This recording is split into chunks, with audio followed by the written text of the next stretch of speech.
So I'm trying to get set up, and this is happening. That's Rumi's head. Helping. The helping for sure. And yep, nope, that's still his big dumb head.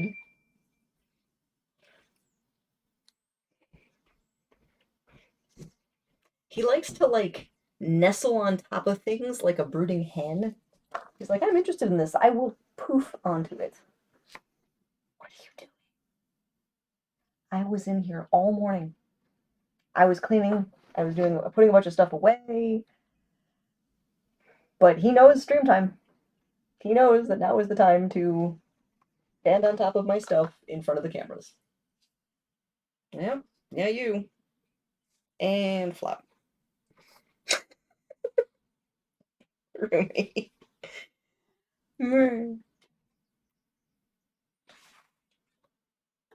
You're the worst, Roomy. These are so bad. How are we gonna deal with this, little friend? It's taking a long time to go until your grooming appointment. I might just have to cut those off.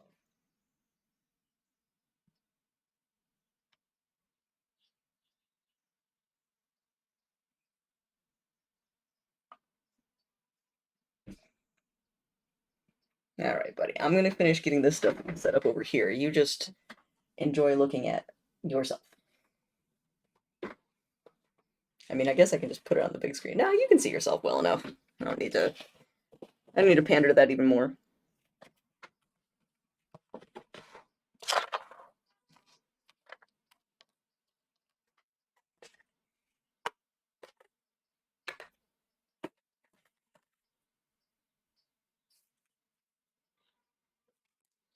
Maybe. No.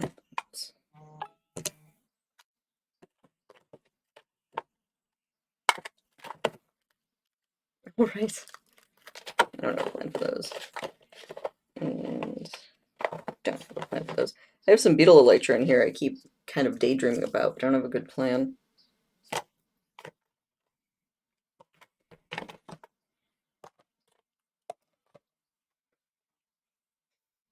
You just asleep now, buddy? You don't even care? Obviously, I need a Roomy specific camera that can just like follow him around.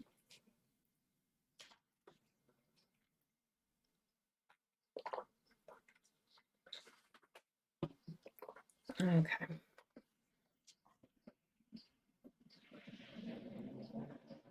Okay, so my glue job from yesterday looks pretty okay on this. So that one's gonna stay white, Roomy. You're stupid. I have to get a little bit of black paint off of this. That one's good to go. And that one, of course, is just the finished property. Hey, Katybug. Yep, shiny things. So yeah, this is my example of what I'm going to be trying to pull off when I'm done. And these two are just ready to roll. And this is Rumi's tail, which is being very much in the way. So, wish me luck. And I got 2 extra mandibles here, which I think I'll just put these away for right now, because I didn't finish cleaning their skulls yet. Oh yeah, here's some other, I don't like these as much, but there we go.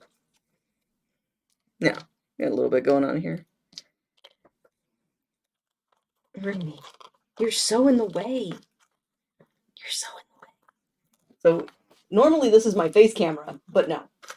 Tail flute is essential to crafting. Ah, yes. Rumi, you're terrible. You are not helping. Let's see if I can just move this over. Gets me a little farther from the tail floof. Get those out. I will save my other fancy crystals, I think, for now.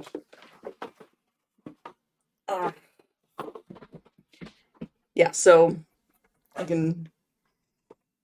That is the tail. You can see how much of my work surface he's on. I'm supposed to, like, this is my main work area, but no, there's a tail swooshing back and forth. I once made a project that had no floof in the final project. I think I had to throw it out. Well, there we are then. Yeah. So no, he has taken over. Here's my laptop. He has taken over absolutely all the space. I think in part he's protesting because it's hot in here. I don't have the AC on today, because I like it really warm, and I think he's protesting a little. He's also just being roomy. Well, great news. There will definitely be cat hair in this. Hooray. The day is saved by the roomy floof. I swear, I have a channel points payout where people can request a kitty visit. I haven't had to use that thing in so many streams because he's just here. And it's just like, hello, everybody. This is all about the roomie. Let's all talk about the roomie. All right. Oh, good. I already reinforced this one. Okay, so actually, I should probably get this reinforcing. So with this one, I already painted it. I've got a little bit of extra paint I gotta finish picking off of here. And I poured a polymer inside the skull and kind of rolled it around so it strengthened the inside of the head, and I can actually tell it's a little noticeably heavier and bulkier. But hopefully that'll make the whole thing just a little bit tougher, and I really should do that with this one. This one I glued the lower mandible on, and I fixed the little zygomatic arch here yesterday, but I haven't actually reinforced it, so let me do that, and while that's drying, then I can work on this. Right, Remy? You're glad to help. Good Remy always helps. Oh, you're always on more mobile, so your channel points report. That sucks. Yeah, it's so finicky about that. Oh, thank goodness. For the moment, you just have endless snoozing Remy to appreciate. Oh wow, the acetone is totally screwing with the inner lid of this jar. That's okay. It's never going to be used for food again.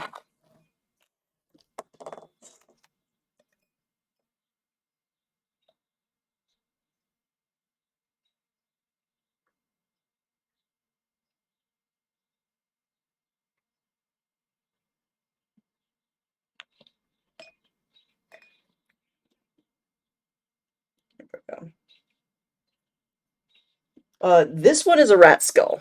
The little guy, you can see the size difference there. So this one is a mouse. Sorry. And this one's a young rat. So definitely not a full-size rat. Full-size rats can get to like 3 times this.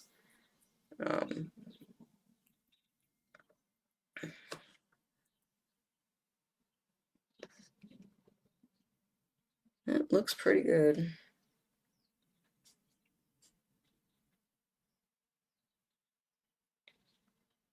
I can't tell if it really got into the sinus or not. Oop, tripping on myself. Okay, so I'm gonna let that one dry off to the side. So I get pollen roll over myself. This is why I had the little dish. But yeah, Katie, I cleaned the rat and mouse skulls myself, and so far I've been successful in my goal of only having discarded rats and mice, ones that were intended to be fed to snakes or things like that. And in one case, the freezer broke, and so everything thawed, and so they got too funky to feed out. And then in the case of the rats, they were in the back of the freezer and got kind of forgotten about, and so they became so freezer burned that they weren't really nutritionally as useful to the reptiles. And so I got them instead of them being thrown away. They get you your kitten. No, no. They prefer feathers, let's be honest. So let's see. I'm gonna just... Alright. That works. It's a little tall for the camera right now, but...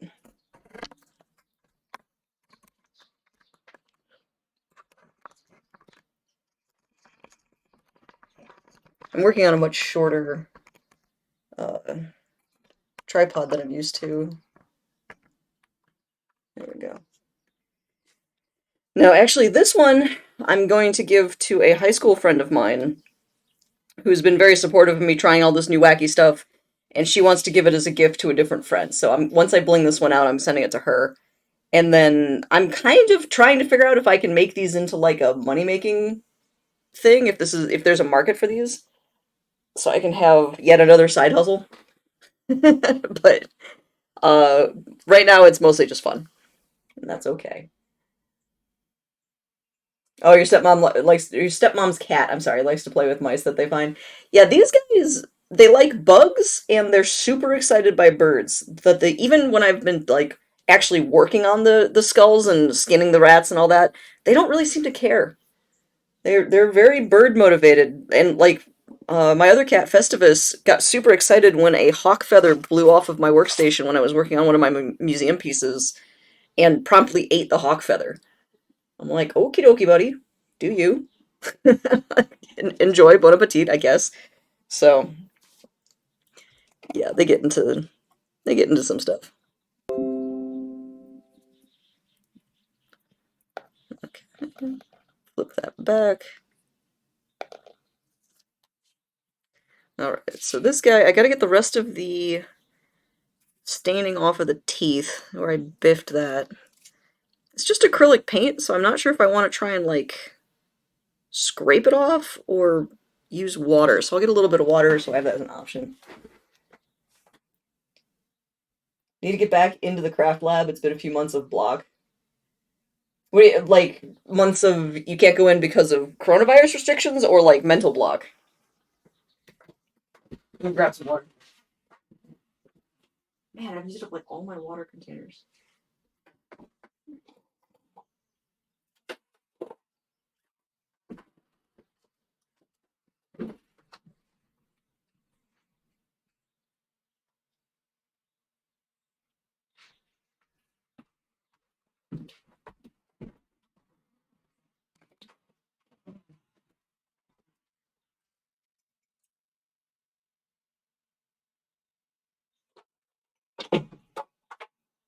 Clatter, clatter, hold on. Normally you'd be able to see me screwing around with this stuff, but again, Roomy Cam means that it's all about Roomy.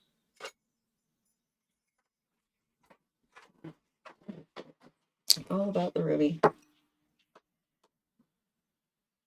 First I hurt my back and then depression, now creativity block. Yep, that'll definitely screw over the best laid plans. Ugh, sorry to hear all of that.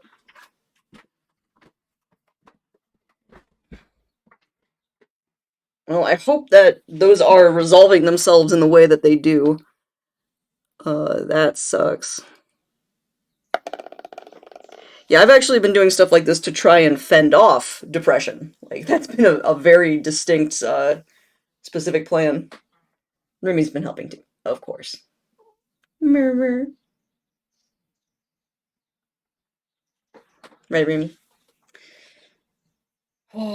And then, Katie, do you, stream? Like, what kind of stuff do you work on? Tell me more about your craft.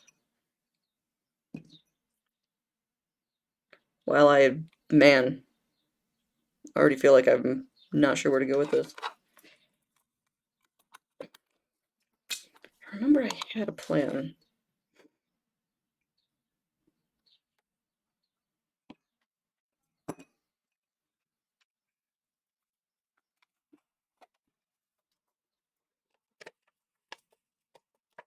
Feeling better now than you have in a long time. That is phenomenal to hear. I have to say, for me, the combination of the pandemic, entering a new era, and being vaccinated, and then the weather being nice by me has, phew, that's been everything. It's made the difference. I remember I had a plan with these, but I don't remember what that plan was anymore.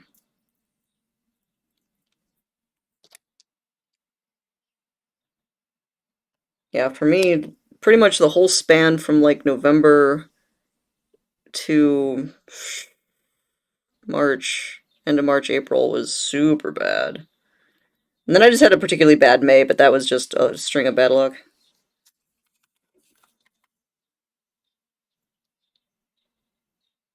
Okay, play with those. And on stream, I just play cool. I really like 3D art projects, things I can build, but I also enjoy abstract painting. Ooh, those are all cool. Yeah, I love doing, yeah, like the 3D art sort of stuff. And so these are, again, these are actual skulls, but I've also been playing with sculpting. So I don't know if you've ever seen the game Genshin Impact, but this is going to be a little hydro slime. And so where's my other dude? You're in here, right? Yeah, this is my Geo Slime that I finished. So this one's just done, and the other one needs to be painted yet. But these have been these have been a fun little outlet.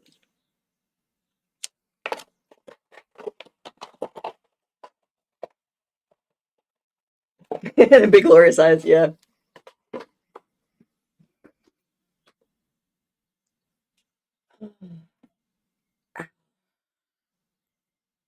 Okay, so let's see. How do I want to clean these teeth?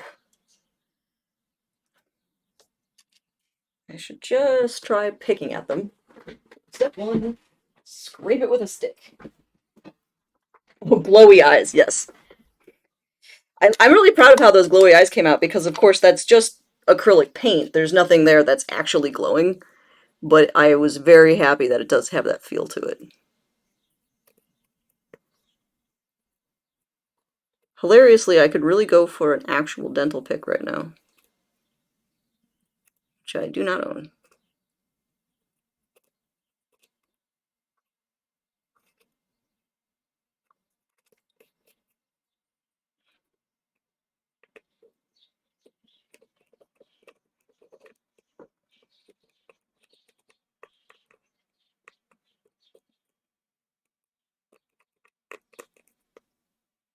Okay, a lot of that's coming off.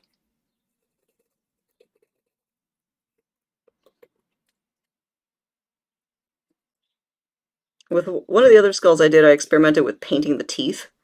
Um, there's some value to that. People kind of like that. I also like just having the natural teeth showing to kind of remind you that it's a real skull. You know, so there are pros and cons. If you paint the teeth, it doesn't matter if you get shmoo on them, but I do like having some of the natural color come out.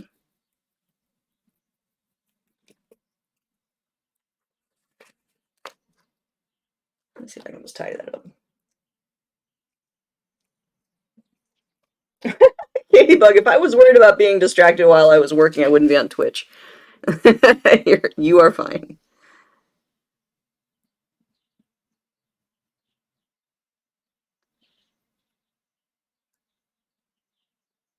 This is by far the better way to be hanging out and doing this stuff. Oh, good, this is lifting it off.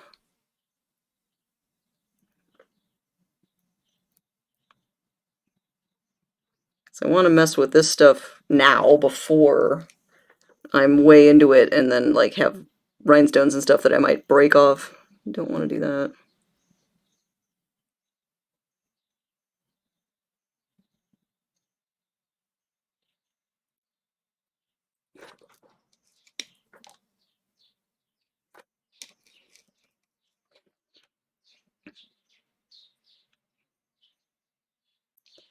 Yeah, and these skulls are one of those things where I wanted to give it a shot because they're easy to get a hold of. You know, like I'm not gonna be working with museum specimens consistently anymore because I got laid off. And so finding other things I can do that are fun or use all the resources, and so I can teach classes with the rats or do like demos with the rats, and then I have these extra skulls just laying around not doing anything. Because you don't leave the skull in when you're doing taxidermy. And so instead I can do this goofy stuff. And who knows, maybe someone will even buy this stuff.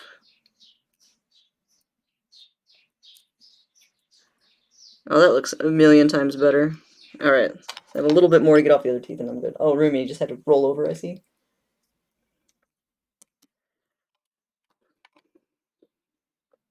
Yeah, and like the Genshin Impact figurines are another kind of interesting one where I've made them out of a tough kind of a polymer epoxy, which I prefer using more sustainable materials, but it makes them really resilient, being, kind of the reason why humanity really likes plastic. So I'm mucking around with that one a little bit.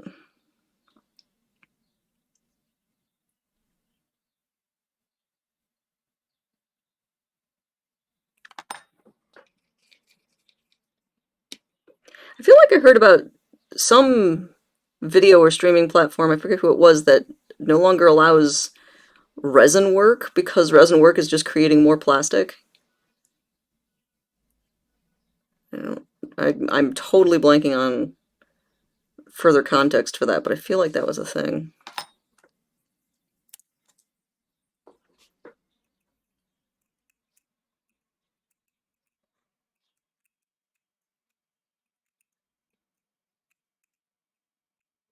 That was tough because like a lot of this resin stuff I've seen you can't really do any other way, but it legitimately does create more plastic, so I see what they're going for. Yeah. Yeah, and I use epoxy. This stuff is a ton of fun. It sculpts up real nicely, and it's really hard, and it's non-toxic. So okay, well, Katie, thanks for hanging out while I got set up. And Rumi obviously has moved on, so I can actually reclaim this now that he's in his box. But yeah, thanks for hanging out. I'll see you next time.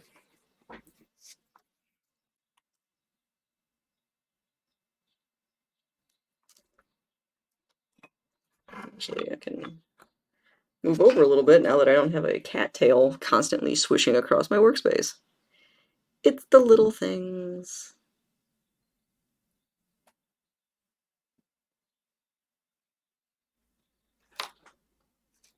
I'm glad he's so supportive of my work. Because that's what that means when a cat lays on your stuff, right? They're supporting you.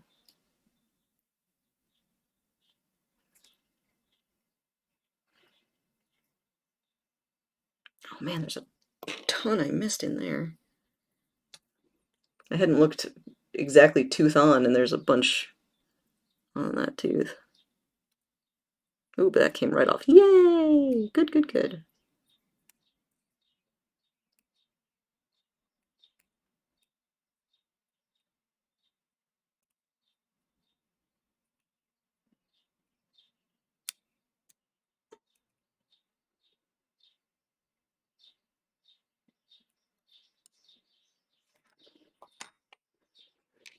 Okay. I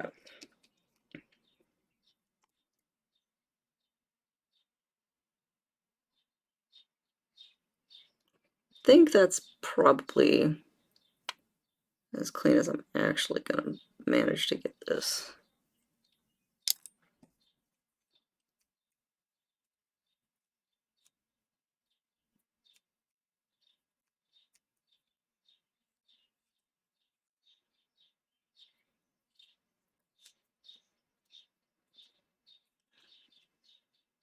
Oh, that's better than it was. Okay. So that's good. I got the extra acrylic off. Feel good about that. Put these off to the side. So, as I recall before, I had a beautiful plan, and that beautiful plan involved having these really big crystals kind of just around. I could do like 3 in the back. Man, it's so hot, my wax tip is extra sticky. And that one would go like down between the eyes. And so basically like that. Where's my poke and stick? There we go.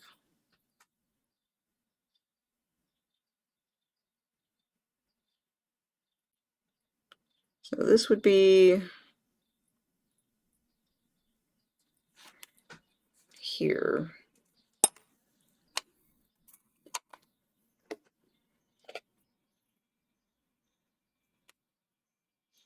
Just have to rotate my other skull. Rotate your skull. Yeah, because the other one, I don't think there's a way I can really readily have that in view. There it is. Okay. So that little guy's in the wings. There we go. And how do I feel about these? Do I still hate these? Do I love them?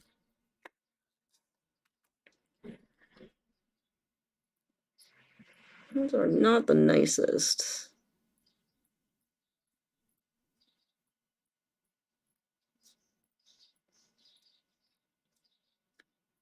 But they're not bad.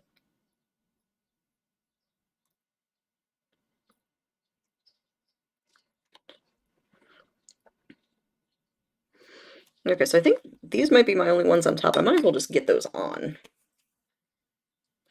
And then we'll see where I want to go from there.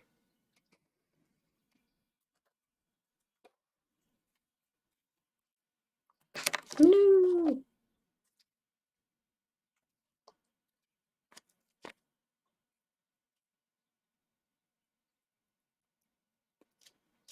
Okay.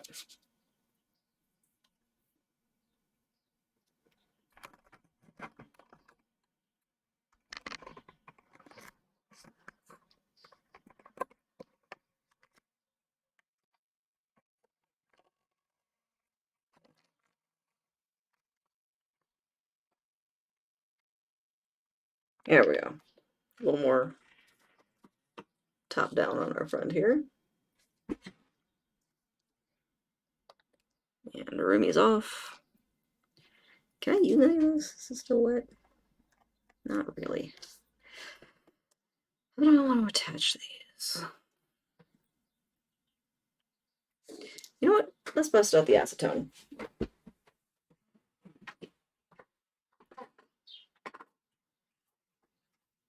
When in doubt, more acetone.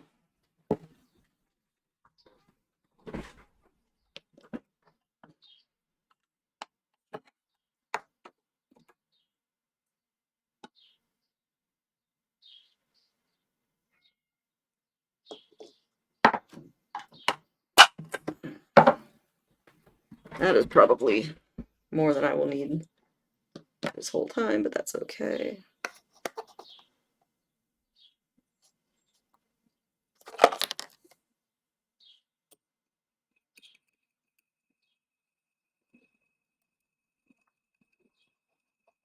As I used super glue last time, and the CA was okay, but I really want to try this with something a little nicer.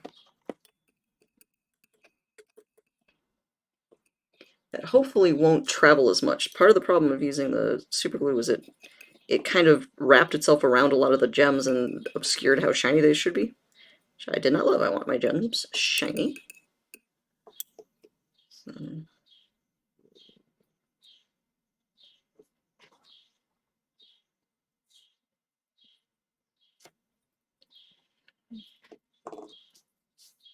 Might be a little too fine, so I do need a little bit more in there. Gotta find the exact perfect balance of how much adhesive I want in here.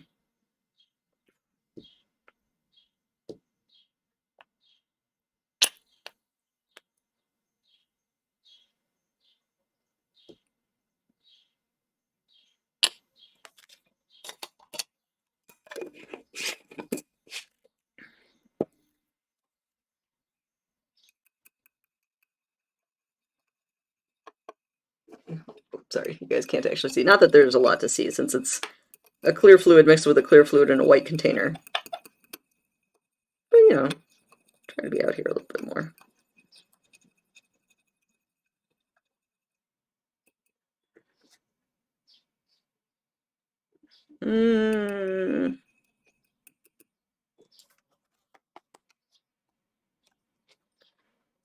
Let's see if there is any adhesive value to that. Oh, to practice, I am gluing a gemstone to this box. If that works, then I know I have enough to probably get it to adhere to the skull.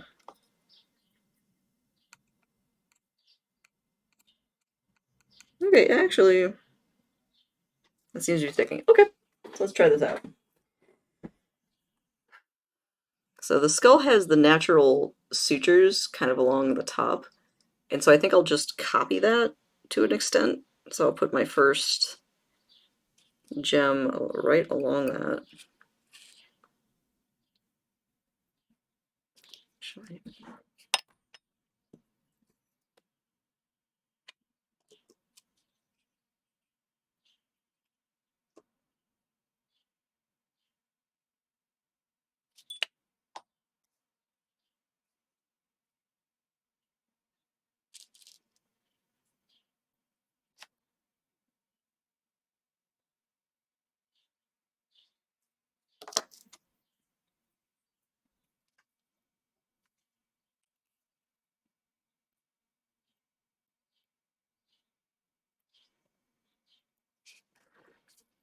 All right, well, that's one on. There, done. Rhinestone. Over it. I am, however, going to get a picture.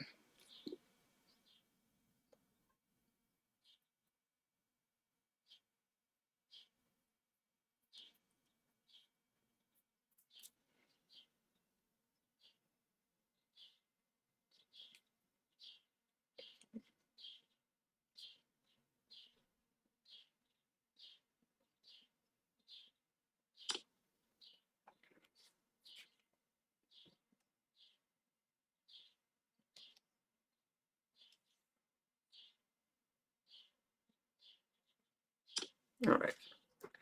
Glamour shots for Instagram. Oh, that does not need to be there. All right, so that's one on. Let's get... And there's cat hair.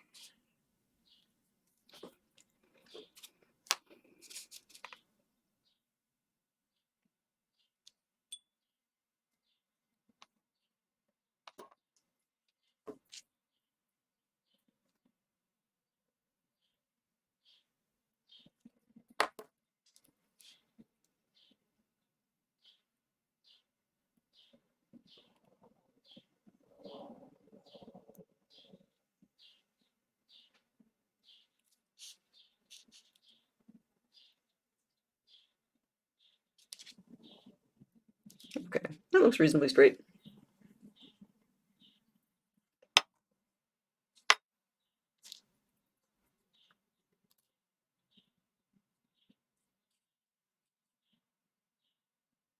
No, it doesn't.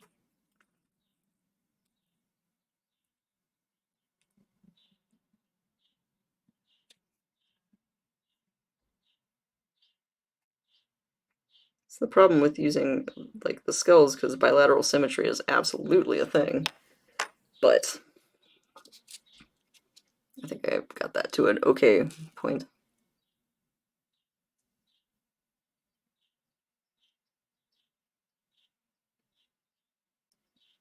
I do feel like I have way more control with this adhesive than I did with the super glue. So that's real nice.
Okay. Well, that's not a bad start. It looks fancy. Looks like something important. Now the question is, do I put another long one down here? I think yes. I want to dig another one out.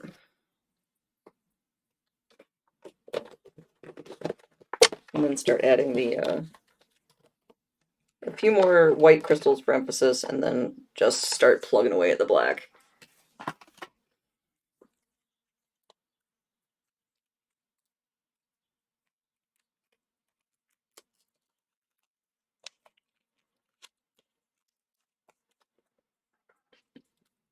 Okay. So I'm thinking like right here. And I think round end facing the other one. So let's see what that looks like.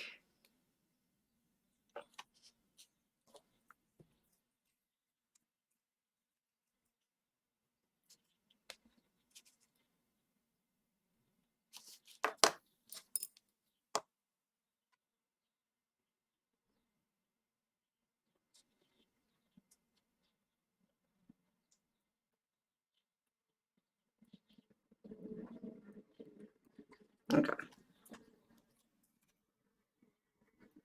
That's real good, I think.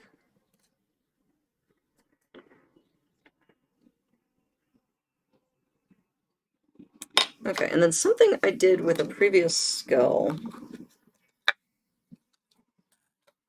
just subtle, but you can kind of see it, is I have the white crystals inside the eye orbit. So they just make it a little more defined. I think I'm going to do some of those too. This is the one that I painted the teeth. I do not love it, but it's okay.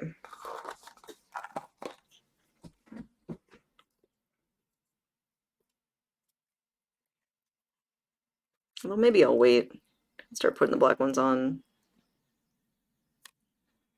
So I think those accent crystals were the most important, but after this I can just start putting stuff on it, so yeah, I'm actually going to put these back for right now.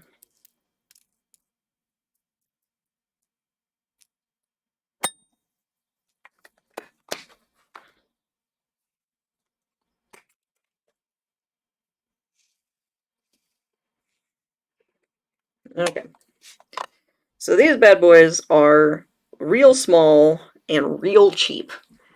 And I'm gonna use them, but I do not love them. It ended up being a little more on the cheapity side than I actually wanted. You know, but you start at the bottom. I can always pay more for something, but it's nice to see where the bottom threshold is for something like that.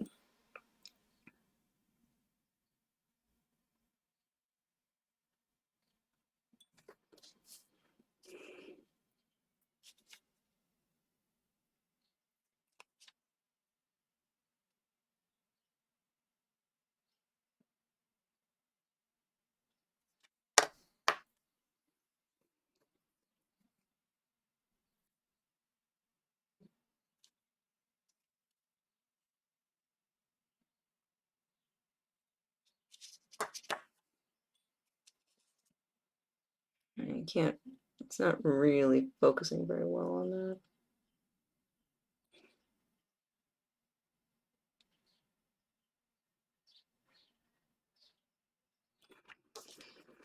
So I painted this base as just like a matte black, which is going to become shiny with the adhesive, and I think that's going to be okay. You know, because anything that's left matte just won't stand out, which is fine. And anything that becomes shiny, shiny looks nice with all the shiny gems, so I think that'll be absolutely okay.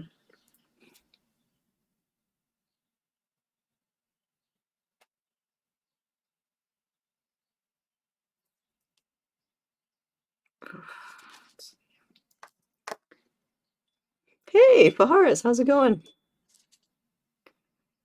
I'm finally putting bling on a skull again. It's been too long. How are you doing?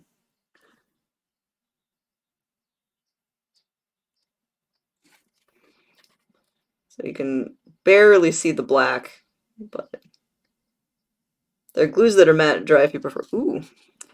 Oh, I mean, maybe. So far, this is the first time I'm actually using this particular glue at all. So we'll see if I like it at all, but oh, you're tired. I'm sorry to hear that. I have been sleeping more this week than I really want to, but today I'm actually doing okay. I will pass my positive energy your direction because today I was actually able to like get my morning rolling and do the dishes, like all that important stuff. Oh yeah, I just got home from work. Oh, that'll definitely make you tired. Yeah, I'm just starting work. I don't think the camera can quite see. Anyway, trust me, I am gluing stuff back here. It's just very subtle.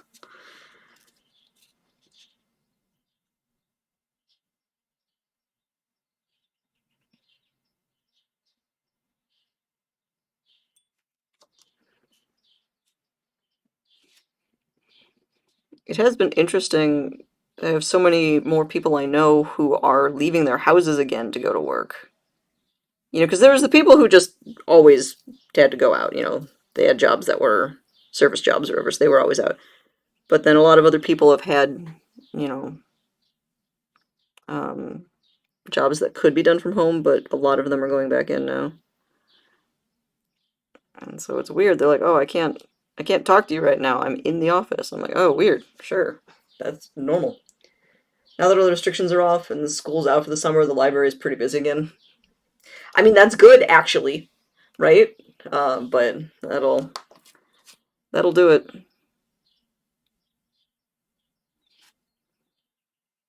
I have two other friends who work in libraries, and one of them just reopened this week, and so they're still in the kind of googly-eyed, "Oh my gosh, I haven't seen people in so long, and I love it and feel weird."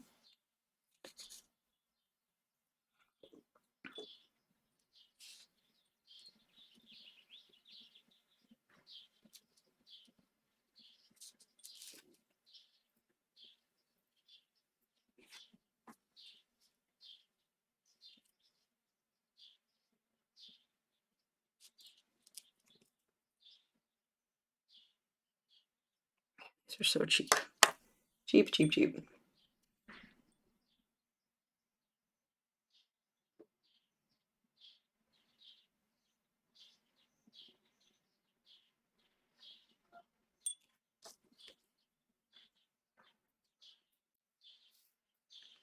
Actually, a friend of mine is a director of a library in Washington State, and uh, over the time that everything was closed, they acquired two axolotl salamanders that are now, in an aquarium on the floor of the library. And so one of the things they were doing on social media was giving everybody updates about these two adorable axolotls. And so that means now that the library is open again, they've had young people showing up with drawings and gifts and things for the axolotls. And it's about the most heartbreakingly cute thing you can imagine. Also got the first vax last Thursday, so I've been kind of low energy. Oh, but good for you though. So yay on that track. If I may ask, which one did you get?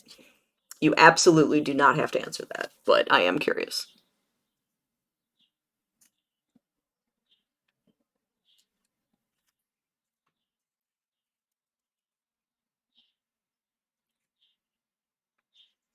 It does not want to. I'm not going to keep working on the back of the head. I'll do the top of the head and then I'll hit the sides and stuff. Ooh, pepper flavored. Love it. Did you grow wings or do you just have better Wi Fi?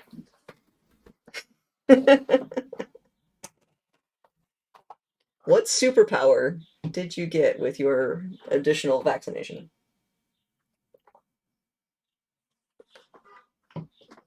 Ugh.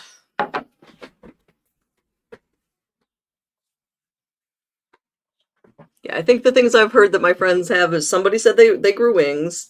Ooh, and can they dodge? That's a good one. Ooh, that's a particularly good one. Um, yeah, grew wings, could levitate. Finally learned how to sing. Better Wi-Fi, of course. I feel like there was one other really funny one that someone announced too, but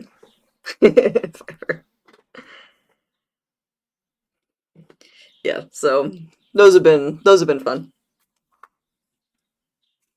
Well, I'm sorry that your immune system kicking up has kicked your butt, but you know the alternative's worse, and it'll go away. My first vaccine, I didn't really feel it much. Um, like I was a little tired, and then the second one, I definitely felt crummy for the day. Like I don't think I got a fever or any of those like big side effects. I was just like ugh, grumpy, and then it went away.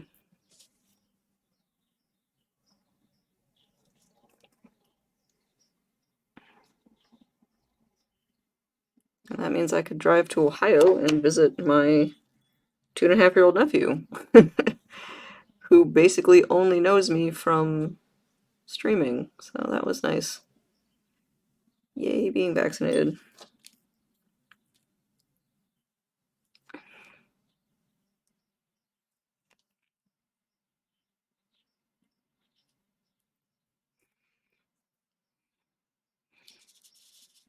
Wow, yeah, the camera's basic. Okay, you can see a little shimmer. Maybe if I hold it over here.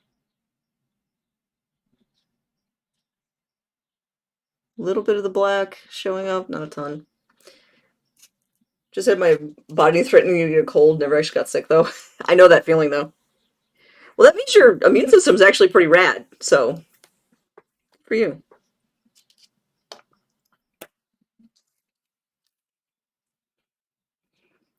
I have really enjoyed not having a cold this year. Because man, the first like 8 months that I worked at the museum, I was sick the entire time.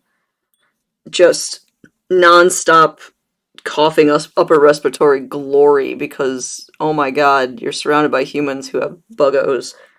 I was so sick.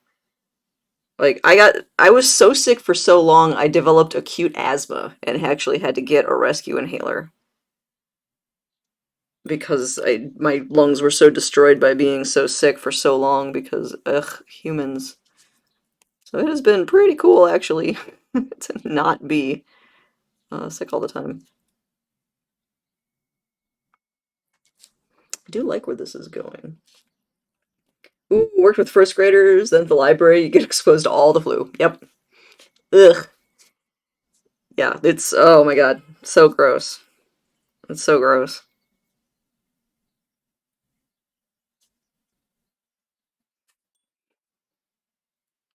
Part of my orientation for new volunteers at the museum was the no, really, we don't want you to come in if you're sick. The work will get done. We don't want your cooties, and we want you to feel better. And to the point that I had to, part of my orientation was telling people to not leave a description of their illness on the voicemail if they were calling off of volunteering. I'm like, I have heard enough descriptions of diarrhea.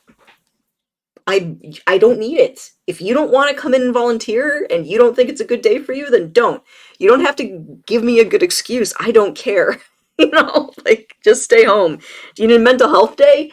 Great. Then just say you're not coming in.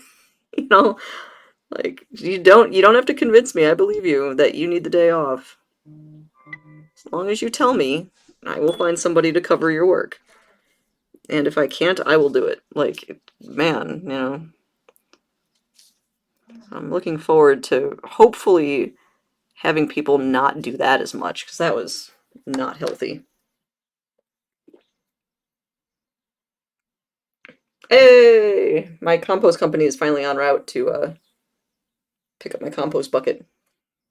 It's been out there all morning. I was wondering when they were coming away.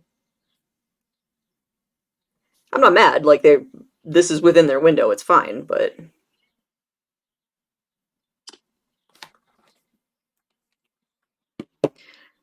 I keep seeing totally different takes on what the flu season for next fall is going to be. Um, so I've decided not to worry about it too much. But I've seen both. We're all going to die, because since nobody got the flu in the fall, everybody's going to get horribly sick this next fall. I've also seen, because of so little transmission of the flu, there's simply going to be less of it, and some of the flu variations might have gone extinct because they weren't circulating, so they weren't breeding, and there might actually be less versions of the flu out there in the coming seasons. And I was like, wow, those are two very different takes on how this is going to work out. So I'm really interested to see what the actual data for that's going to end up looking like. Yeah, I'll add a few more on this side.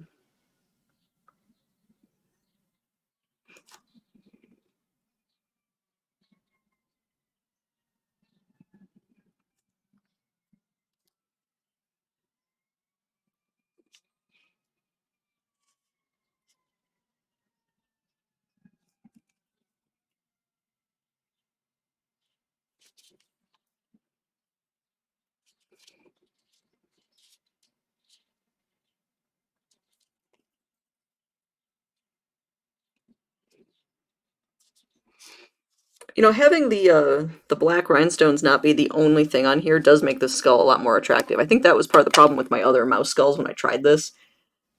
Is it was too heavy on the plain black, and you're not looking at them. You're looking at the cool white pieces.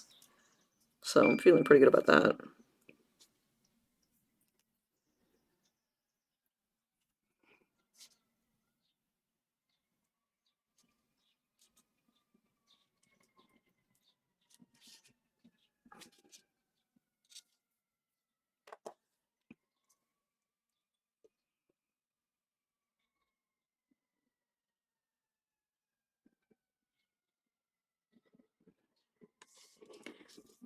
Yeah, Faharis, it's been great to hear about the vaccines getting to more and more areas and more people getting them. So I'm just like, I'm still sitting here feeling nice about the fact that you got your first vaccine. So like, I'm sorry I kicked your butt, but I am glad because I like you and I'm uh, glad to hear you're that much safer.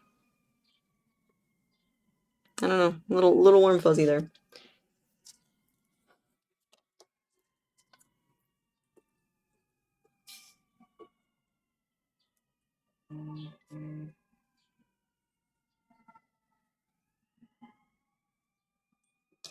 Yeah, I'm gonna have to add more acetone to this glue. I think because it's warm today, it's drying all the faster.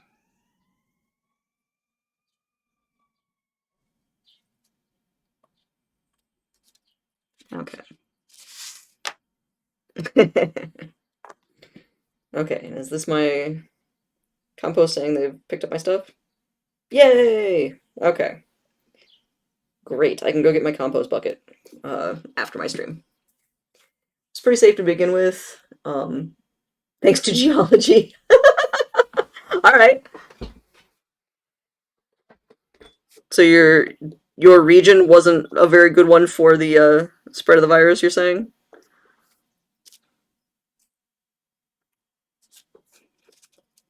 Yeah, because I was in a bad spot. Being in Chicago was always a little dicey. There's so many humans all over the place.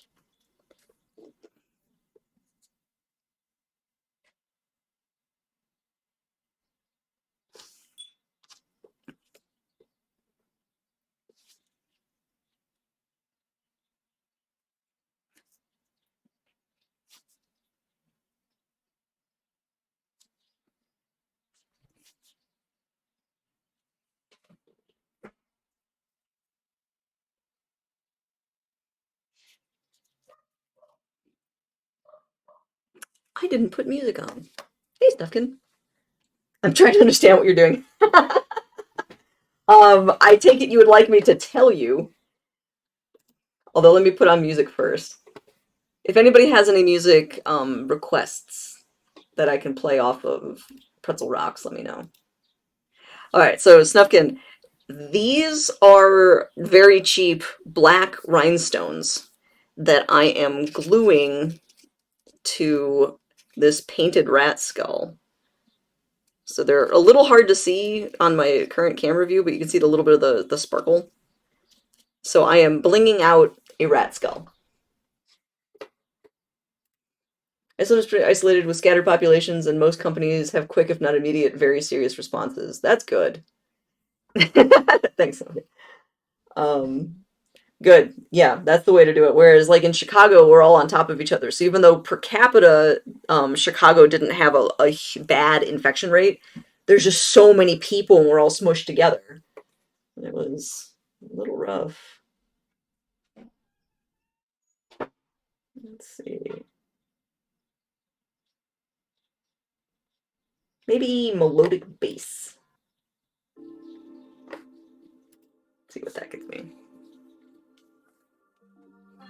Yeah, good old per capita, right?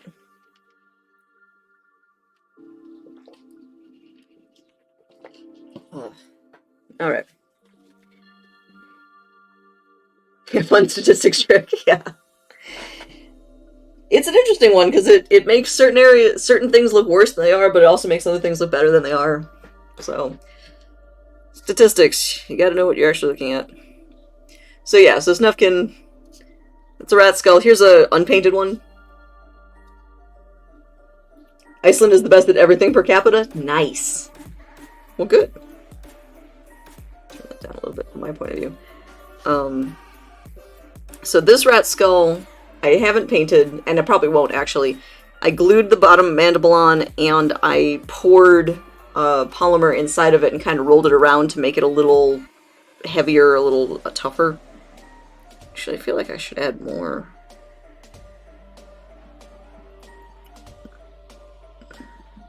Probably not. It's probably best. Less is more.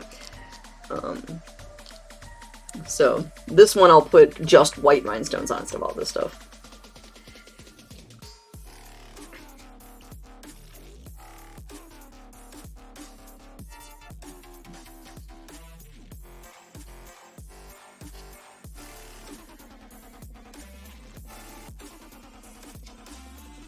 But yeah, being in a major metropolitan area during a big crisis was really interesting because on the one hand I had access to phenomenal medical care as fast as I needed to, and I could always walk and get food and things like that, but then there's just a lot of humans around, so you know, win some, lose some.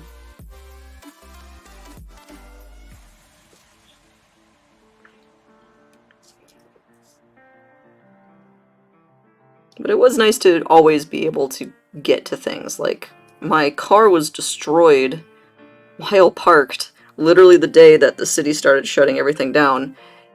And so I suddenly started the whole crisis without a car. And I had a cat with medical needs, and had to buy food, and like all that stuff. And I was able to do almost everything on public transit, which again, not great during the pandemic, but you know, make it work. Or I had enough local friends that they could get me places. And so I was able to get, like, my cat's veterinary care and things. So, can't complain too much. Did you ever try dipping the first unpainted skull you did? No, not yet. I was actually thinking I might get to that today. I wanted to just stop procrastinating on this and get something on it. But it's on the list.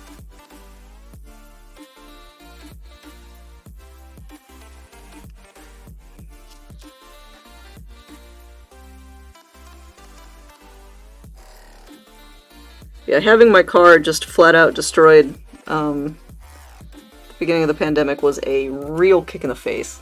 That was not a good way to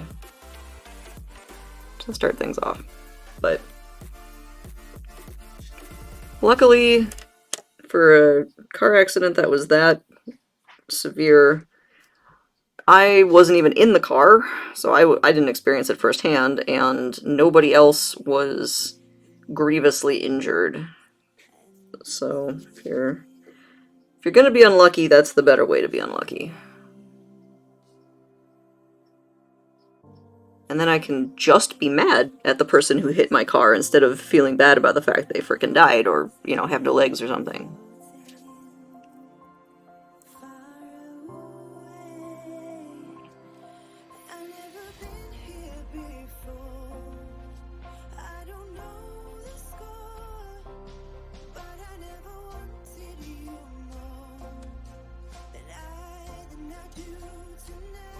what I was expecting with melodic bass, but this was not it. Moving from metropolitan to urban was a bit of a shock. Oh, metropolitan to rural was a bit of a shock for me, public transport-wise. Yeah, right?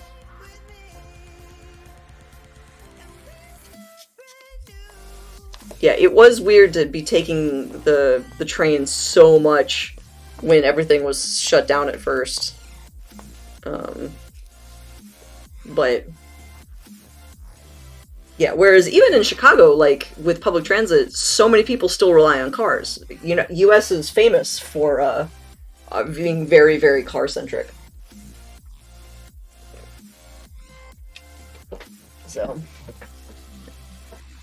I'm still, you know, it still takes practice for me to remember I can do everything without a car because I'm in the city of Chicago, but how to do that can occasionally escape me, and I have to remind myself how to do it.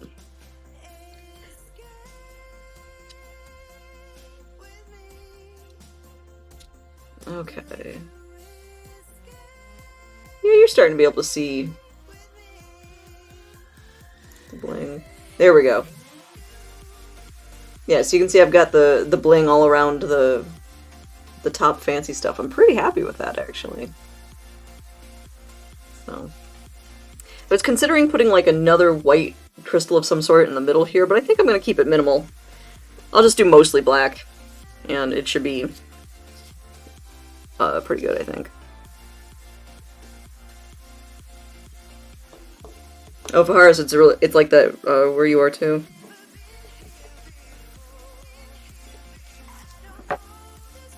Yeah, U.S. famously loves their cars, but I mean, it makes more sense in Iceland if you guys are spread out. You know, you have to be able to get to all the different villages and things like that if they're a distance apart, but in the US we're all on top of each other, but we're still taking cars.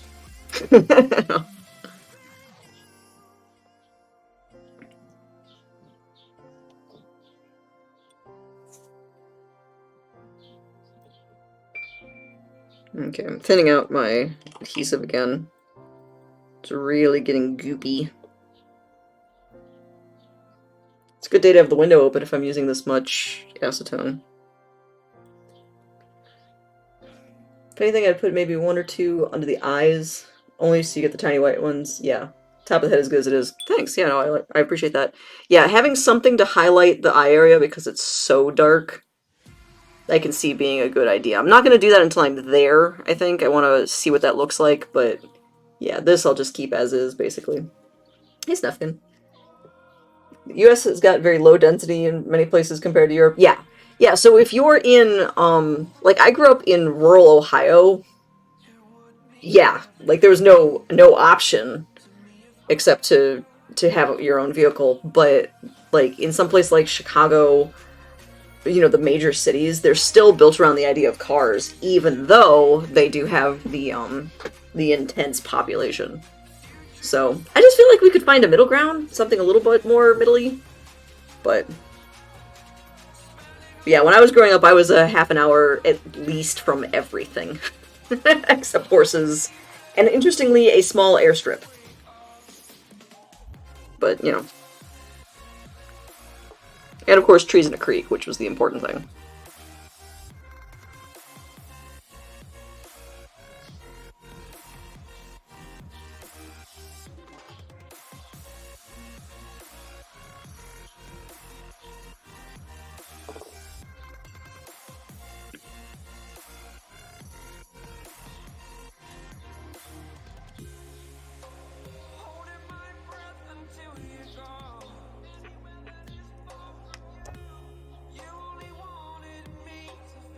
And actually, Illinois is an interesting example of a place with very high density and very low density areas, kind of famously. You don't have to be that far out of the city before it's just fields, you know?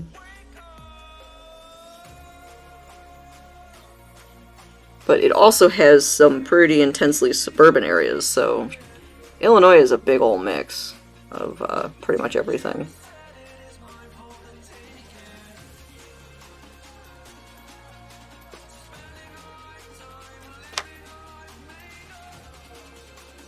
when you really get out into the farming areas of Illinois, they're all industrial farms, so there's not even humans there. It's just acres and acres of robot-managed Monsanto.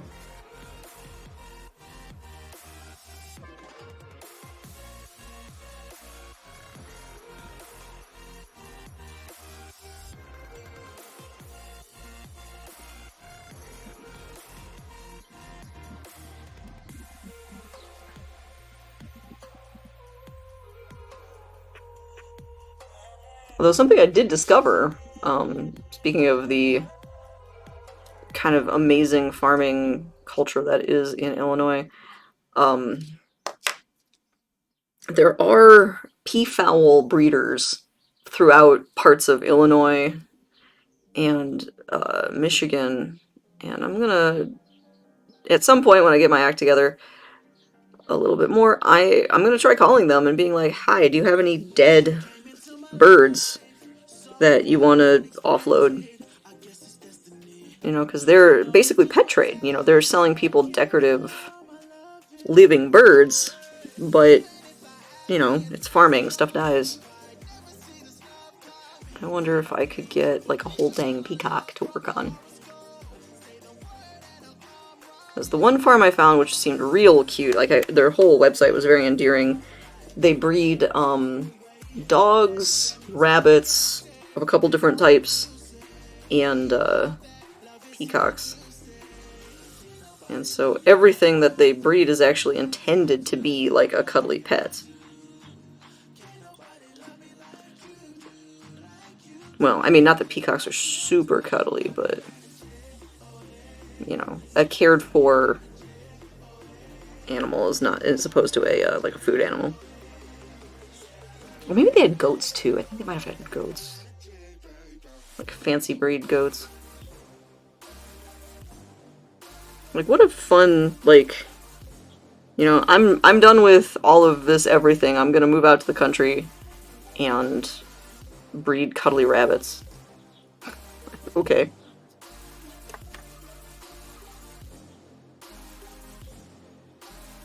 And peacocks, because why not?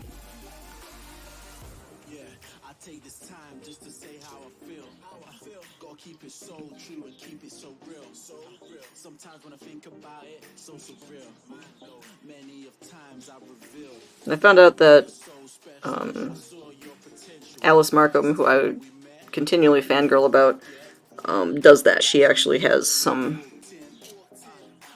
peafowl farms that she works with, so that when they have animals that have to be culled or die, she can go pick them up.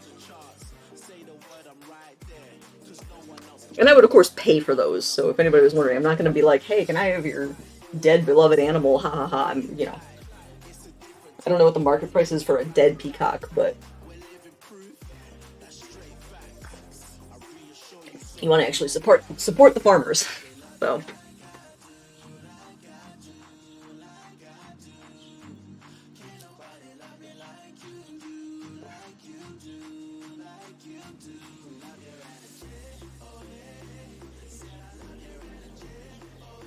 I'd probably be willing to work on a farmed rabbit, too.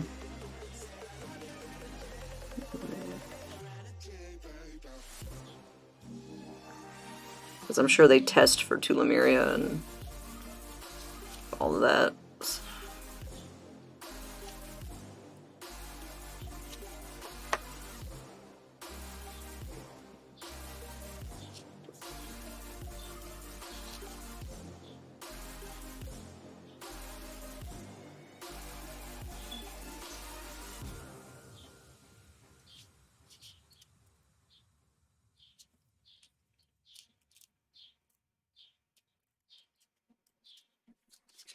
Okay, so this is... That's starting to get kind of crusted, right?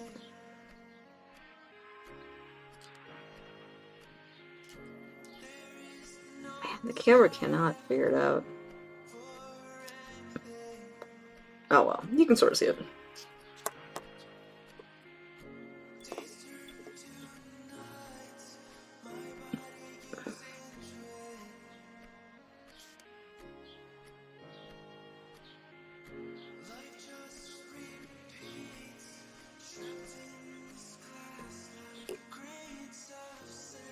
In the big wide list of things that I'm doing now that I'm vaccinated and the numbers in Chicago are so much better, I went grocery shopping yesterday in a grocery store and took the time to buy fun stuff. You know, so like, which of these whimsical things do I want? You know, I think I'll take a while and look at fruit, whatever like that. So it wasn't just like, you know, get what you need and get out. It was, you know, I'll buy this weird cereal. It was really nice.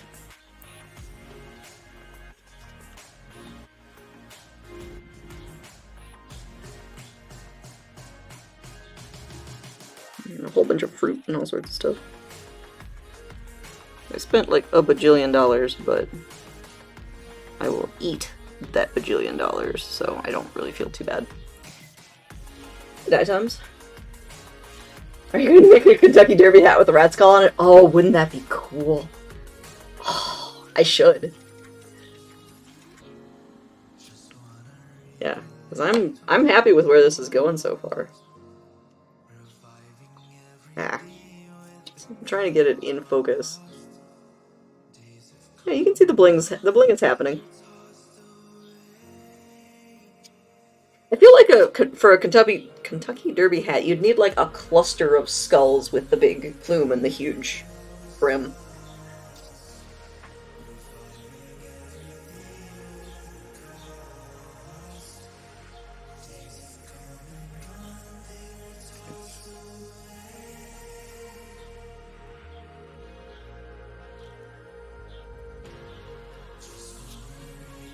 Actually, you guys got me thinking about it. What are the current numbers in Chicago? Because they were going down, like, real fast.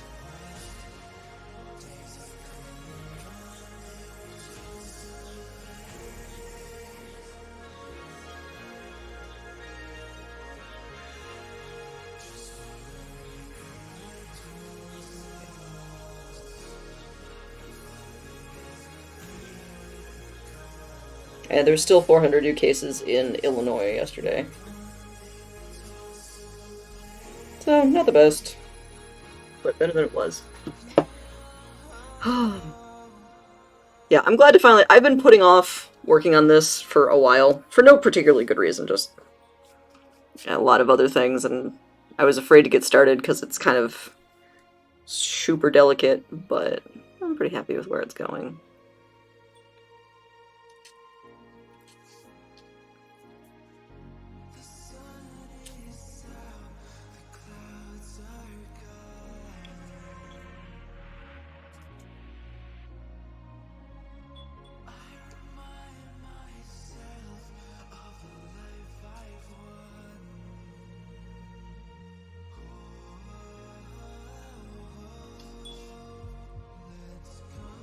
So one of the things I managed to find yesterday while actually grocery shopping and buying fun stuff was my favorite brand of honey. It comes in these like really nice reusable containers, and so I just bought that. I didn't even need it, but we've had 0 last week. Ooh, at the age of the month, should have vaccinated 90% of eligibles. Faris, that's so cool. Oh my god, that's so cool. Good. Glad to hear it. Command lines. You like your local honey bears?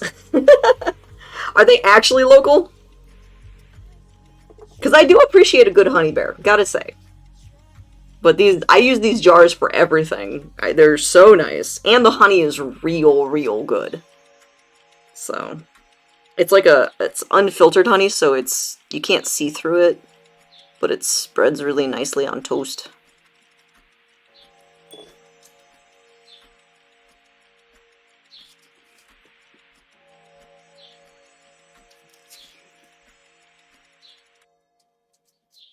In the winter, I'll usually buy, like, filtered honey to put in tea and things like that, but I'm gonna be putting it on other things. I like the spreadable honey.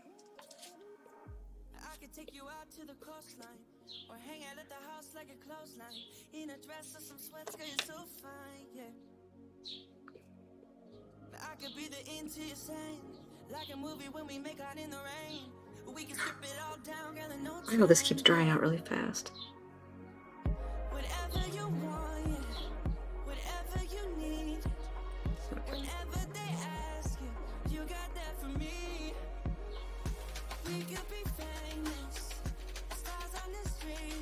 I was watching vintage watercolors the other day, and she was making the base for her paints, which involves honey.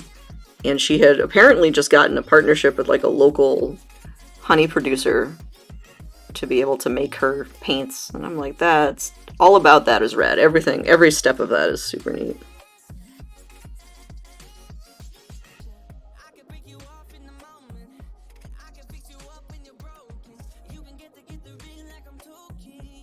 As a graveyard keeper, I often come across bones.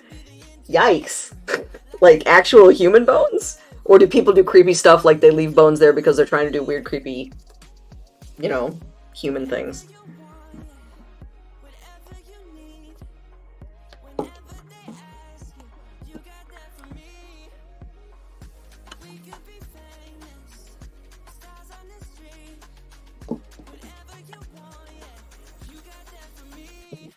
They just show up. Creepy. Snufkin, I forget, are you in the US or are you somewhere else? And as usual, you do not have to answer that question if you don't want to, but I am curious. Yeah, Faharis, are you familiar with vintage watercolor? Oh, you're in Denmark, that's right. Oh, I totally knew that, dupe. Well, anyway, thank you. I blame breathing too much acetone. Yeah, because if it's an old enough graveyard, I guess stuff can, like, you know, shift and move around. But I also know that people do weird stuff, so I wonder.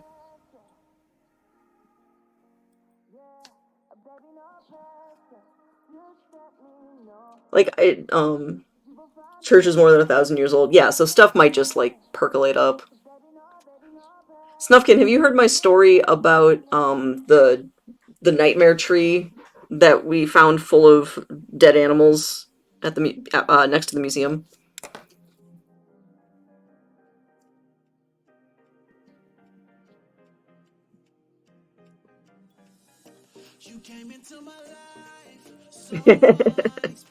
It's a good story. So at the museum, I was, you know, it was a regular day at the museum, January, so it's kind of gloomy and cold but dry. And one of my colleagues had just walked back to the museum from lunch, and so he had walked to the local neighborhood to grab food, and when he got back, he came and found me and said, hey, I saw a dead squirrel next to a tree that I thought your lab might want. And I'm like, hey, okay. Wait, is Snufkin a Moomin reference? Now that you say those words in that order, Faharis, is that a Moomin thing? Anyway, so my coworker, of course, knows me well, and I was like, yeah, tell me where the dead bodies are. And so he draws a map. He, like, prints out a Google map of the area and circles the spot next to the road that he walked on where this dead squirrel was. So I literally have a treasure map. And, so that was great. And so I had a couple of meetings coming up. I couldn't be the one to go out. And so I go up to my lab, to the volunteers who are up there doing prep, and I'm like, hey, everybody, I gotta go to a couple of meetings, but I have this treasure map. Does anybody want to go find this dead squirrel? And they're like, oh, yeah, definitely. So they put their stuff away, and I make sure they're kitted out with gloves and data sheets and bags and all that stuff, and they go off treasure hunting for a dead squirrel, and I go to my meetings. And so time passes, and a couple hours later, I'm out of all the stuff I had to do, and so I go back up to the lab to check on everybody. And the two volunteers are back and working on their projects again. And I'm like, hey, so did you find the squirrel? How'd it go? And they both kind of pause and look at each other. And I'm like, that's not the response I was expecting. What? Why, just yes or no, man, did you find it? And so, one of the volunteers gets up, reaches into the freezer, and starts pulling out multiple bags. Just dead thing, dead thing, dead thing. that basically the squirrel had been kind of poking out of a hollow at the base of a tree next to where people parked their cars. And when they reached into the hollow, more and more dead stuff started coming out. So in total, they found a fresh dead squirrel, which is what my colleague had seen, a mummified horrible dead squirrel, half a rabbit, and a mummified horrible duck, which they had to go back in and find the head. The head wasn't attached, but when they went grubbing around, they were able to find the head. So they pull 3.5 dead bodies out of this little, opening at the base of a tree, and are sort of flipping out. And so they bring that back, and everybody, of course, is like, why were there so many dead things stuffed in this tree? And, yeah, Faharis, basically, you're right, where everybody was speculating wildly, and we're like, oh my god, it's a murder tree, and all this whatever. And eventually one of the museum biologists is like, that's a fox. That's the larder of a fox. Apparently they will store, like, awful, grody old things. So it's not just going to be fresh, it will have old, weird stuff too. But it was pretty funny. And it was great. We used everything except the half a rabbit. So the half a rabbit went in the trash. And the fresh squirrel was regular taxidermied. And the horrible mummified squirrel and the horrible mummified duck had their bones totally hand cleaned by some volunteers and then beautifully rearticulated. So they took like a rectangular background and they rearticulated the skeleton flat. So instead of doing like the three-dimensional ones that Mo or Articulate Reptile do, it was a flat representation, but still in a sort of lifelike pose. And then in like a shadow box so it could be mounted on the wall, or it could be taken out to schools. They were, those came out gorgeous, gorgeous, gorgeous. So it actually was quite the fortuitous murder tree, but it was pretty funny. Snufkin is a traveler in a green hat, very chill, but always be gay, do crime. I kind of remember that. Okay. You honestly, Faharis, you would love to have one on your wall. They were gorgeous. I sort of did that. Oh, how would I put that? Did you see this that I did? So this was done in a similar style, but you can see I really have the bones really spread out. And one of the things I'm hoping to do with this is to go back and actually label every single bone, because I'm very bad at the names of bones, and I wanted to practice doing that. So I took this baby opossum, which does not have a head, you'll notice, and laid everything out in just a flat articulation so I can go through and label it. P.S. I got a custom-made Snufkin hat. That's rad. Snufkin, I have to tell my sister about that. She absolutely loves Moomin stuff. Like, she has a Moomin puzzle under a sheet of glass as part of, like, a coffee table. What about the bones and the hat? Yeah, so the flat articulations are cool, and I can see doing stuff like that, too. So Articulate Reptile and Mo do the cool 3D ones, which I want to learn how to do. But the flat ones do have the benefit of being very easy to store and very easy to display. So, pros and cons. But okay, that's coming along. Even in the bad focus, you can see a lot more of the sparkle. Yeah, Snufkin, every time you came on, my brain's always like, that means something, and I couldn't remember what it was. But now I got it.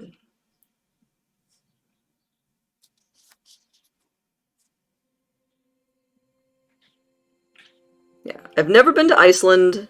I think I set, like, a foot in Denmark. I spent a bunch of time in Sweden, and I think I set, like, a foot in Finland. Like, we tried to run around and sort of hit everything. But I have friends in Sweden, so. Big snuff might mean something else to English people, yeah.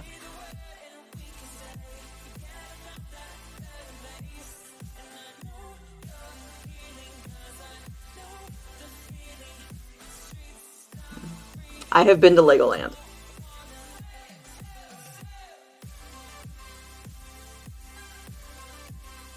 So there's my Scandinavian cred.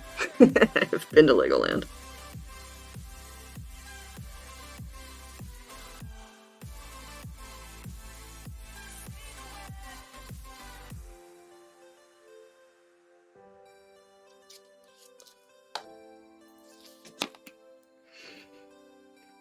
Watching you makes me want to try taxidermy, at least skeletal type, but I just started a new hobby. Ooh, what new hobby did you just start?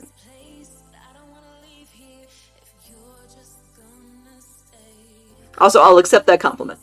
So thank you.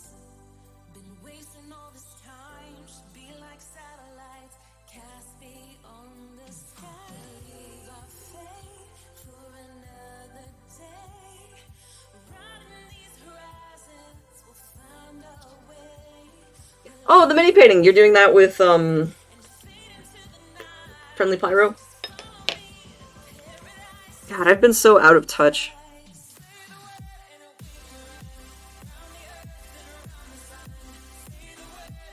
I have poked at mini painting. I've done it a little bit.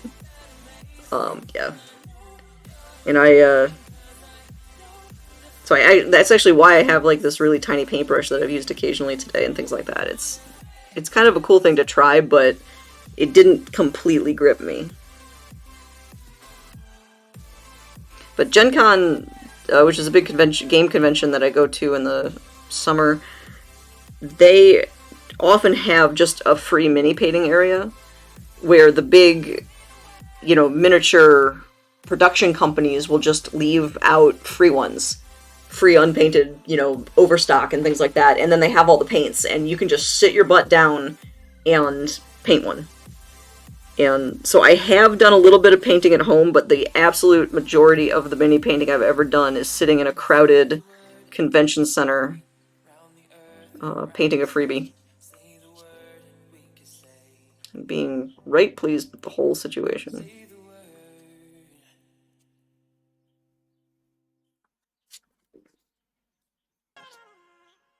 I gotta go shopping tomorrow.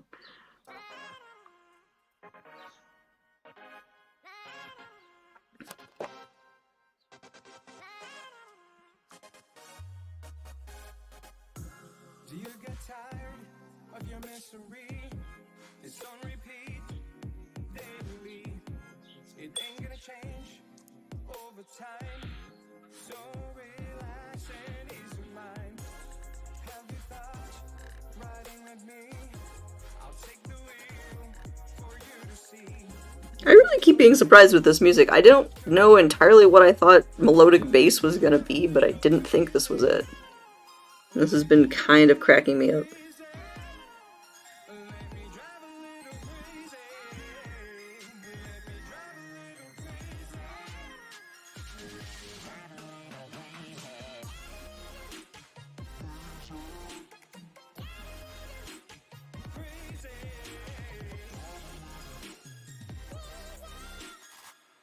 Okay. That's starting to look pretty good. I do like the sparkle. Like, I like the matte skull because, skulls actually are matte, but the twinkle is pretty cool. Made a strict shopping list, hoping I managed to get in and get out, totally draining my bank account. Right? Good luck. Be strong. Hey, Dave. Oh, very muggy, warm UK. We're pretty muggy and warm here. I think we're like at 70-some% humidity today. And I love it. This is my weather. Bring on the heat.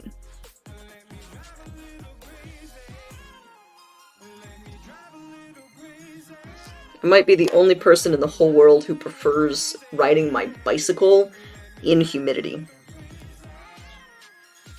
I just love the feeling of the humid air.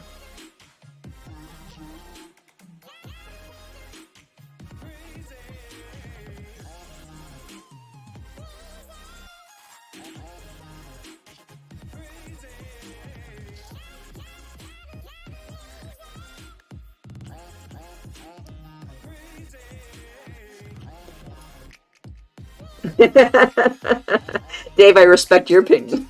Very few people agree with me on that one, and I'm okay with it. I do something that used to shock my volunteers, and I found one other person who does this, that we refer to as cozy car. So on a super hot day, the sun's been pounding out there. It's, everybody's in shorts and t-shirts, and you open your car and get inside. You know how it's just like an oven in there? I just sit there for a second and I'm just like, and it's that penetrating, really wonderful warmth. And then, you open all the windows and you air it out, and then you go driving wherever you're gonna go. But for a minute, I'll just sit in the cozy car and it's lovely. And that one I do know one other person who does. I need more acetone.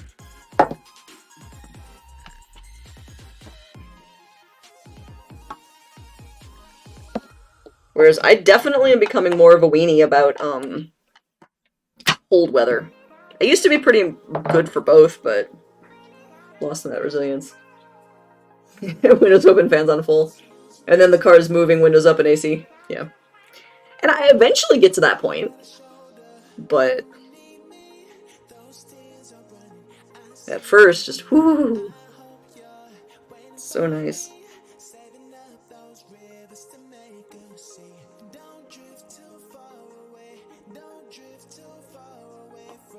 Yeah, we haven't had the air conditioning on all day today, and the windows are open, and it's glorious. And it's hot. It's noticeably hot in here, and I've been in such a better mood, and I got all this, all these little chores done I've been meaning to do. Made a pretty darn good lunch. It's been... I'm powered by heat.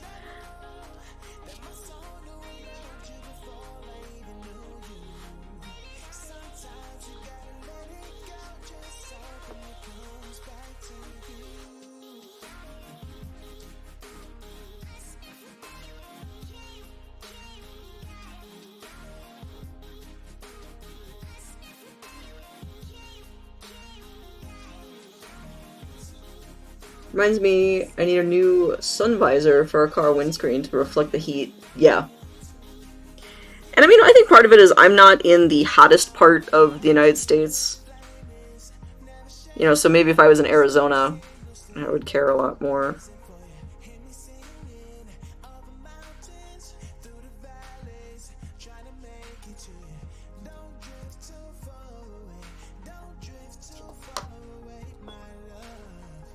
My boss got me something that looks like those screens that you get to reflect the sunlight away, except it was a frost protector, and you were supposed to put it on the outside of your car so that it didn't form ice and snow on your window. And I'm like, okay, and I think I used it exactly once, because then you have to put a wet cloth thing in your car, and I wasn't totally there.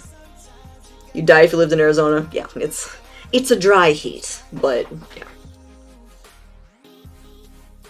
Yeah, the deserts of Arizona, you have to be a very specific person to look forward to that. And I also know those people, and oof, not my jam. I have family who lives in the Arizona mountains, that's different. But the desert, yipes.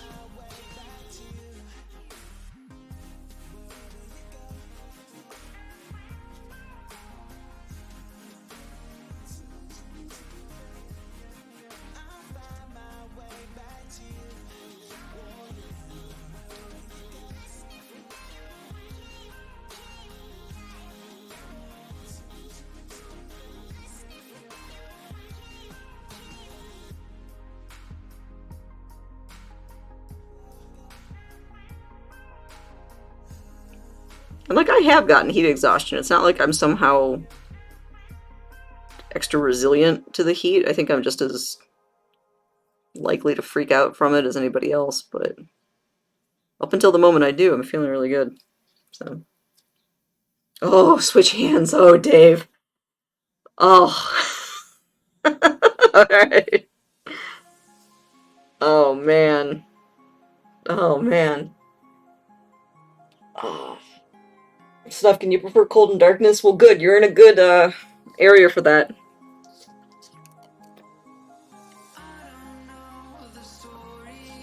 Yeah, no, I do fine in cold. I really do, but yeah, not my preference. My preference is basically set me on fire. Um, but in good news, had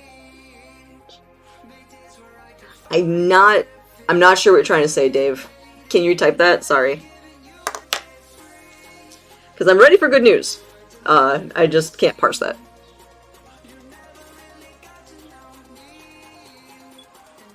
Nope. Okay. Dude, this hand. Ah! Switch hands. That's such a bad idea for channel points. Who put that on there? Oh my god. Okay, I got one on. Let's see if I can keep going. Had a check from insurance come through today. Ooh, that is good news. Was it as much as you expected?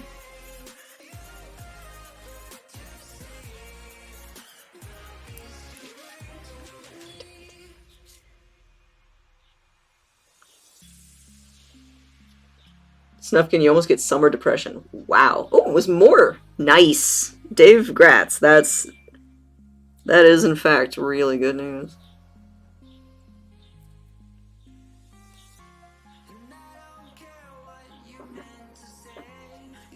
Yeah, and Snufkin, like, I get to a point where I don't want more sunlight. Like, I feel beaten down by too much sunshine sometimes.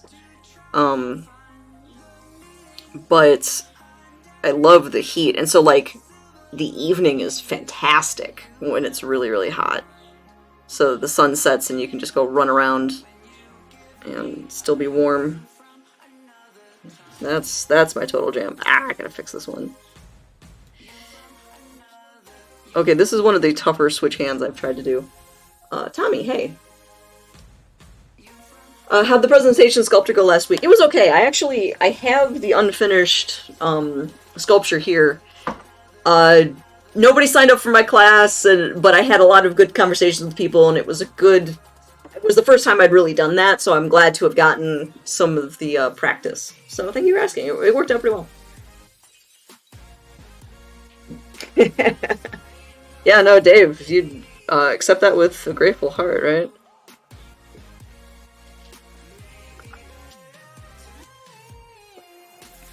Yeah, the event last week was a lot of fun. People were super nice. It's the first year they'd ever done that event, so it was not super popular, but, you know, I actually think that was okay, given what an absolute newbie I am, to be at kind of a smaller time event, while I'm still, you know, getting good.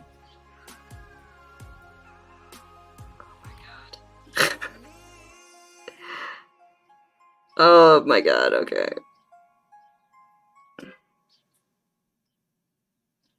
Okay, I'm doing it, but this switch hands is terrible.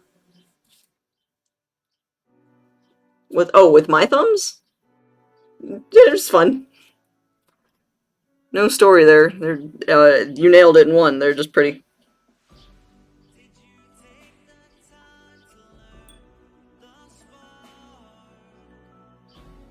Okay, Dave, I'm gonna try and get this one last one placed, and then I'm switching back. So this is brutal hard.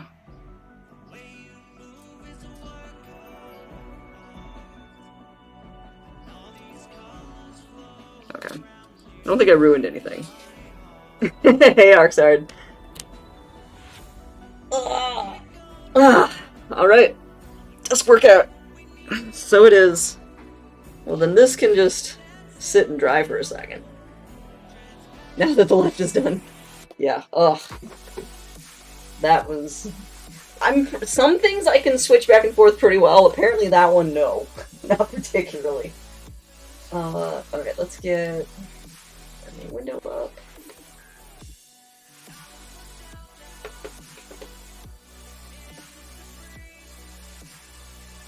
Oh, yeah, actually. I've been kind of over-focusing on that for a while. My eyes feel funny. I guess I've been doing it for almost 2 hours, so... So desk exercise is actually probably a really good idea. Alright. D20. 2. Didn't we get 2 yesterday? 2. Arm pulses. Okay, so Uxard, I think you got 2 yesterday, or somebody during that time did. Do you want me to re-roll, or do you want to stick with 2? It's your channel points. I'll give you the choice.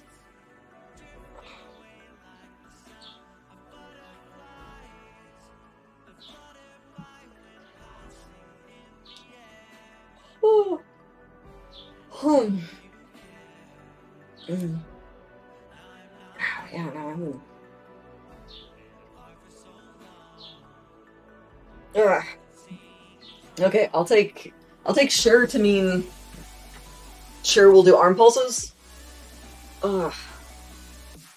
Yeah, Tommy, I'm gonna go with arm pulses, and then if someone else wants to spend the channel points to make me do something else, we can. So, alright. And so this one is weird, because it seems really simple, you're just moving your arms back, but you should be tensing and stretching your arms, and you can feel it, especially like right here.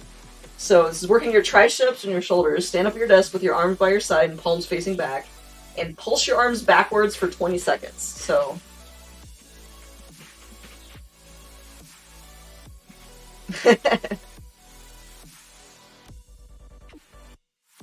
Yeah, no, this is a particularly good one. Oh.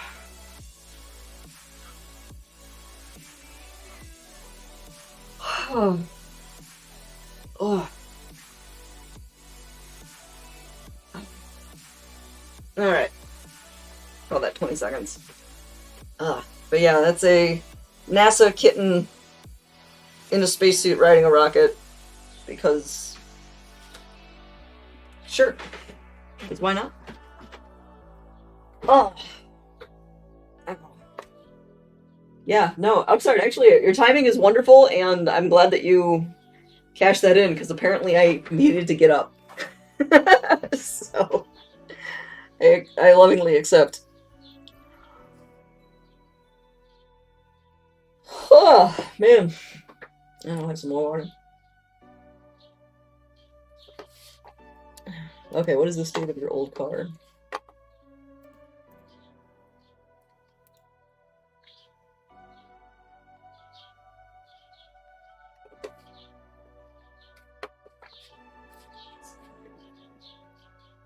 I can open a tab. Boop, boop, boop, boop. Boop.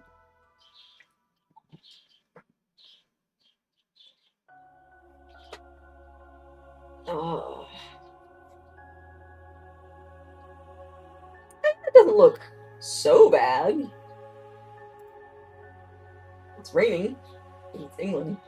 Yeah, because that looks like this side's fine. And so it's this side that got mushed. Oh yeah, there you can see that one. A little better. Yeah, that's not fun.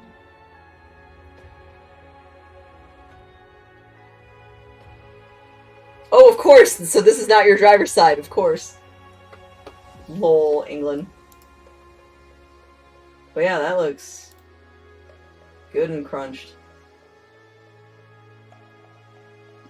Oh. I don't know if I have... Do I have my pictures? Let me see if I have my destroyed car from a year ago. Because it's real bad. Is it bad that I want that handgun? Let's say yes. Because you don't know anything about that handgun. Why is it on there? Is it any good? You don't know that.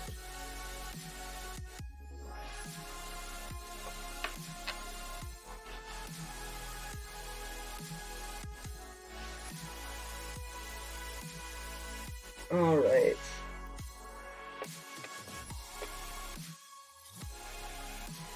So I was mentioning to people that my car was destroyed at the beginning of, lockdown and everything crazy last year. And this was my car. Oh, is it not going to show it? Oops, hold on. Hold on, hold on.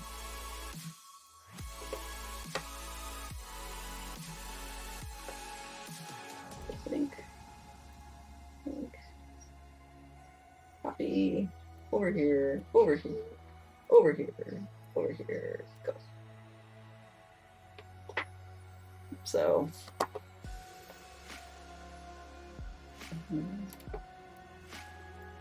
So, yeah, that was my car last year. Some yokel hit it so hard that it broke both axles. It actually slammed my tires against the curb, and so both axles were broken. So even though the actual denting to the back of the car doesn't look like it too much, the undercarriage was screwed. It was pretty bad.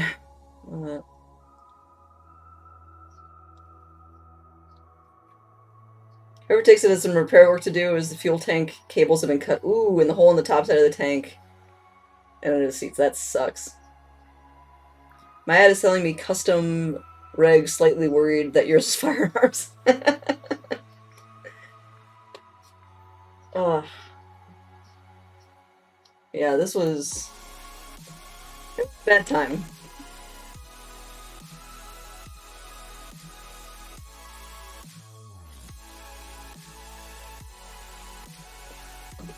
Yeah, the fact that it snapped my tire off completely was pretty fun. And then I think I have a picture of the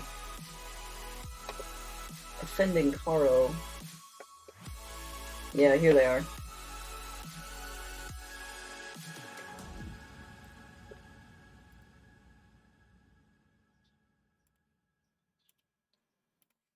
So that's my car, and this is where the other car ended up. So they basically hit my car, ricocheted across both lanes of traffic, and then slammed into another parked car, where they then came to a complete stop. And luckily, no one else was in that car either, and the driver and their 6 passengers or something were all okay. So this is one where I can just be mad at the person who hit me because everybody was alright. But they totaled 3 cars in a moment. And there's an nature museum. So there's literally where I worked, right in the background. So I was parked at work on the very last day that I worked in that office ever. And my car was absolutely destroyed. So that was a day. I never heard. I'm assuming that other chemicals were involved, but I never heard for sure. Yeah, Uxard, shenanigans were happening. So the police were very much involved, and it was a whole thing. And yeah, so I got to start the pandemic off with no car. And you'd be surprised to find out that the person driving that car was not terribly helpful with the police and not terribly helpful with the insurance company and just not terribly helpful. Oh well. No one died. Go for the small wins.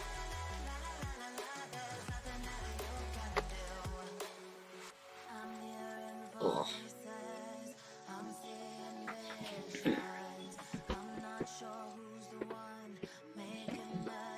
Oh, Oxford. You're the worst. No license, no insurance, and wanted by the police, right? Aw, feel that love. Okay, so I'll keep this the way it was. I don't get to reset it.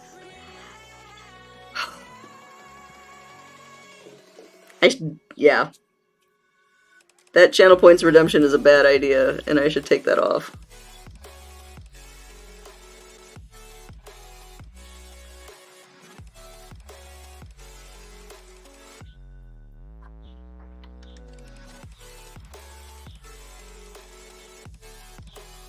Alright, I got one on. I'm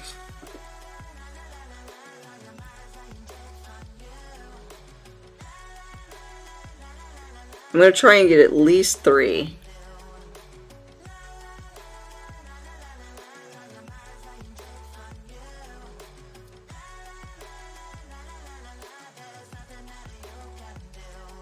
That's 2, and they don't look absolutely god-awful.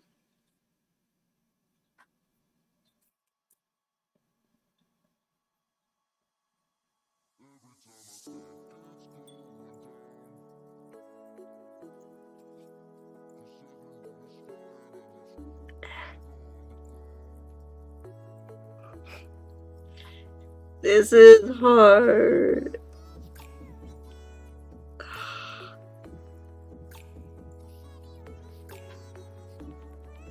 Okay, that's 3.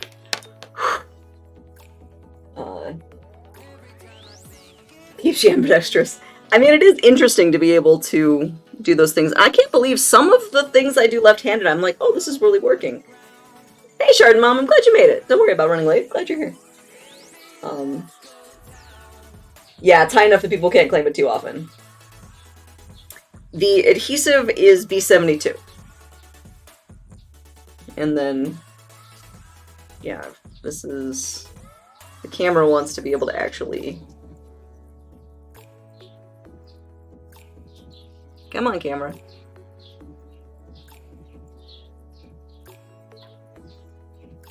I got it to actually focus a little while ago, but...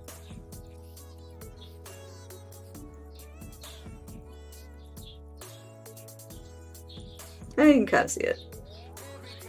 But yeah, so this rat skull is coming along.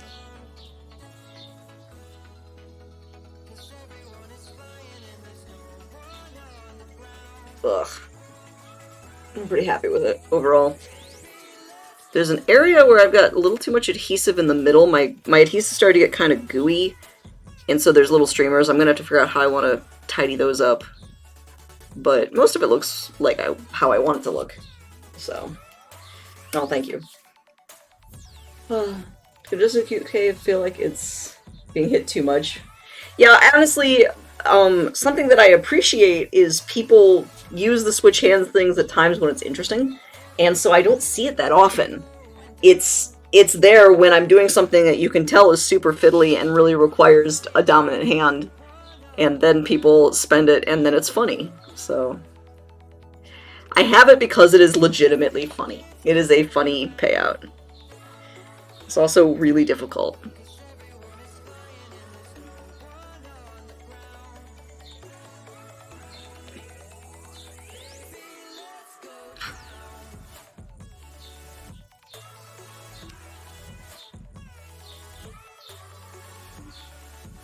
Yeah, but I've almost got the whole top of the skull done. I'm pretty happy.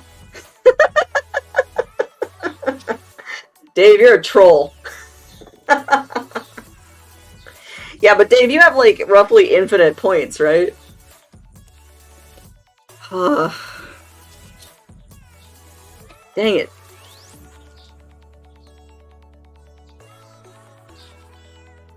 Yeah, let's put something here.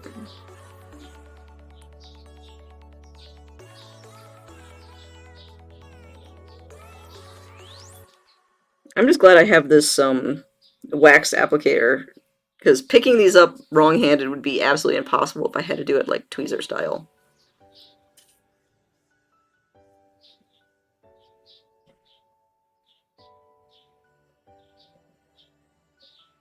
Go. No, don't sit like that. There we go. Okay, that's 1.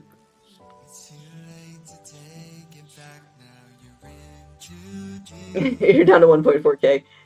Yeah, oh, sorry, mods don't necessarily have infinite points, but Dave had hoarded them for a little while. So. I think it was Bluesy who had the worst. And, so she's the reason I created the really expensive exercise payout.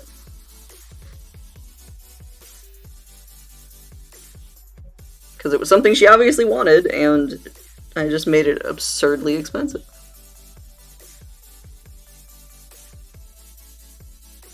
Okay, nice. I got 2 on, like, right in quick succession, so that's...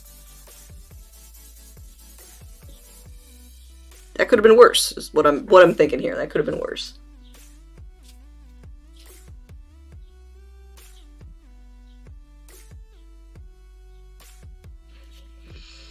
Okay, so I'm thinking I'm gonna finish getting the rhinestones down the front of the nose here, and then I'm gonna take a break and have tea, and then I'll do the sides, because you can see there's no rhinestones along here yet, or inside the eye orbits or things, but getting this top part done is really satisfying. Streamer is the only one with infinite points. Just gotta get Dave to log into your account. No. No, Dave is definitely not my spouse. Defo no. I have never met that human being, actually. A pseudo9 is my spouse.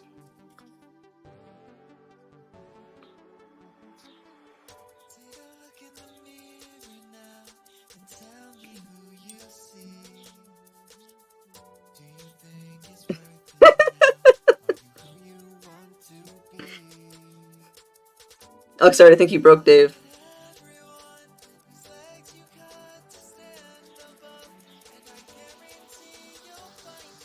I'm assuming he's laughing too hard. No, I don't think so. Pseudo9's at work right now, so sometimes they pop in when I'm streaming, but not right now. Well, Dave, I'll take the compliment. But yeah.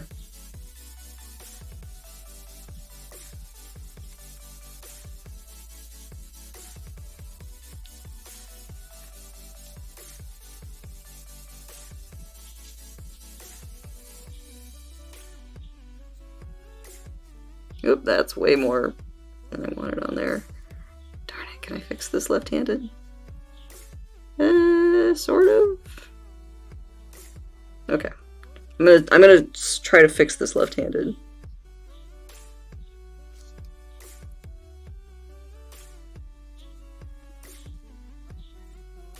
Well, I guess with this much glue, everything's sticking really easily. That could be worse.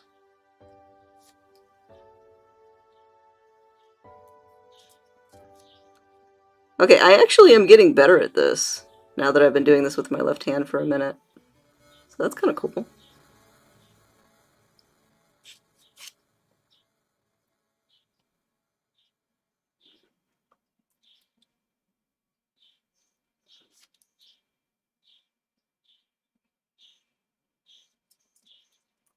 Aha! Yeah, and then I go and just knock it off because left. Okay, I'm gonna put this one more on left-handed and then I'm done. Nope, okay. Switching back. Ah! How do you know you actually never noticed? I mean, it's possible. Oh, Oxart, it's all good.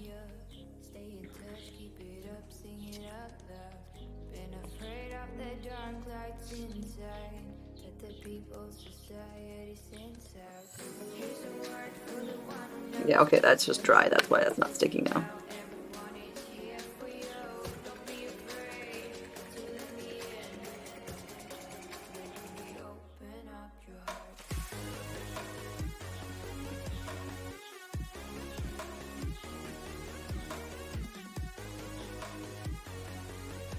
Okay, I managed to get some of my blue tack kind of smeared around. I think because it's just so hot today, it's spreading around a smidge.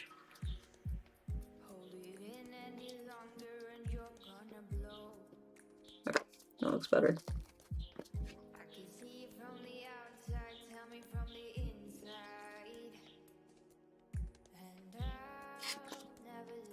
Okay, I'm going back.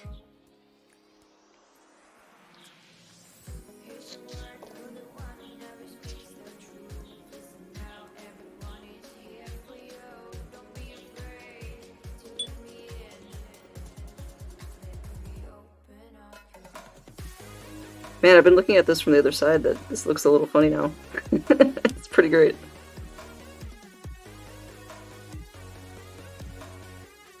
Yeah, I have to check, right? I know you people.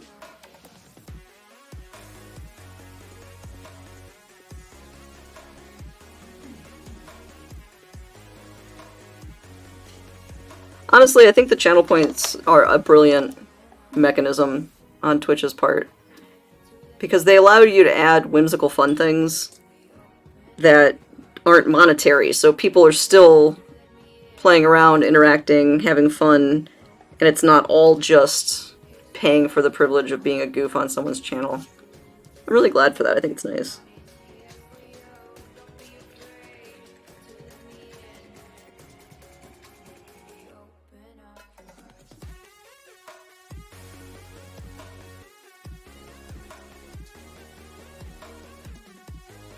Let's come on.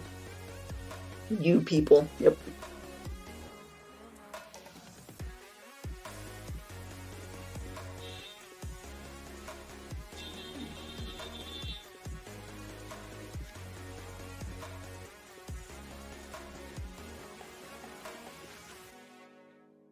So I mentioned I got to go in-person lazy grocery shopping yesterday and just like buy stuff for fun.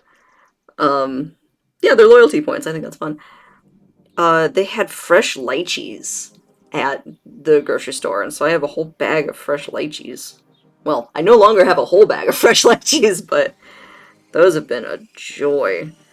So if you ever see lychees for sale uh, at your local produce seller, I super recommend them. They're weird, but they're real good.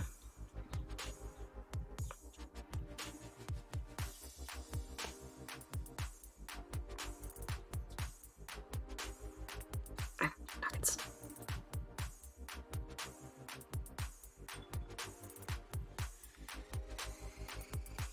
But that's the sort of thing that I wasn't buying weird produce when I was ordering stuff ahead of time online or whatever. So I haven't had something like that in a while. Your wife loves those, yeah. Yeah, not light cheese. Although I do like a good light cheese, but lychee. Oxart has it spelled correctly there. Lychees are the jam.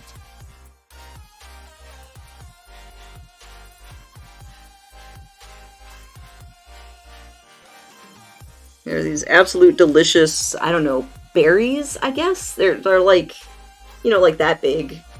I can go get one, I guess, if you want to see one.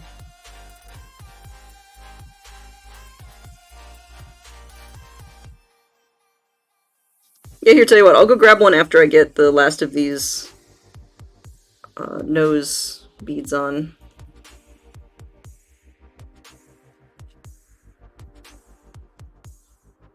Oh, you think it's lychee?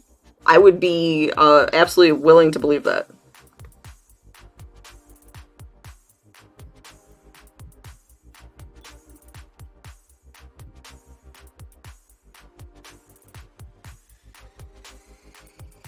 Yeah, I'm not even really sure like where they're native to or anything. I just know that they're real yummy. And there's a lot of like Asian candy and tea and stuff that's flavored with it.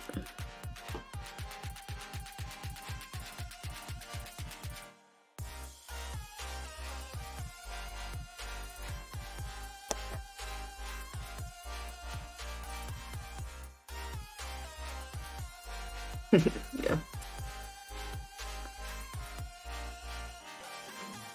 Actually, I probably won't be making hot tea this afternoon because again, it's pretty hot here. I made iced tea this morning. So while the day was cooler, I boiled water and made a big thing of tea that's in the fridge. And I made it with just a little bit of spearmint from my dad's garden, so that was pretty cool. And I made some simple syrup the other day. So it's just, I'll probably have iced tea.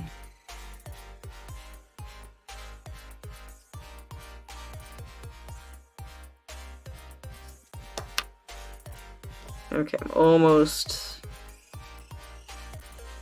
done with the top here.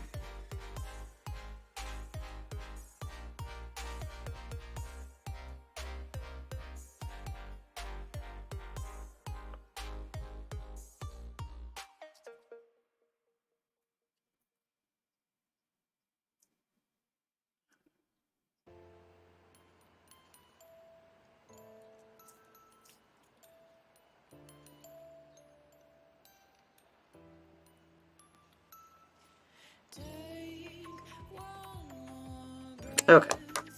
Whew. That usually sounds right. Oh, you don't like iced tea? There's a lot of different iced teas, so I don't know which ones you don't like, but I make real good iced tea. Alright. So there, the entire top of this, I don't know if this shows up better. It's a little bit better. the whole top is now totally encrusted, so I just have to do the sides. So that's not too bad. Cool. Ugh. Alright. Then I am gonna take a 15 to 20 minute break. Oh, although let me go grab a lychee just so people, or a lychee, whichever one it is.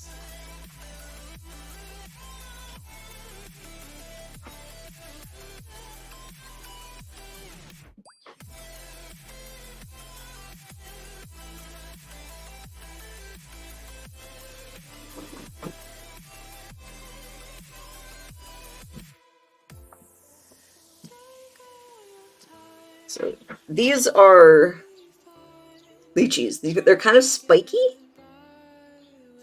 So bringing forth the lychees. Lychee, whatever. Estonium, I don't know. I know they're yummy. That's the important thing. But I do also like a light cheese. Actually, here. So I don't get juice all over my workstation.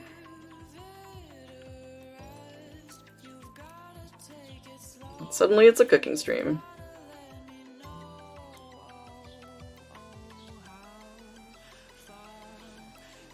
Okay, and that's it. Pretty on focus.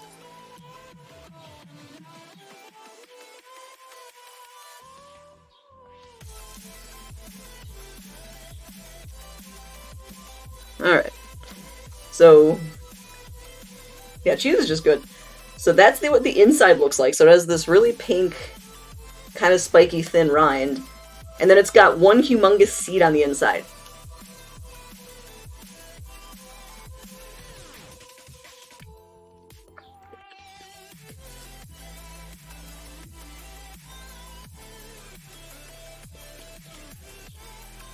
So check that out. Finally got cooking. Yeah, fruit stream. Yeah, so the inside's like a really pale white, and they've got these just monster big shiny seeds, and they're so sweet and really good. And we were joking that they kind of taste, or they seem overall like a fruit that was made up by somebody.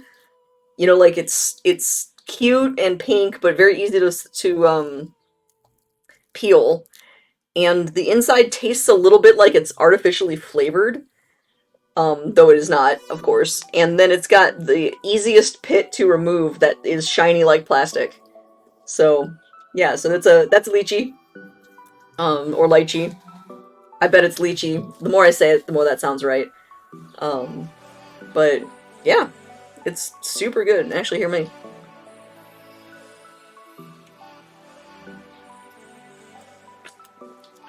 Alright. Ah, it's really juicy. So you can see the ginormous pit in the middle. So, yeah. If you ever see these for sale, buy them. They're just super, super good. Yeah, ginormous pit. I might have to go have more of those. They were super juicy. Like, we were eating them on my balcony last night in the dark. Well, it's not totally dark, you know, there's a streetlight and stuff, but fairly dark. And so this morning I go out and there's like juice everywhere. So the whole table was sticky. Ever tried planting the pit? No. I don't have any idea what a lychee plant looks like. That might be fun. I have a bunch now. But for now, I'm gonna go make tea. So if anybody wants to look up how easy it is to propagate lychees from pits, tell me. And I'll be back in 15-20 minutes after a good break. So I recommend everybody else get a beverage, walk around, look at something distant, all those important things. I'll see everybody in a little bit.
Hands over your head, baby. Yeah.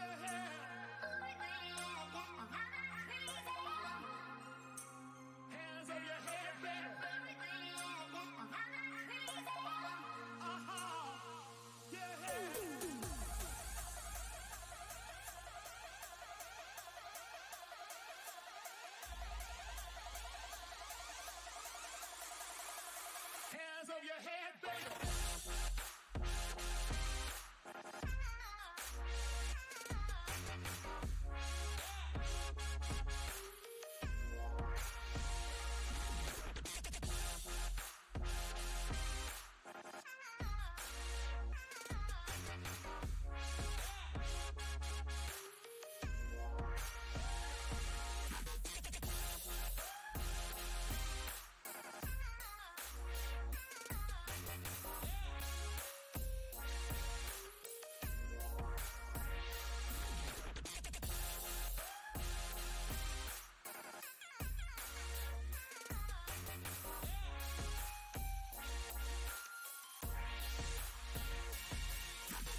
Do you get tired of your misery?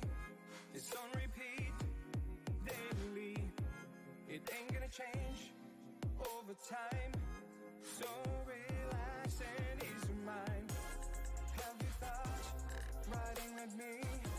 I'll take the wheel for you to see what would have been, what could have been. Let me drive a little crazy.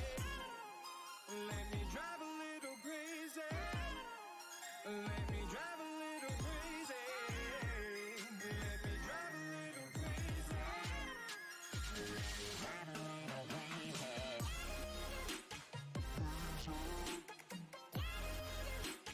Crazy.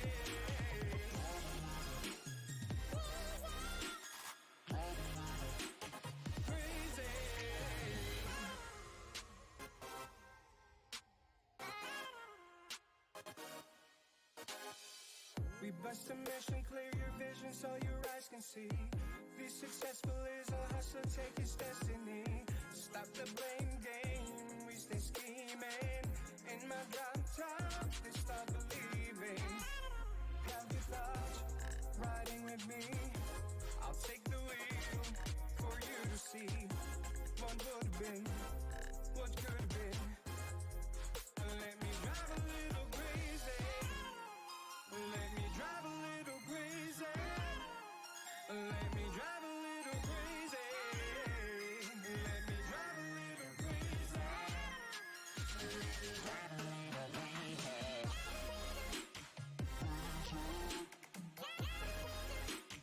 Crazy.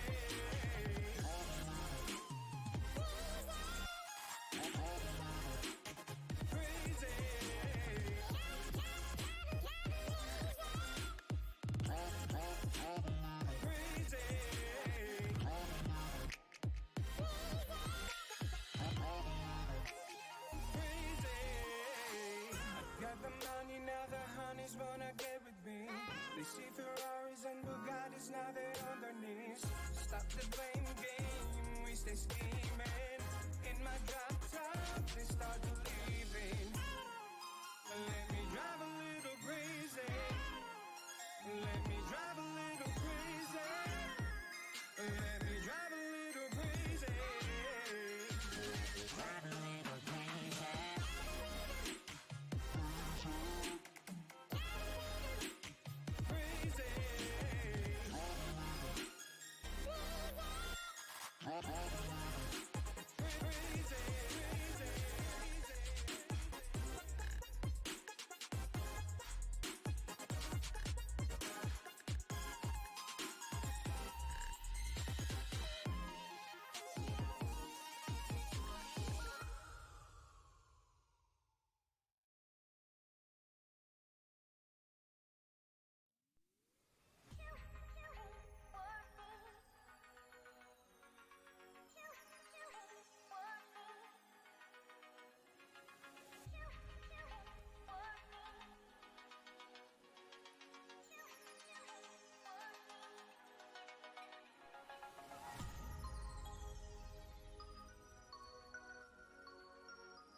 Alright, dear humans, I am back.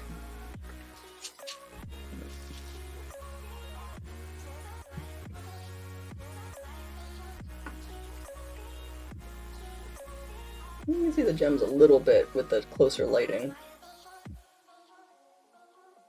So now I've just got to get the sides. Well, it's not bad with just the top done, but I do have every intention of finishing the whole thing. And then probably putting some lighter gems in that eye area.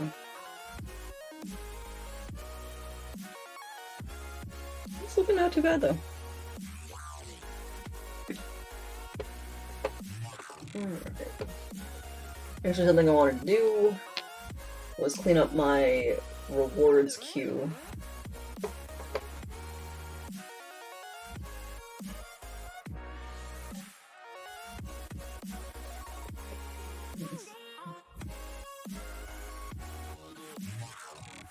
I think I'm up on all my switch hands. I actually missed a desk workout yesterday. I was trying to juggle a bunch of different things at once, and it got missed. But I refunded that person their points, so it's fine.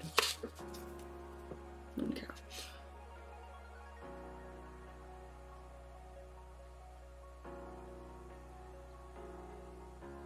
Yeah, I'm pretty darn happy with this.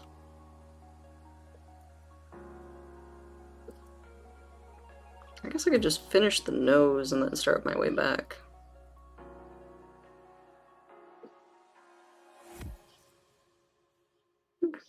That's cool.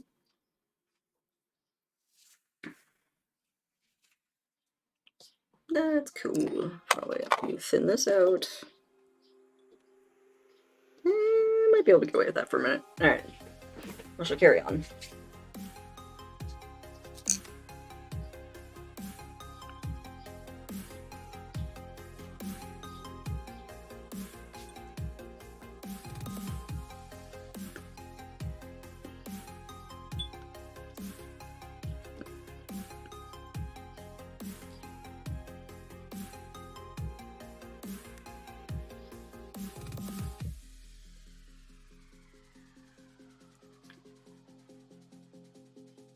And I'm happy to say for my tea time, I did in fact have a delicious iced beverage and the last of the chia seed pudding that I had made the other day. Chia seed pudding is like the ultimate lazy using up stuff out of the freezer dessert. Because it's just chia seeds, some sort of fruit juice or non-dairy milk or dairy milk, and whatever you want to flavor it with. So, like, I pureed a bunch of, Oh no, Lux, what is your sad news?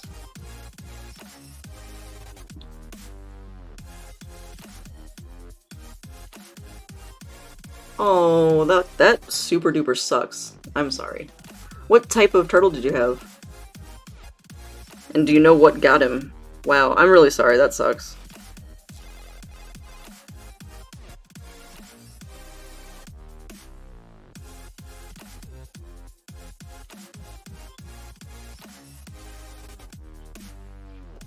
$16 is not a bad haul, all things considered.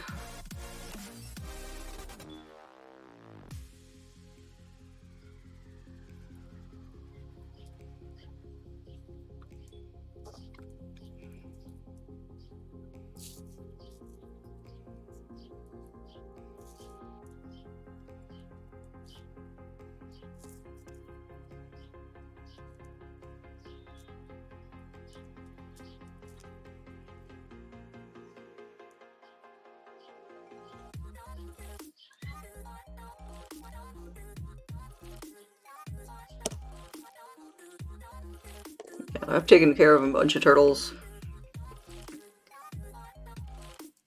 It's usually snakes that I have to deal with dying. The one turtle I used to take care of that did die did it so when I wasn't around. And other people took care of it, so I guess that's good? I don't know. I think he was a good boy.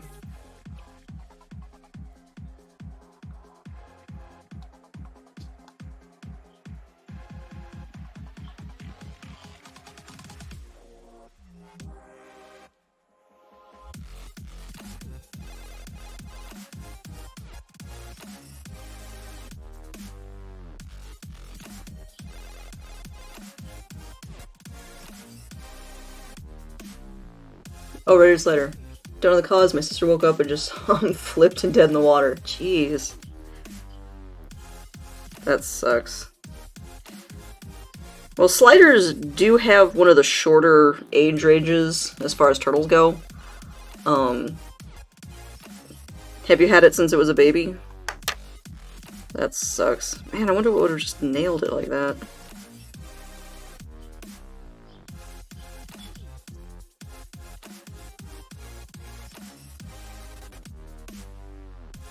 Do you have any other critters in that tank, or was the turtle alone?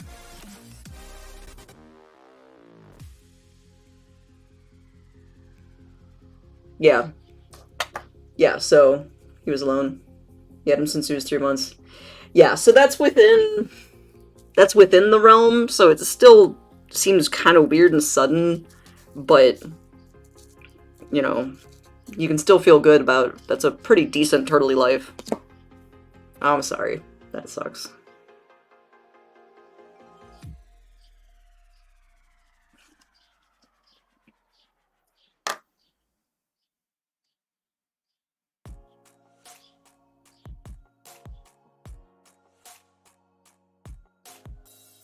I've known some pretty charismatic red-haired sliders, too. They can be pretty cool. You fed him 2 days ago and he was fine. Was it something new, or is it just what you usually feed him?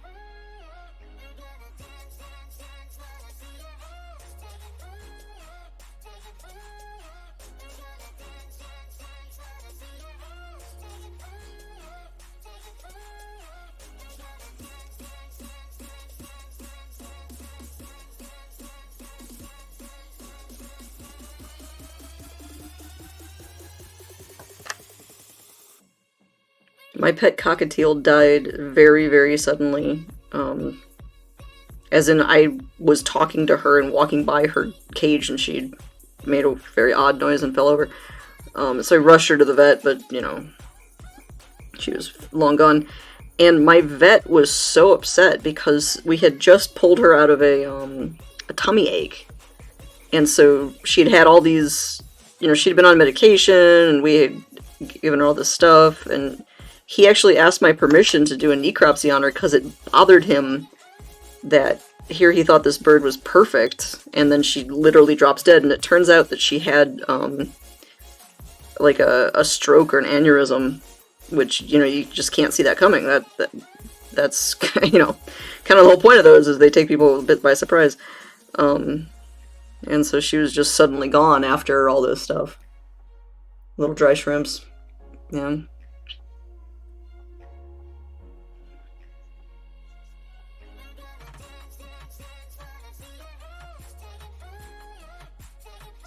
That's looking good. Ah, Lux, I'm sorry.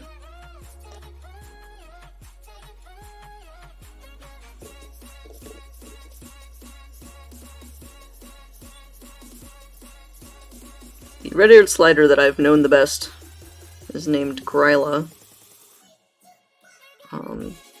And she lives inside the Butterfly Haven at the museum I worked for. And I took care of her for years and years and years, when I was a volunteer. And then when I became staff, I was, you know, one of her multitudes of guardians, but I was not her direct person anymore, but she was fun. She's spoiled. And as far as I know, she's still kicking around, so living her best life in a tropical paradise all to herself. No, you know, her and some birds. There's no butterflies in there right now. They'll come back at some point.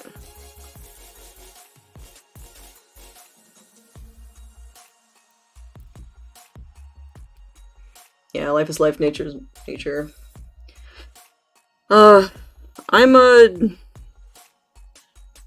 am attaching rhinestones to a rat skull. So I've got the whole top is done. And then this. I mean, what makes jewelry fake? It's a real rat skull. And so if you do choose to wear it as jewelry, then it's real jewelry. It is in fact fake jewels, if you're going with that. These are plastic.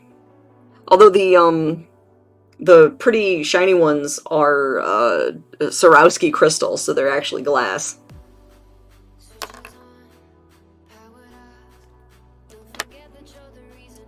Yeah, Swarovski crystal. Very nice glass.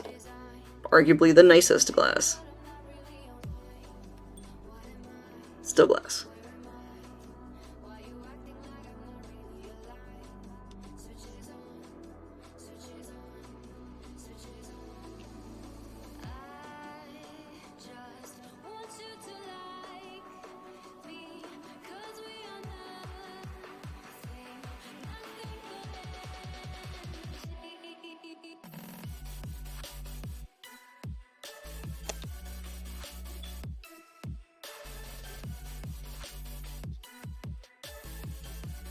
Delta Rapper's using your job, right?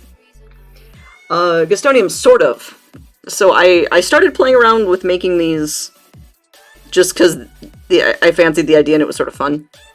And then I posted about it on my Facebook, and a friend of mine from high school wanted one to give to a friend of hers. And so I'm going to give it to her, and presumably she'll then gift it to a friend. So, alright, Lux, thank you for the lurk.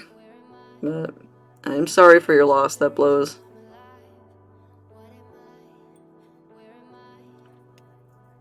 But I'm considering doing stuff like this as like a little side gig revenue stream, because I could use more side gigs, you know, as I'm trying to figure stuff out. And a lot of my stuff is hard to like just sell out in the world.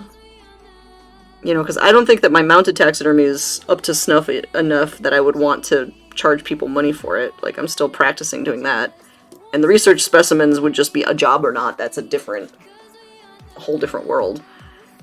And so what can I do to potentially make money off of stuff? And so I've been trying to bling out rodent skulls, because they are easy to acquire and a nice shape and a nice size. So this is the largest one I've done so far. The other ones I tried out were all mice. This one is a rat.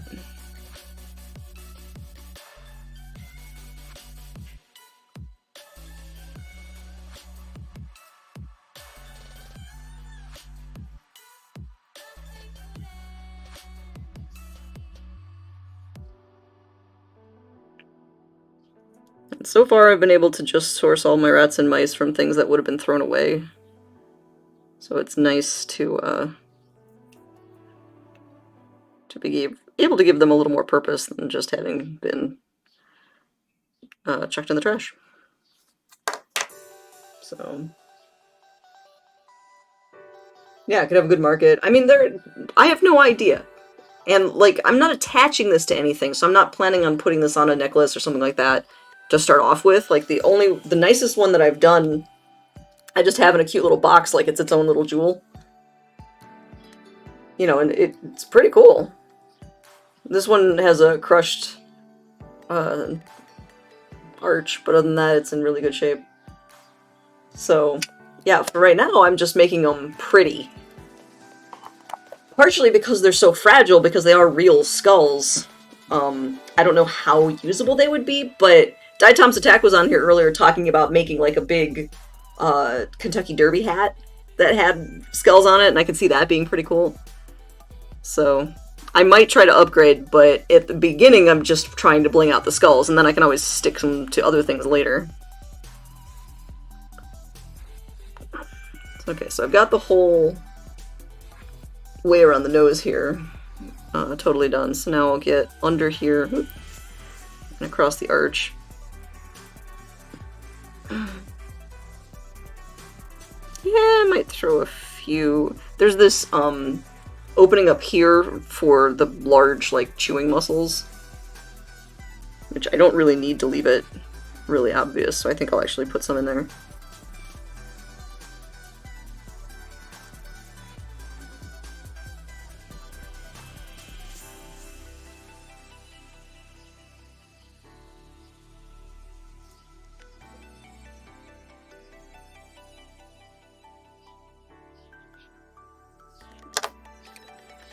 And I biffed that.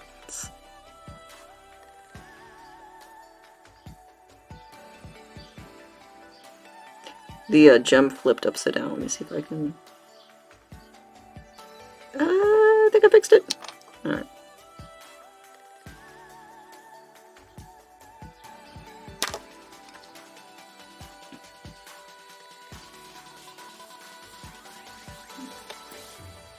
Okay. Yeah, I have slight error in there because it's kind of a pit, but I got it.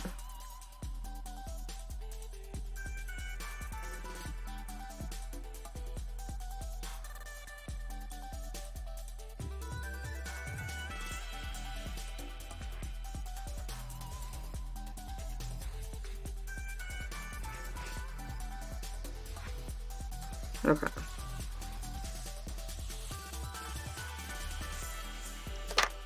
Oh yeah, that looks better. It's so hard to see the definition of the black, you know, the black on black there. That helps a little.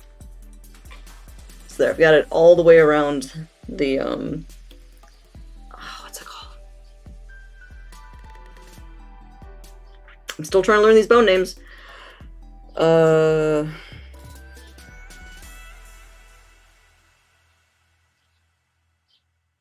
Wow, I totally forget the name of this part. Okay, so the nose bit, like the rostrum, has the bones there have a specific name. No, not the tooth. This area. This has a really specific name. So yeah, these are the teeth here. This lower mandible. This is the maxilla. Haha! It was in there somewhere.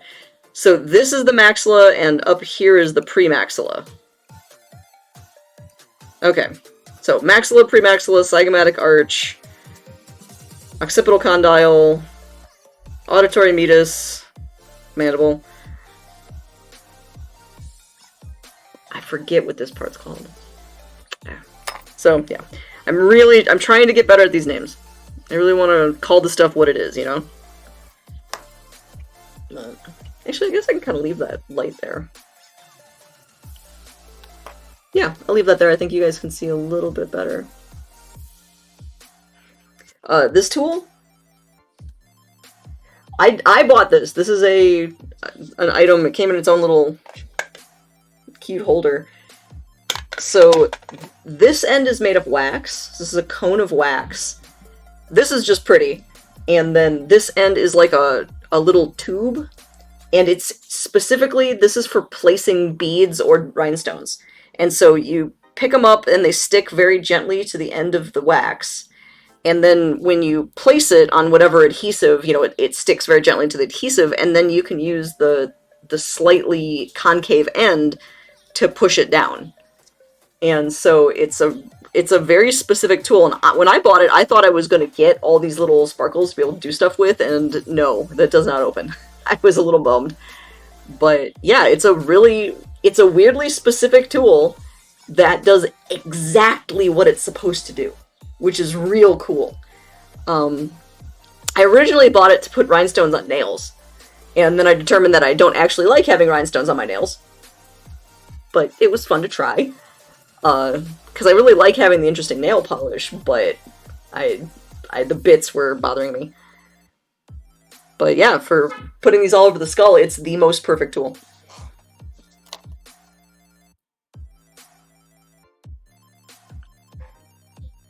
It is kind of neat when you find out that somebody solved a problem you didn't even know was a problem. You know, like somebody out there determined the best way to place rhinestones. That's awesome. Thank you, whoever figured that out. It's so very specific and very cool.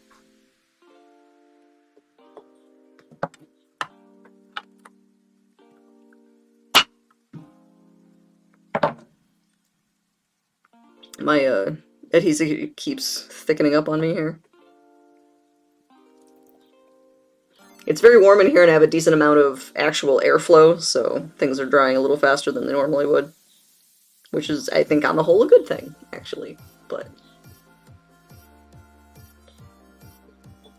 yeah, I think these have a bunch of different names, like gem picker, you know, or rhinestone picker, I think is something I've seen them called.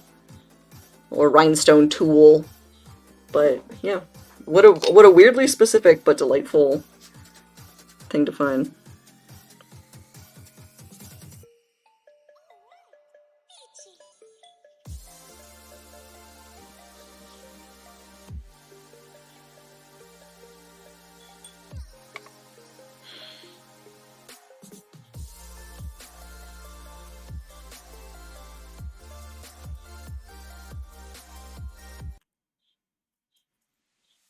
Once upon a time, we were both happy. Everything was fine, then suddenly it leave. I was left behind, broken in pieces. Then you'd reappear. Sometimes we all feel a little afraid. We don't put our emotions on. Okay. So I got around the bottom, so I just have to get inside of this thing. Yeah, and I don't remember what this foramina is called. Probably has a very specific name. Because I really want to know the names of these things. Like, a lot of it you can just point to it and be like, that thingy there, you know, and that's fine. But being able to just call it whatever it is so helpful. Like, oh, now I'm placing them in the blah blah blah, whatever thingy doobop it is, and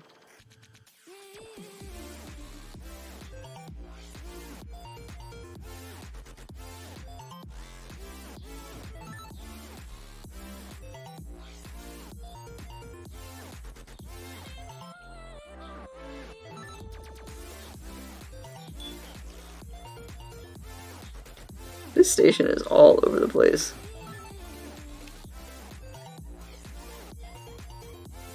I don't mind it, I actually think a lot of it's pretty okay, but... Ooh, Snufkin, I missed the reference. What about plant parts? Oh, naming them. Naming them. Yeah. Yeah, having the actual language for something is really cool. You know, or like machine parts. Being able to look inside your computer and, you know, call everything what it is. Or what have you. It's just, it's nice to have the full language for something like that.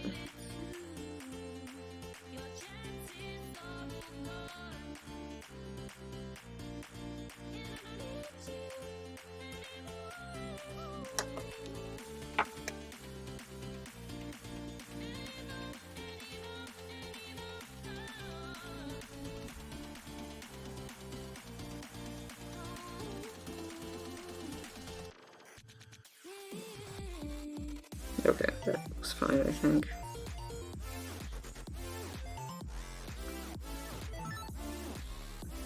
Alright, that was good.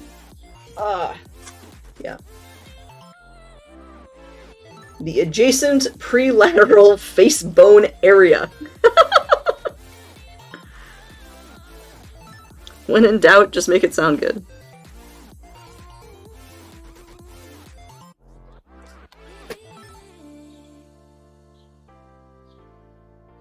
Yeah, I know some of the cranial terminology just because the fossils that I've been working on at the field over the years have generally been cranial. I work on a lot of head bones.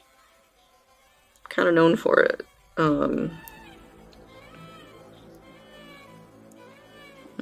It's fresh, apparently.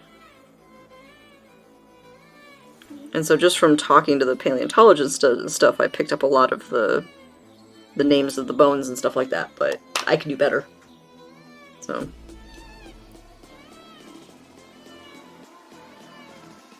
I'd always meant to spend more time just kind of like studying that, and of course that didn't frickin' happen.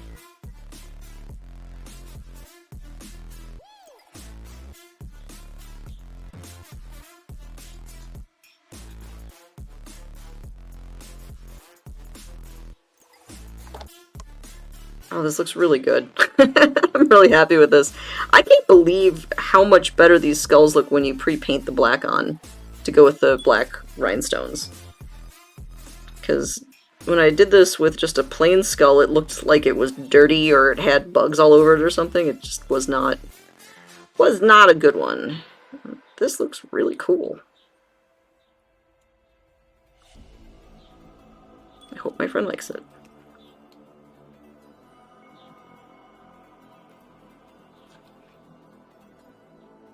Gustonium, I volunteer at the Field Museum. So I worked at the Chicago Academy of Sciences, but I am still a volunteer at the Field Museum of Natural History.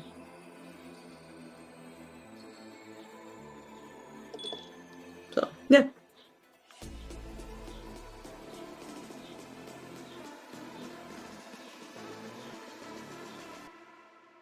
And so, yeah, literally on my days off from one museum, I would go volunteer at the other one. So, yeah. I really like this sort of thing. And at the Field Museum, I got to play around with fossils, which is something that I both couldn't do at the Nature Museum, and it's hard to do at home. Not impossible, of course, you just need to get the setup for it. Including acquiring said fossils.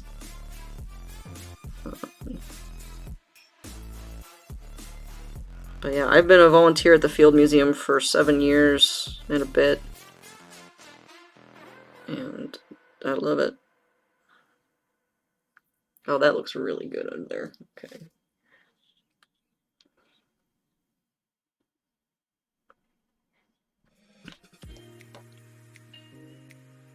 Yeah, and volunteering in the labs is cool. I mean, they're great.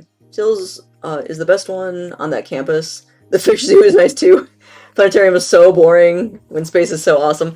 Yeah, the Adler needs some help. Although I do like they have it's a museum.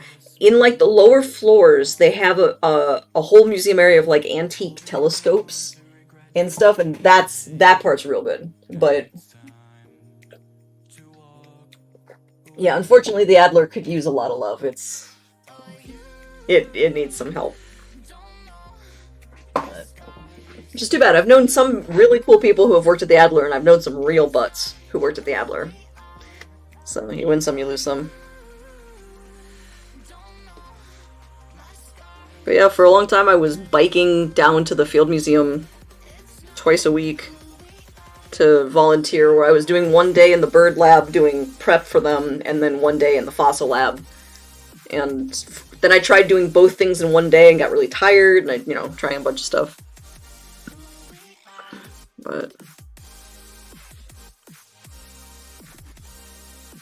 And hopefully they'll let us all back into the museum some point this summer.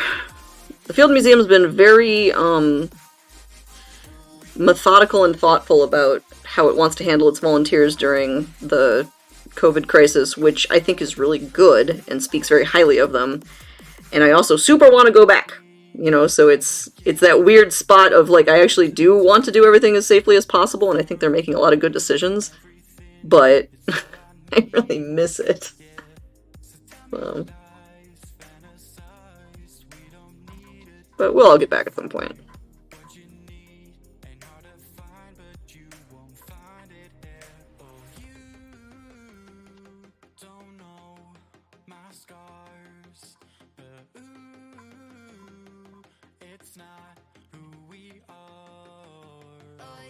I actually did an interview, so Gustonium, I don't know if you're on Facebook, but I was interviewed on Facebook Live by the Field Museum because as part of their Meet a Museum Insider series. So if you look up that stuff, I'm in April, and I think the stream title that was like a view from inside the fishbowl or something, because it's about the lab. One time we were digging a grave, and a spine came up with the excavator shovel. Ooh, some schoolboys walked by at the same time, and they screamed like girls. Was it a human spine, or was it just like a deer or something? Only a matter of time to pull a cliche. Yeah, no, we'll be back. And that's why I'm glad they're taking it slow and being thoughtful. I like the fact that they care. And are sciencing it up to get us back safely. So my fossil that I've been working on has been waiting for me for 240 million years. It can wait a little longer. Human spine. Oh, Snufkin! As much as screaming at bones is kind of silly because what's it gonna do, I kind of appreciate where they were coming from on that. So I guess that's the problem with having such an old graveyard is stuff just is around. Hashtag things Americans don't understand. Ugh.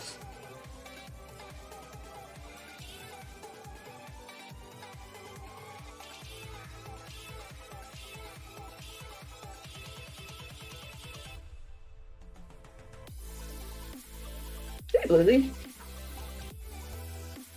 Yeah, I probably am on for another hour. Glad you're here. Um, Mostly Denture. Yeah, that makes sense.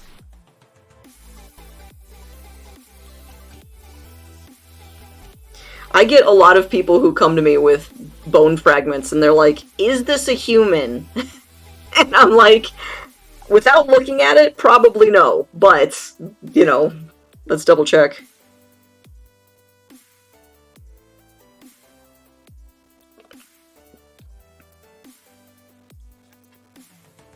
Because all the people I know who have found dead bodies in the Chicago region, the bodies were fairly fresh and whole. So, there it is.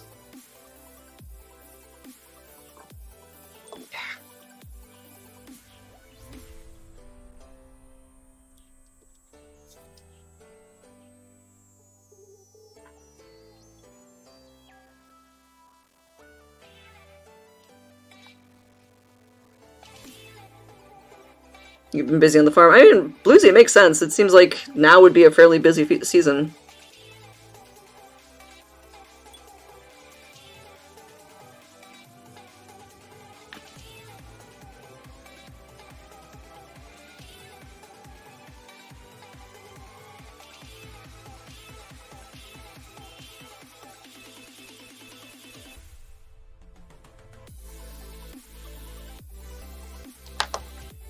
It is slowing down. Nice.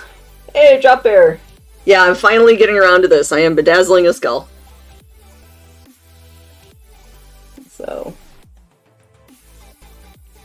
Holding a chicken wing, asking if it's human. Yeah, it's usually teeth or knuckles that people are asking me when they find a bone. And the funny thing is, if it was a human bone, I probably wouldn't know that. I would know it's not a local animal, but I'm not good at IDing human bones. So that would be, you know, usually I'm like, that's a dog, and then we can move on with our day.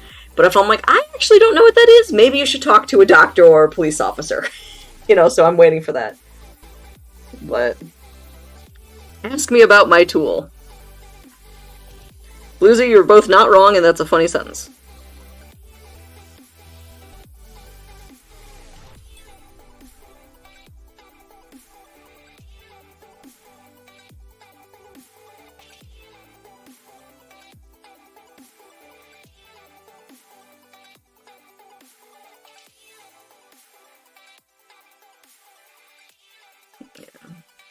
It is such a cool one. I love it.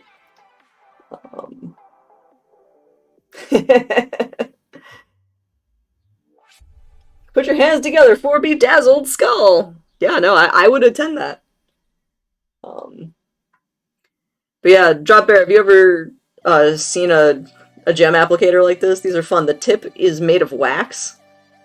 And for anybody else who's popping on, this end is made of wax, and so the gemstones stick to it.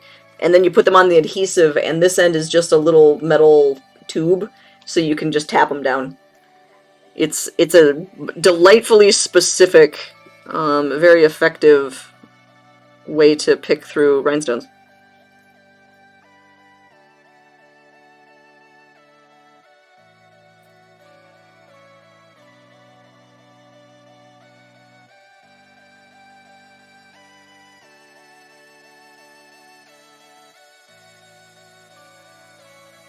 I've been a little behind on actually, like, bedazzling anything. So it's nice to be back. I'll probably finish this today, too. Yeah, it's fun. And also small bone fragments. Yeah, it's good for just picking up wee little things that you don't want to accidentally crush.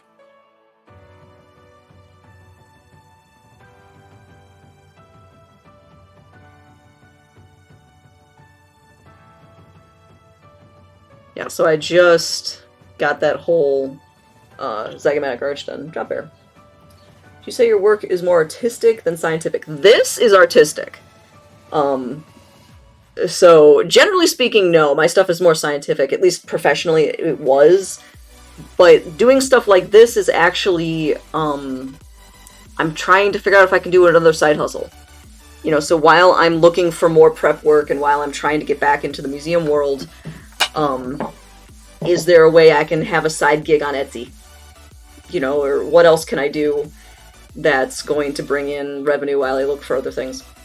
So this is something I'd never bedazzled a skull until I started streaming on Twitch, and I was like, why not? You know, and so I did this little guy, and I'm real happy with it. Hey, Devil's Hand, and we'll take that quick stretch. So yeah, I'd say that, ow, I've always been more scientific in focus, but I can't get a hold of scientific work as much right now because I'm outside of the museum, and so I'm trying to teach myself more artistic stuff just to have more options. Caught a little of Articulate stream yesterday. He was showing off some of his creative items. Yeah, his stuff is great. Oh, Bluesy. Alright. Here, let me put a few more on this arch just because for completionist's sake, and then let us do the desk workout.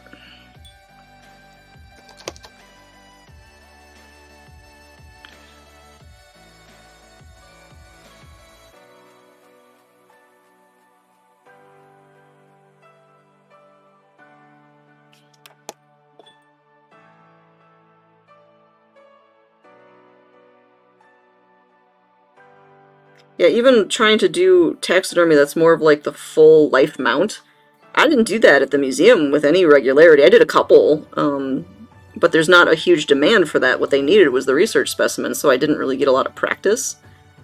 But if I could be a little more multifaceted, you know, if I pick up more skills, I figured that just gives me a lot more options. Alright, got that one done. Hoping for lunges. Yeah, you would. But yeah, Articulate's creative stuff is pretty neat. You're glad you didn't do the super expensive, yeah. That's true. Let's see. We were talking about my car getting destroyed earlier, so the car on the right is the one that destroyed my car. The one on the left is not my car. That is the other car that was destroyed. And that's my car. So anyway, there's a very short version of that story. Moving on. Alright. Bluesy, D20. Oh shoot. I don't think it's lunges, but if I remember, 11 is something that you liked. Oh, it is lunges. Oh my god. Oh my god, Bluesy. It's because you said it out loud. No, Drop Bear. Luckily, the phenomenal human being who destroyed my car and another car came out of it fine. So did all of their passengers, and both my car and the other car were parked, and so we were not in our cars when they were destroyed by that person. So honestly, as that sort of calamity goes, it came out as well as it could. However, that was how I started the pandemic. So literally, I was packing up my office on the last day I ever worked in that office to take stuff home to work from home. And I walked outside with all of my boxes of files and a potted plant and all that whatever to find all this police activity in my car totaled. So, it was good. No, Bluesy, I will do them at whatever pace I want. If you pay that extra splurge, then we can talk about having you give me direction. Also, Tommy, not wrong. Alright. So I hope some of you people are doing these, since I have to do them. With one leg in front of the other, gently lower your knee back down towards the ground, 10 times each leg. Alright. Let's see how badly I do this. Make sure to keep your knee behind your toes, absolutely. Alright. I'm assuming you mean by behind my other toes. Okay. Anyway. 1, 2, 3, 4, okay. 5, 6. Shut up, Lizzie. 8, 9, and 10. Alright. Other side. Drop bear. If you spend the channel points, we'll see. 1. Woo. Oh, my right knee is terrible. 2. 3. 8. 4. 5. Woo. 6. 7. 8.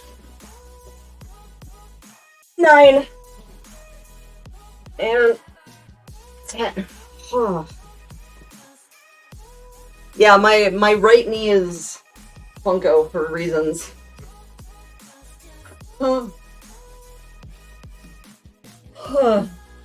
was mostly forgetting to breathe. That is a thing. All right. While I'm up, does anybody else want to cash in a desk workout?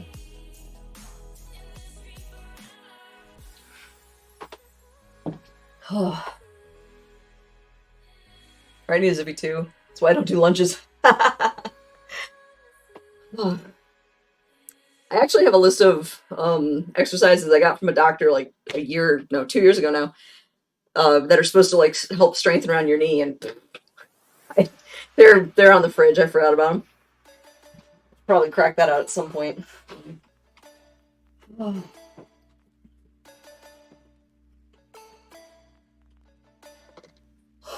Miss the leg press. Gotta get back to the gym tomorrow. Yeah.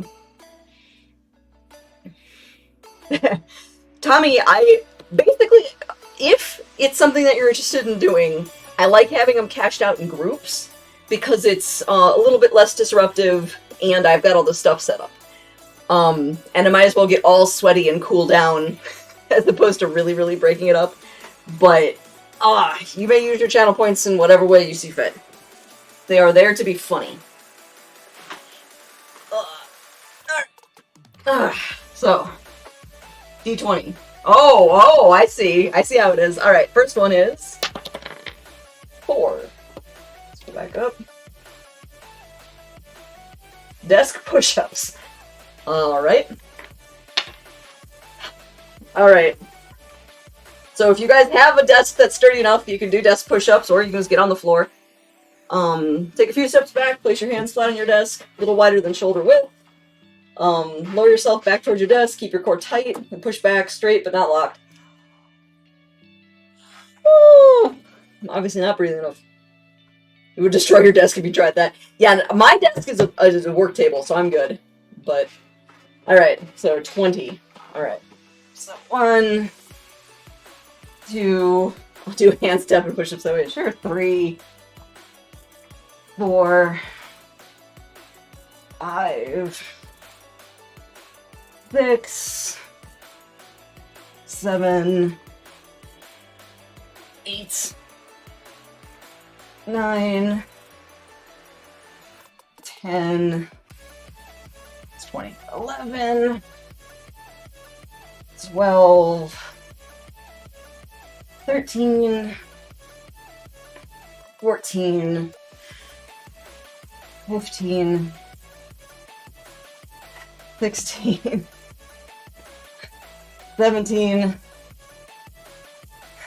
18, 19, 20. Usually that's fair. For that, I'm not going to judge. Alright.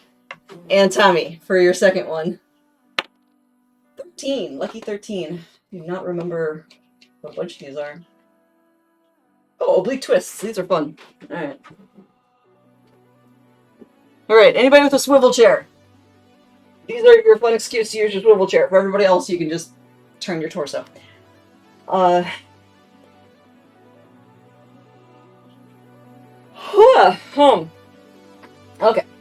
Sitting upright with your feet hovering above the floor, hold on the edge of your desk, and use your core to swivel your chair from side to side, go back and forth 15 times. Alright, so. 1. Oh, that's a lot of cracking. Okay. 2. 3. 4. 5. That's a lot of cracking. 7. 8. How many times? 15. Okay. 9. 10. 11. Woo, that was a big crack. Woo. 12. 13. 14. 15. Alright. And yeah, so Tommy, getting them all in a clump like that is beneficial. I am now, like, extra super awesome sweaty, but I've got everything set up, so why not, you know?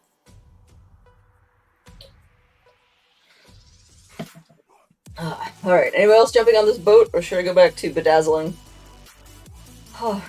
Lucy, that hurt a little. Yeah, that one, like, it seems like it would just be fun, right? But then you do it and you're like, oh, no, I have feeling there. Ooh, that did a thing. I kind of, okay, so I've never heard of Snack Nation before. I just looked up, you know, desk exercises, so I don't know anything about the website. They literally, as far as I can tell, sell snacks, but they have this page for desk workout things, and they're actually, they do a thing. They're not super intense, it's not like going for a jog around the block, but you can feel that it did a thing, and I do appreciate about most of these, so. And the neck ones just destroy me utterly. Ugh. Alright. So we'll go back to not gross view. I am noticeably sweaty now, so. It is also hot in here, so there's a lot of factors. It's, actually, where's my phone? What does Google say it is? Google says it is 82 degrees Fahrenheit. No, Bluesy, I'm good. I think doing the desk workouts has been really good, and they've been spaced out today. And this is the type of work I really need to take breaks like this, because I'm like hunched over and staring at something really, really close. So that's been beneficial.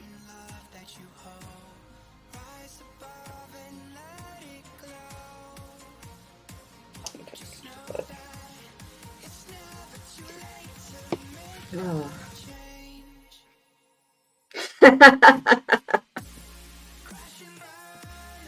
Drop Bear, you have your feels. Fahrenheit. Yeah, no, I'm noticeably sweaty.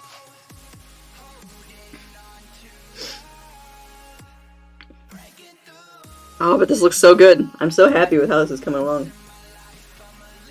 But that is why I specify. So I'm not just saying it's 82, 82 degrees Fahrenheit, because I know my audience is varied.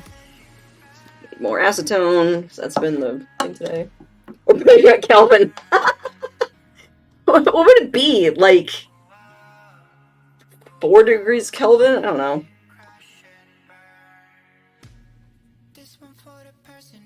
Once upon a time, I knew the Kelvin scale and how it related to temperatures I'd be familiar with, and I am long past that. The handstand push-ups make you sweaty.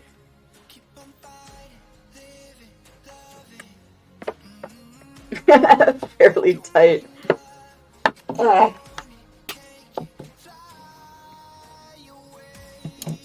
Hey, there's a famous work of literature with Fahrenheit in the name. Ergo, we're good. Okay, Kelvin is plus 275.3, sure. So, okay, so it's Celsius, but as an absolute. Well, that's easy then. So yeah, let's just do all of our temps in Kelvin.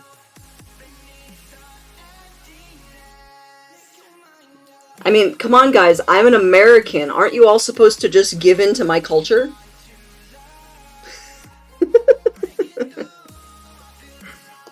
Hashtag, please don't all unfollow at once.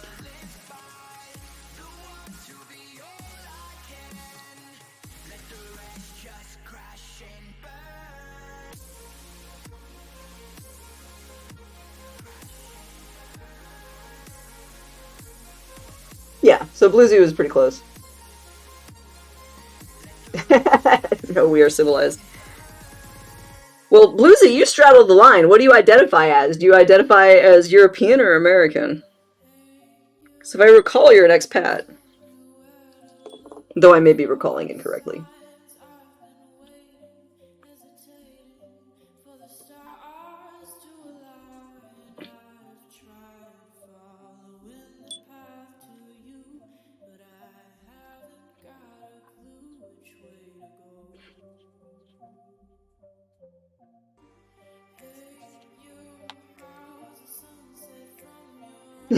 You are aware that there's more to the world than just the U.S. I mean, what? You mean like those weird restaurants I go to sometimes? American or Eurocan. That's pretty funny. No, Drop Bear. I find the Americana centrism to be a problematic thing. So yeah, I do actually know better, but it is something worth poking at.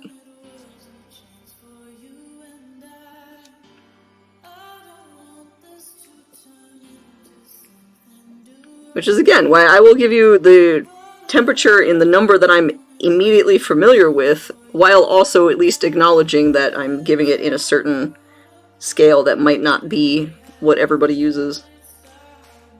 Because I would literally have to look it up to figure out what the Celsius would be for 82 degrees. It's dang comfortable is what it is. Rankine scale. Ooh, I do not know the Rankine scale. What's that?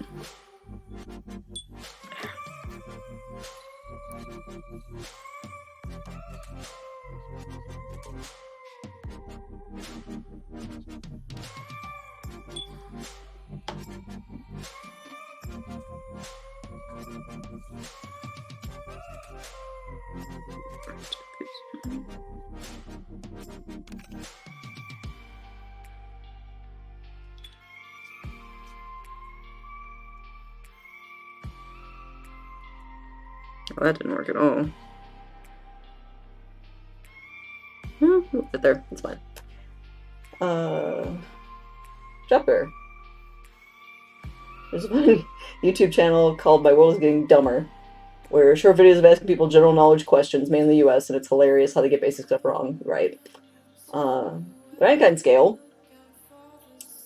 Rankine. The Rankine scale. It's an absolute scale of thermodynamic temperature named after Glasgow University engineer and physicist Macorn Rankine, who proposed it in 1859.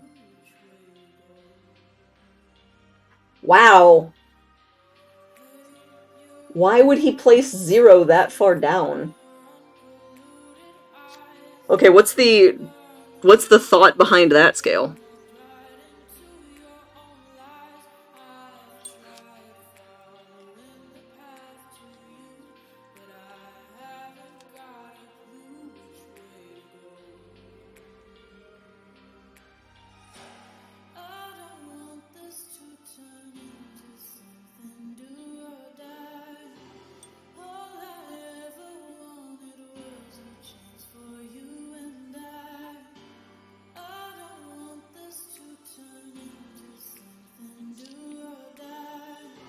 It's an absolute scale that has imperial steps of Fahrenheit. Wow.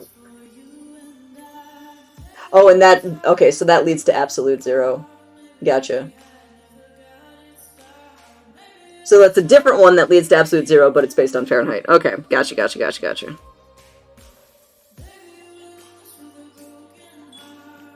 And so, in conclusion, yeah, we should all use that one instead. I see no flaw in your plan.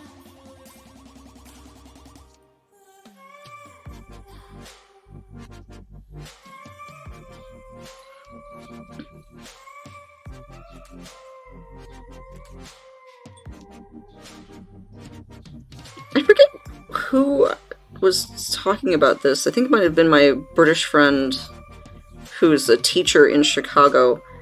But whoever it was, they were saying that they finally understood Fahrenheit. Instead of thinking of it in useful scientific terms, like when water freezes or whatever like that, if you think of it as rating your comfort level, and so, you know, how comfortable are you right now? I'm pretty comfortable. It's an 82. you know, but by the time you get down to 0, Fahrenheit, not very many people are comfortable at all because that's quite cold on Celsius. Um, and it was just a kind of a funny way to describe it. Because, of course, that doesn't work at too high of numbers, but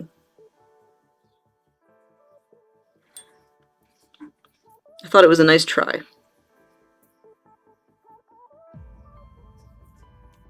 Because he's been in the U.S., if it was Tom, he's been in the U.S. for like 7 years.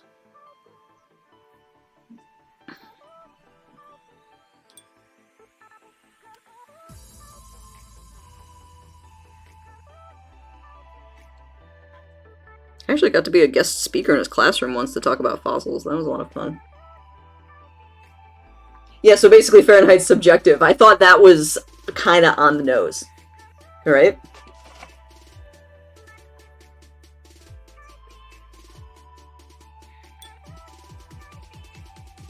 Yeah, because something I found is converting to metric measurements in terms of like length, so millimeters, centimeters, all that mess, I find very easy. Very, very easy. I like it. I have the worst time doing it for temperature. The Celsius numbers just do not compute for me. And I have a broad idea of what's what, but I don't like it. It doesn't work. Whereas, you know, metric units of measurement for other things, I'm just like, oh yeah, that's better. Let's use that.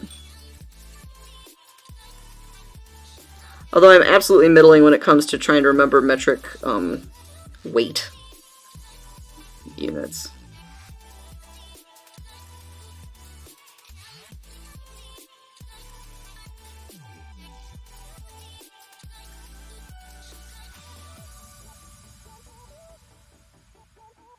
Okay. Yeah, 32.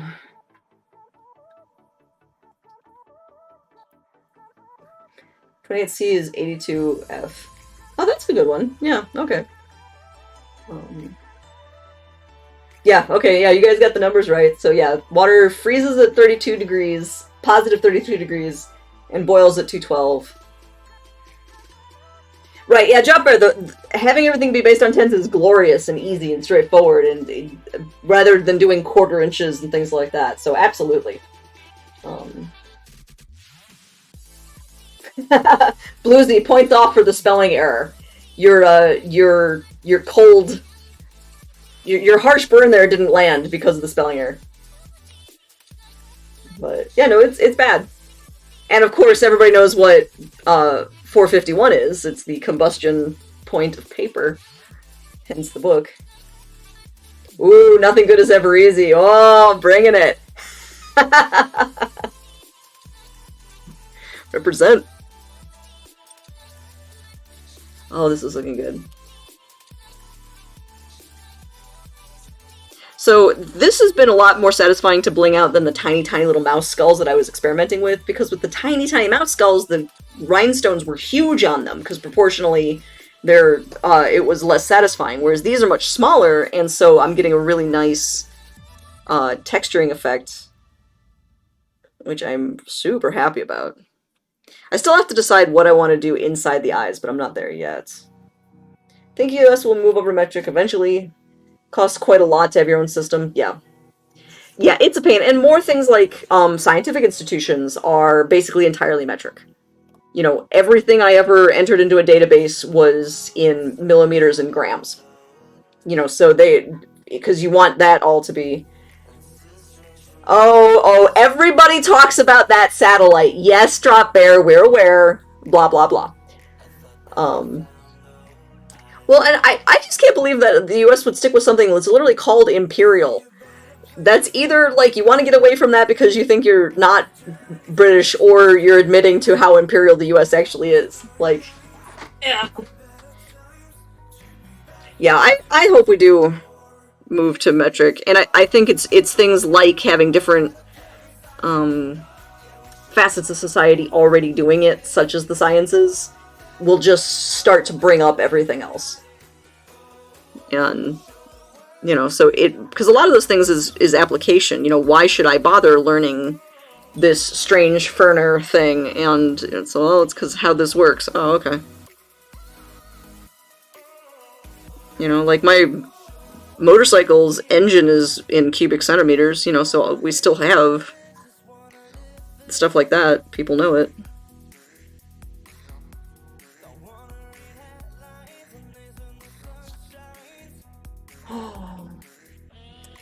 For a country that's had its war of independence over 200 years ago, you really do cling to your imperial scale.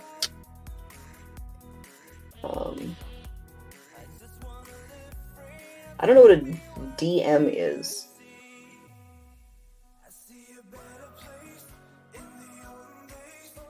So, something meters squared. Oh, decimeter. 1 decimeter squared is a liter, and 1 liter of water is a kilogram. Yeah. Medicine, I believe, is moving over. That's cc, cubic centimeter. Yeah, actually, yeah, cc's is something I'm used to administering too. 1/10 of a meter. Yeah, so I'm not super familiar with it, but I got it.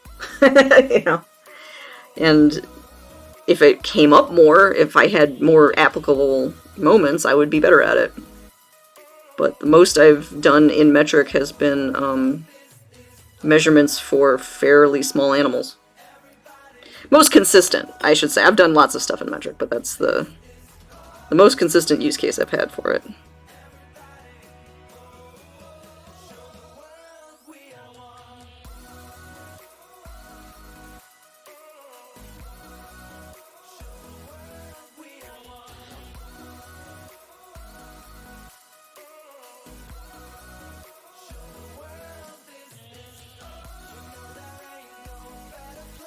Yeah, I don't know why I can't. Like, right now I'm still noodling over, like, Celsius. Celsius doesn't work in my brain. Like, when I think of all the weird temperatures and stuff, it doesn't sound as cool if I describe it in Celsius. Start translating things.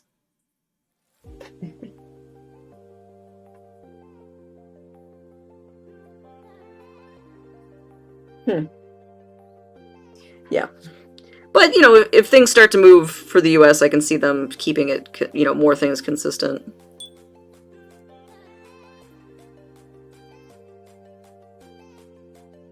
Everything changes, even the original kilogram.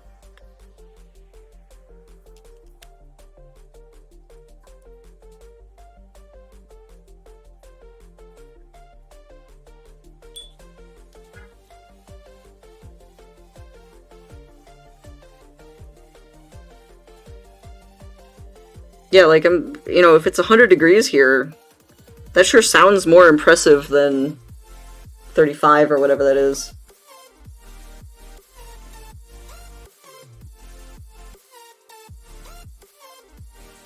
And it hit negative 30 here a couple of years ago. And I think negative 30 is really close to being the same in Celsius. Like, was it negative 38 that they line up or something like that? So, it was actually approaching the same temperature numerically in Celsius. Which, by the way, negative 30 is a bummer. That was not fun. Oh, okay, it's negative 40. I knew it was somewhere down there.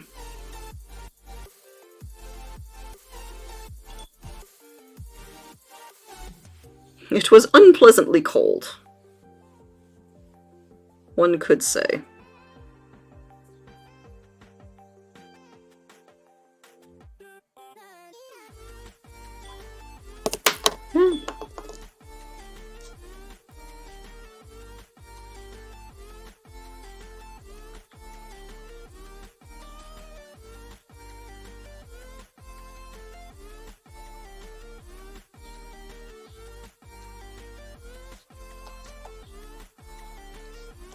Right now it's 33, hot and humid. Okay. In Chicago. Yeah, I knew it was somewhere in that realm. Yeah, we didn't hit negative 40. We hit negative 30. And it was not great.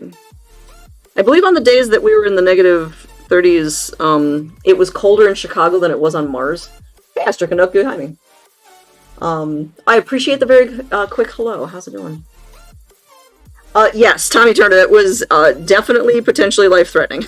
Many, many things were done to try and preserve life in that case. It was a scary round. Like the city, kept its buses running their routes like they normally would, even though it was so freaking cold, just so nobody was stranded outside.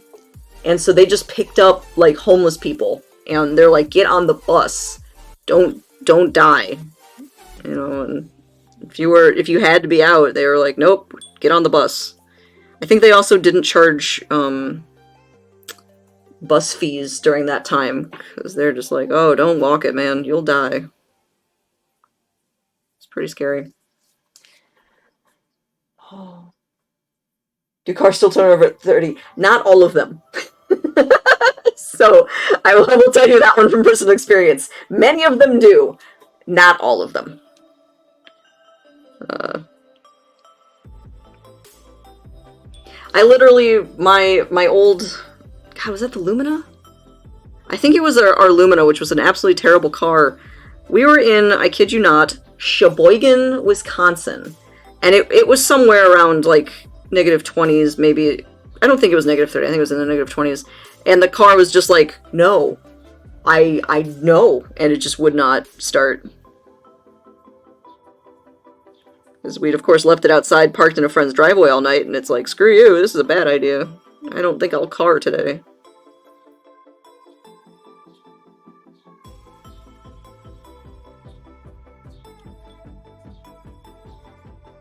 Well, and yesterday we were talking about the thermodynamics, interestingly enough, of facial piercings. So when the temperature in Chicago gets really, really low, something they'll mention on the news reports is to be careful if you have a lot of facial piercings, because the metal of the piercings will draw heat out of your skin and makes it more likely to get frostbite around your facial piercings. And so they recommend on really cold days to not wear them to prevent frostbite.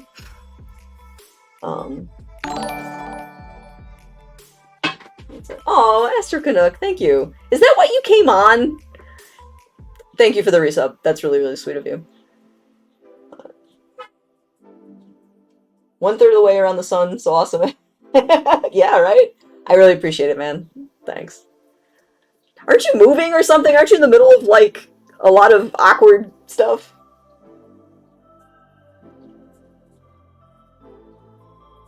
It's -30, most everything shut down. I got to see frozen water turn to ice when I threw the water from my balcony. Yeah, wasn't that fun? I did that too. Did you blow bubbles? Blowing bubbles was a ton of fun.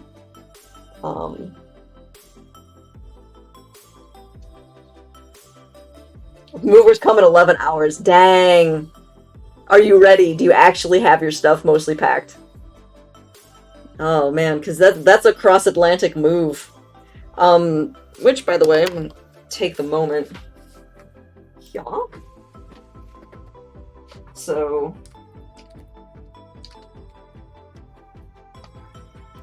for anybody who doesn't already follow Astro Canuck does astronomy and has a great telescope and does astrophotography, but is now literally moving across the big pond, and I don't know, when do you even think you're going to be back on? Probably not for a while. Final custom form to be filled out to bring the last bits and bobs. Dang. Yeah.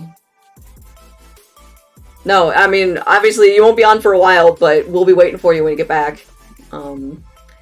But hey, you're going back to the land of ice and snow, and moose and maple syrup.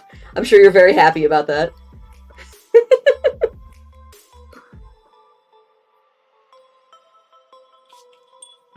Like, have you been able to get decent maple syrup in UK, or have you even tried?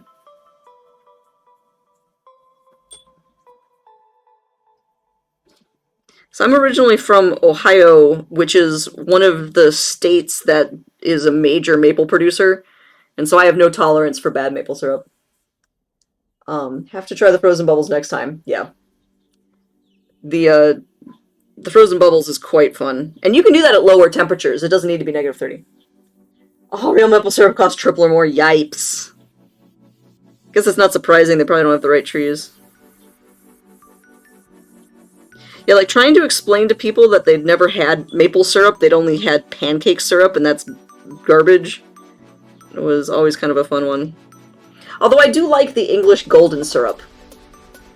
So I was willing to compromise for golden syrup.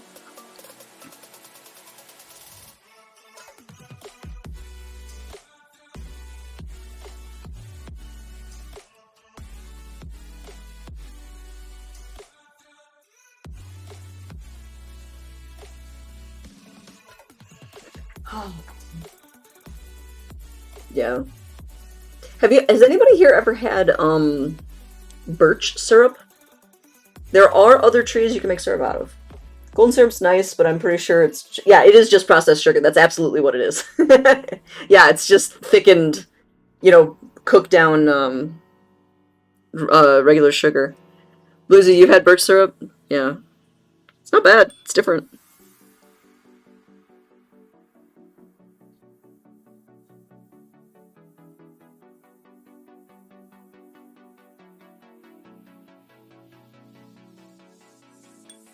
And I have made my own maple syrup. Oh, I don't... Oh, okay. You do like it? Yeah. Yeah, we tapped our own trees and stuff when I was a kid. And my town had a massive, big maple festival during the sap run, which was a ton of fun because one of the treats that they make at the maple festival, because of, again, candy is fun. They would make maple stirrers, and so what they would do is they had this bubbling cauldron. I'm not even kidding. Huge cauldron of boiling maple syrup. And you actually are heating it up to the candy stage. So it's not just boiling it down to make it into syrup. You're actually taking maple syrup, boiling it to the candy stage. And it's February. You are outside. There's snow on the ground. And they take a little flimsy paper plate, pour a ladle full of boiling maple syrup on it, and hand you a tongue depressor. And your job is to stir the boiling syrup as fast as possible and introduce bubbles. And it in the cold air, while you're introducing bubbles, it becomes candy. And it's awesome, and it'll make you absolutely sick. Ooh, poutine. Poutine is crazy. They don't have cheese curds? Why not? They make cheese. I didn't know that. I mean, Bluesy, there's a ton of maples in Europe. I just don't... There's no sugar maples, but you can tap like a Norway maple, can't you?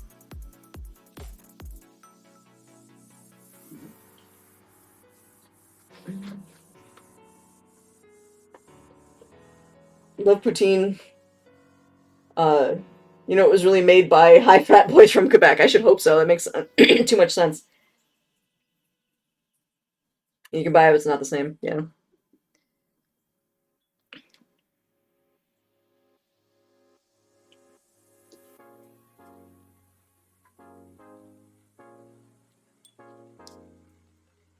Well, actually, Gustonium, since you know the lay of the land around Chicago, have you ever been to the Mars Cheese Castle? Yeah. Back to work. Okay, well, Astro, thank you for jumping in. Thank you so much for the resubscribe. Good luck with everything. We'll see you on the other side. And I hope it's as boring as possible.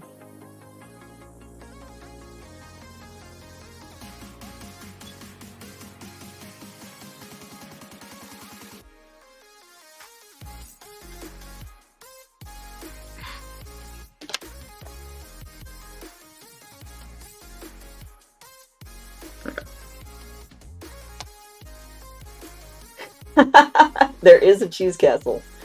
Oh, Bluesy, you make your own cheese, yeah. But do your curds squeak? That's a good cheese curd. A good cheese curd needs to squeak when you bite into it. Golden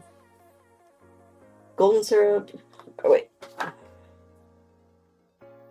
Oh, Tommy, you've never had either birch syrup or maple syrup. Birch syrup's hard to find. That one's usually a kind of a novelty. Maple syrup's divine.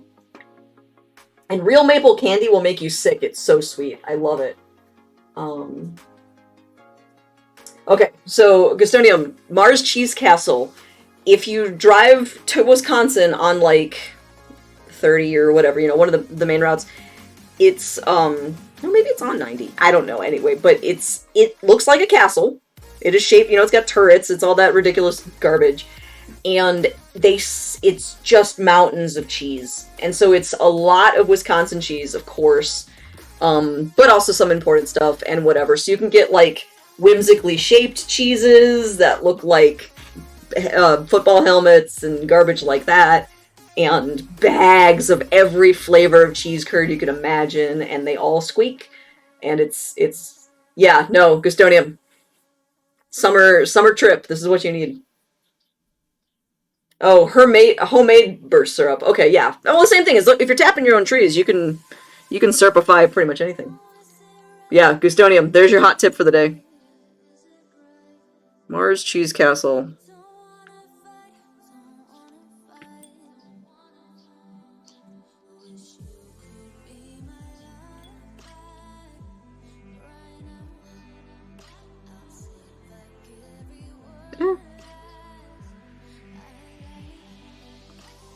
I appreciate the fact that having Astro Canuck pop on my channel started with me mentioning that Chicago was colder than Mars, and ended with me mentioning the Mars Cheese Castle, and that conversation was directly because of something that he said.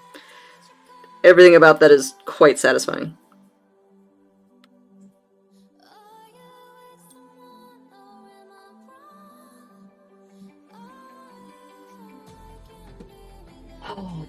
So Cheese Castle sells cheese. What does White Castle sell? White Castle is very, very white, actually. When you walk into it, everything is white tile, white floors, white ceilings. So it is a castle that is shockingly white when you go into it. But they sell tiny little burgers. So if you go there, you'll get 6 burgers, and that's like the equivalent of 1 at another restaurant. So if you go there and ask for red lobster, would they have it? No. Or at the Cheese Castle? Yes. Probably. Because they do have an imported section. But yeah, Tommy, I don't like White Castle myself. It's its own thing. But the burgers are like, they're square, and they're like that big. And yeah, they're tiny. I don't know Tilsit, so you'd have to ask the proprietor. And who knows, maybe those are things that they have seasonally, occasionally, because their main gig isn't importing. They do import, they definitely do, but their main gig is the Wisconsin cheese. Wisconsin is a major dairy producer, major cheese producer in the United States, so they're leaning into that pretty hard.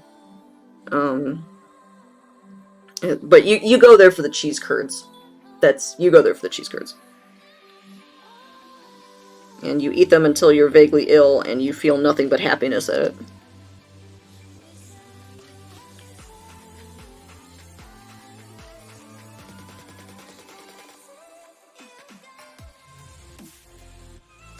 And the Mars Cheese Castle also sells accoutrement, so there's alcohol, things that, various preserved meats, things like that you would have in a charcuterie. So they try to get your whole cheese plate kind of set up. It's very cute. Do you still have Cheese Whip in the US? Yes. Absolutely. Like those places where you ask yourself, how many more do you want? Custodium, you are absolutely right. It's Cheese Whiz. Cheese Whiz is different. So if you're talking about the stuff in the spray can, that's easy cheese. If you're talking about something that's in like a little pot that you can spread on stuff, that's Cheese Whiz. Or sometimes Cheese Whiz is in like a squeezy container.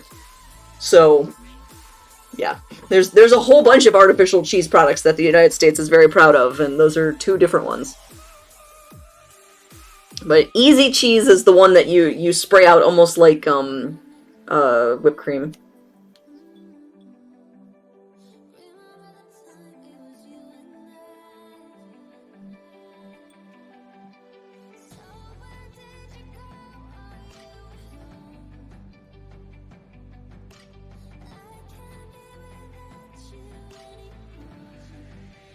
And for the record, easy cheese is delicious.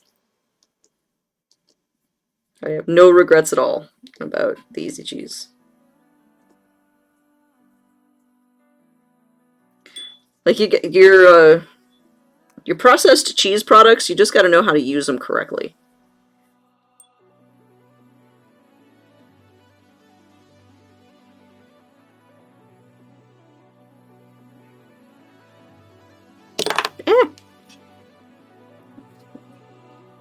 Nothing. We're good.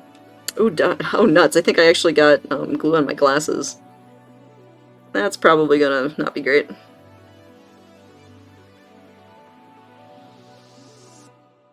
But that also means my glasses protected my eyes just then. You know, so pros and cons.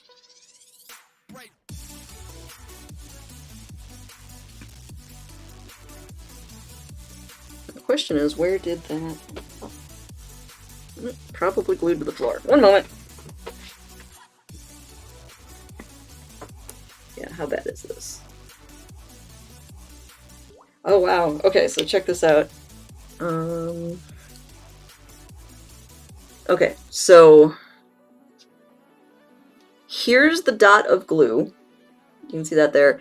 And it's got a tail that wrapped around my glasses and actually landed partially on the inside here. So no wonder that felt really weird. So my best bet with this is actually to just let it completely dry, probably. So I can get this inner part off. Yeah, okay, that one came off, but I'll let the part on the outside dry and then I'll try to just prise it off. Thinking the cheese in a can with a reputation that it has more in common with plastic than cheese. Honestly, a lot of American cheeses have more in common with plastic than cheese. Easy cheese was better when it didn't have any real cheese in it. Could have been recycled tires, but it was great. I actually haven't had it in a minute because my favorite way to have it is on a Ritz cracker, so the most processed cracker with the most processed cheese. And my spouse can't eat gluten, so we haven't had Ritz crackers in a million years. Eating cheese in the can form of regrets. You are wrong. You are wrong. Yeah, no, so many American cheeses, like, well, and Velveeta is a famous one. Velveeta comes in a lot of different forms, but you can get just this block, and you peel the foil off this block, and it jiggles. Like, if you wanted to, you could smush your fingers through it. I don't even know anything that has a similar texture.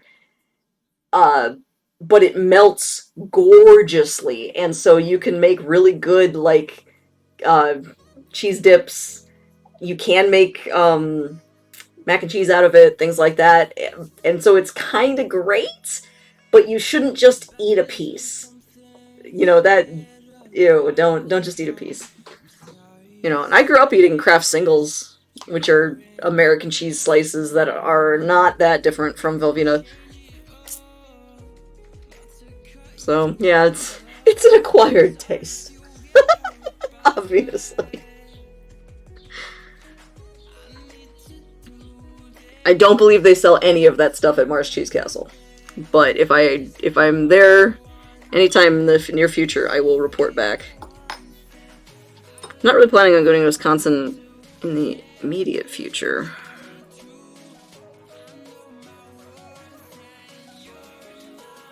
Mars Cheese Castle is one of those places that people stop at when they're on their way to the Bristol Renaissance Fair.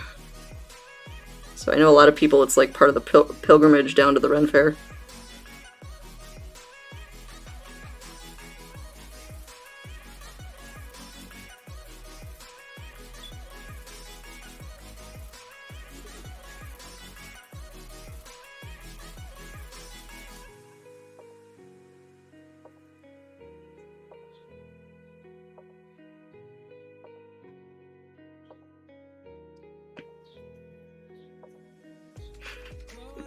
Just thinking about American cheese. It's such a weird thing.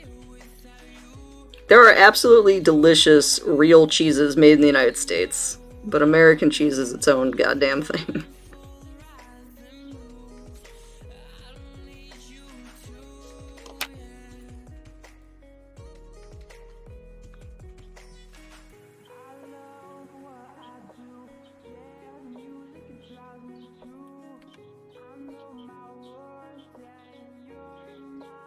Cheese needs to ripen for at least 5 years. I'd like to try some of this space-age cheese. Look for some in Target when I was last stateside, but couldn't find any. Look for easy cheese. That's the name you want to look up. Colonists don't know that, but you learn better. No, that's a nice thing. Like a lot of like Wisconsin has very good cheesemakers, and they know.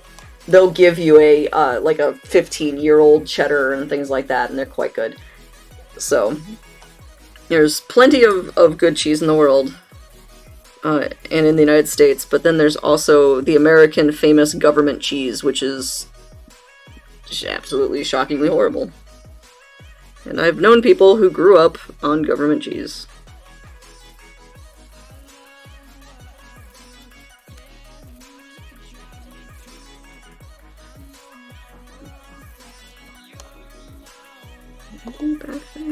Sort of. Wisconsin was colonized by the Dutch. I don't remember. I'm gonna be straight up on that one. I don't remember, because it's Minnesota is a lot of Norwegians. I don't remember what Wisconsin is.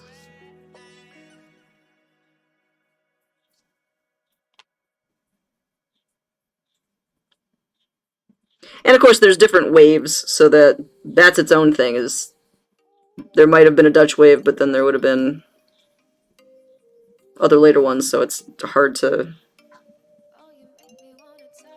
necessarily peg down. New York was Dutch.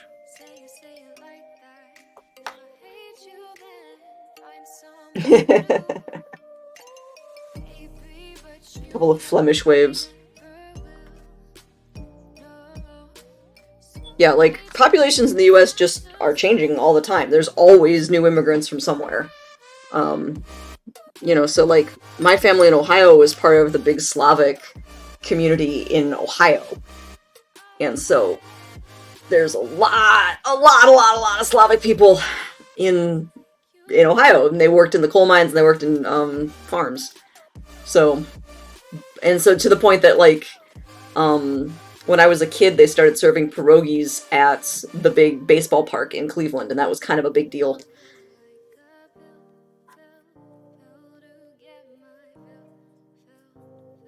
Yeah. Nothing. We're good. We're good.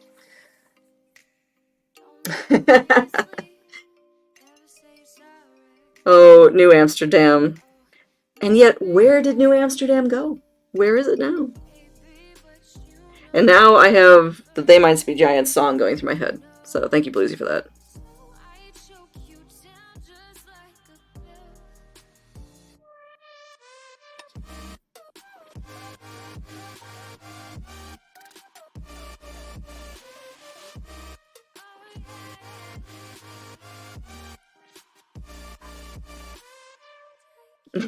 Ah, it moved to England.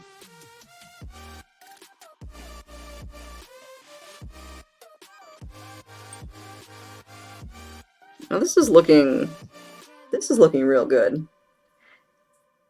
So I might not, what's today, Thursday? I might be back on later. I've got a lot of desk work I just gotta do. There's so many things I need to catch up on.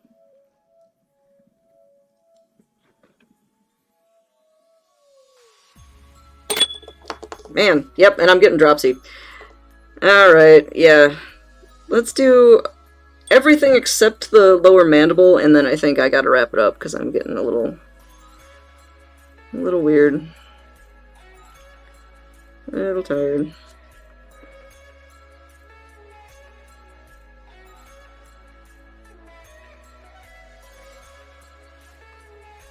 But again, this is what, 4 hours?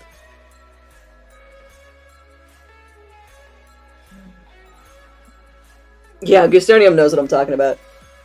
I think you can sell these easily, though you need to speed up, or else you'll be selling them for the equivalent of $5 an hour.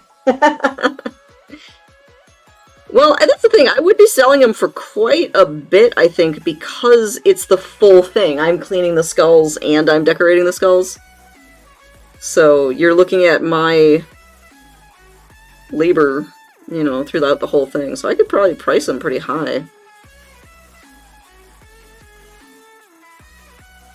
For a while I had aspirations of being able to do this to sheep skulls too, and then I realized how badly equipped I am to clean sheep skulls and walked away from that plan. But, you know, it's good to dream.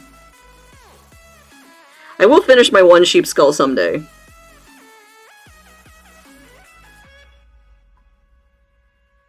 And my sheep skull I'll probably make something absurdly expensive.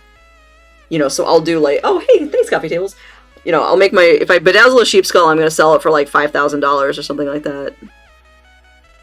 But, yeah, no, I'm really happy. Dog skulls, no, I'd probably stick to critters that people are more comfortable with in their death. So, like, the sheep skull I bought from a grocery store is just food. And the rats, of course, are food, but for snakes. So, yeah, I think keeping them low emotion is a stronger run there. So I bet I could source, unfortunately, dogs and cats pretty easily, but I don't wanna.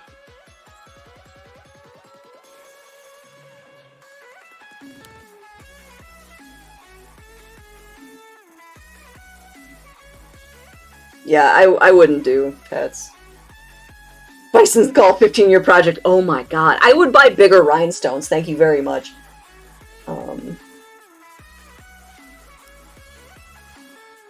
Oh, mini goats. I mean, maybe. My problem is the cleaning of it is just rough. So I'd almost have to work out something with, like, my friend who has the beetles to have her clean and bleach stuff, so I'm not doing the hand cleaning. Because that's basically what I learned, is that hand cleaning the sheep skull was an absurd waste of everybody's time. That was a big expenditure of time. You know, whereas cleaning the little rat skulls is easy peasy. And I could probably even just sell the cleaned skulls. You know, so I could sell a skull like this and, you know, that probably someone would just want that. And then I could have the blinged out skulls as like the really mega expensive fancy thing on the site. It's in all the pictures, you know.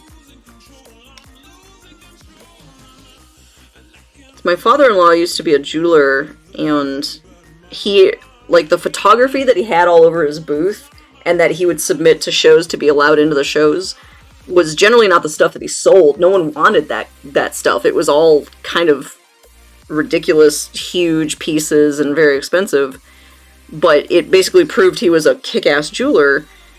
And so he had, you know, the big kick-ass pictures up, and then people bought really simple stuff, which is fine. You know, so, like, this is from my father-in-law. Rats I get from my yard, yes, from my friends. Don't think I'd be okay with that unless they're asking for it in memoriam. Yeah. Yeah, and, like, these rats are from a friend, but they're the bag of freezer rats that were meant to be sold, or meant to be fed to reptiles, and that just didn't work out, so. Oh. Yeah, really, I'm really happy with where this is going, but I was hoping I'd finish today. So let's do one more round of acetone to thin out my adhesive. And then I'm gonna have to call it.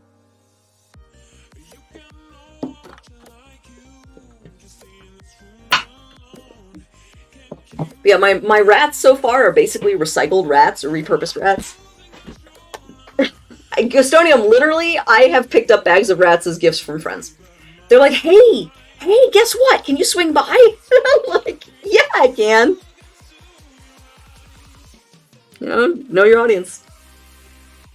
Like, man, my friend Lelania got me 3 colossal rats. I love them. One of their skins is currently in my my new salt setup.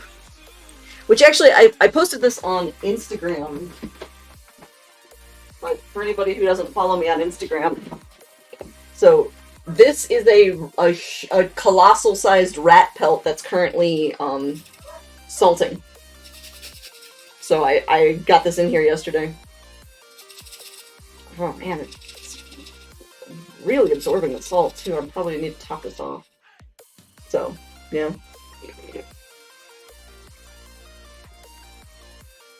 You're getting those calls not to. Yep, pickle jar.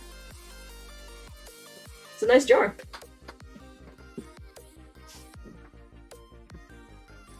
Pickle jar is a good size, and it has a nice wide mouth. And it's nice non-reactive glass. So a lot going for it. Okay. So did this integrate a little bit.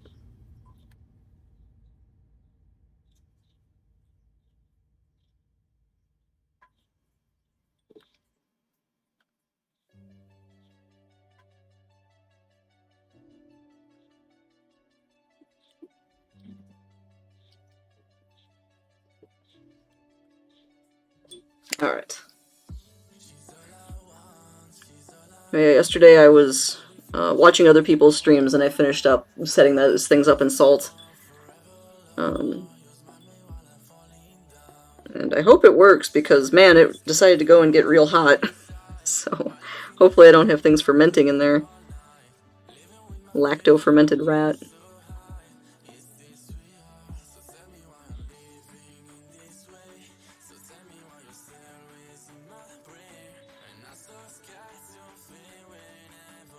But I successfully have a rat, the colossal rat, a portion of a tiny little mouse skin, and a squirrel tail all in salt. Looks almost the same as what I was doing. It's almost unsettling. Great minds. Great minds.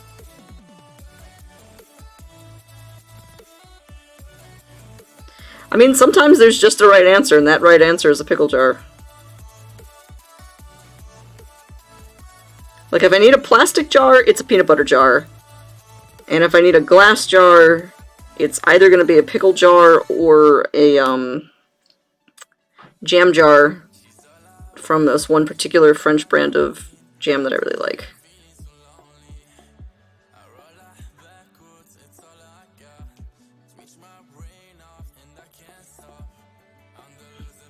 Oh, this is so close. Oof.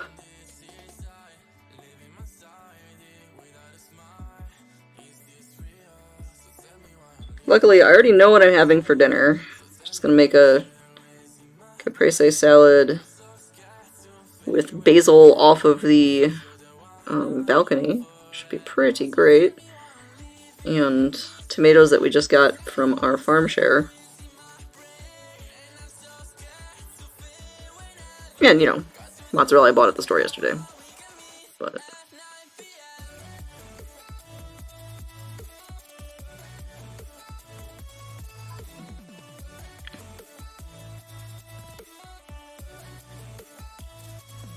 oh, needed to dry the pelt a little more after it was stiff. Yeah. Rubbermaid tub. Yeah. Yeah. No, there's a lot of good stuff. I'm gonna have to clean off that rat pelt more. I'm gonna have to really scrape it, but I might as well wait until the salt is worked on it a little bit before I try. And I am planning on doing a round of my own tanning. You know, get all the goo and try it myself, but I don't know, I'm a little worried about space. But that's why, I mean, as much as the rat is a colossal rat, it's still just a dang rat, so I'm hoping that I can try tanning on a bunch of small stuff, and, you know, so it won't have to have the biggest buckets and you know, a huge amount of space. Oh, this is looking so good. Ah, this is looking so good. I'm really, really happy with how this is turning out.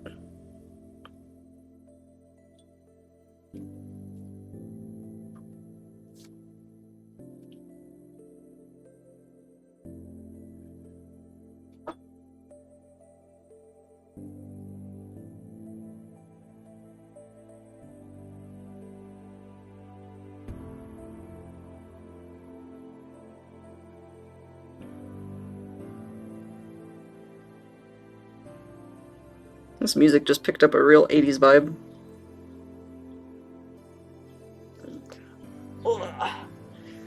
Sounds delicious. Had to find just the right sharpness and knife shape. Ooh, yeah. Well, in coffee tables, I've heard that you can just use, like, a scraper. You know, so, like, I have a cartilage knife that I'm planning on just literally scraping and not slicing. And of course, you want a wire, if you have space, you want a wire wheel. And that just, I love using a flesher, oh my god. We had one at the museum, and you just, you know, just put stuff on there, and it just whipped all the fat and inner tissues off, and you were just done. But I definitely do not have a setup here where I could have a wheel. That might be something I might be able to make room for, but dull kitchen knife, right. Oh, okay, so it didn't work. Yeah. No, we'll find out. I might hate all the stuff I currently have, and I'll have to mess around. I've literally never tried it, so I don't have a lot to go on here. Because even at the museum, we defatted stuff, so we put things on the flesher to clean them up, but that wasn't to prep for tanning, that was just to clean them up. So I've never gone through the whole process. I've just, you know, defatted things. But it was, oh, that wire wheel, like, it was always fear. Like, when I would face my volunteers and be like, you need to learn how to use the wheel, they're like, no, and they're all scared because it makes a loud noise and it's a spinning wheel of metal. And then they use it for the first time and they're like, ooh, and it was magic.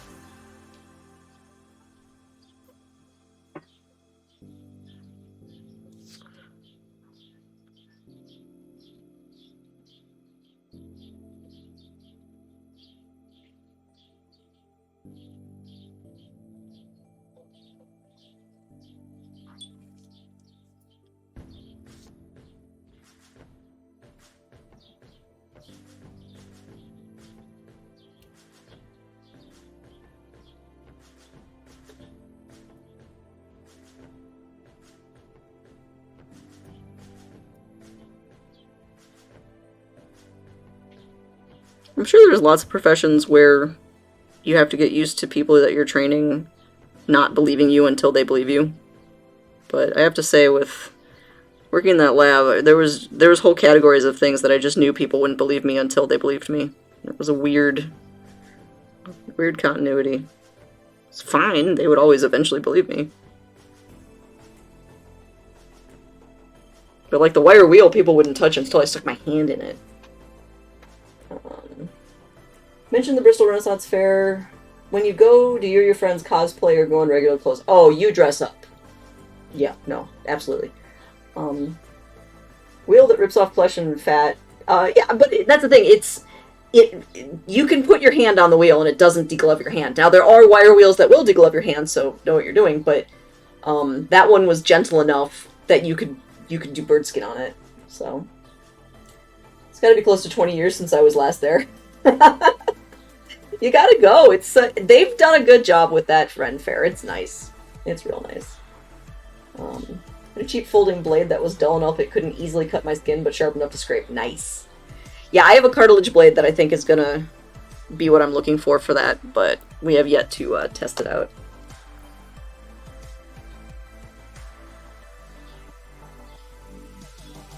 Yeah, I had a bunch of things I would train people on and they wouldn't believe me. Wringing out skin. So every time, everybody I trained, every single person, they would freak out. I would show them how to wash their bird skin, and so it's like a little sparrow or something, and they've taken everything out, it's just the empty skin. And we run it, we put it in water, you dunk it out, and you know, lather it up, and you dunk it out, and you rinse it, and so it's clean, but it's all drippy. And then I just take it and go like this, and squeeze all of the water out, and you can see them just curling up and dying. They're like, no! And I'm like, no, just squeeze your bird out. And it's fine, but yeah, that was always a really tough one for people to come to terms with. You don't wring it, you don't twist, you just squeeze real tight. Only reinforced my hoarding habit, yeah. The hoarding habit is real.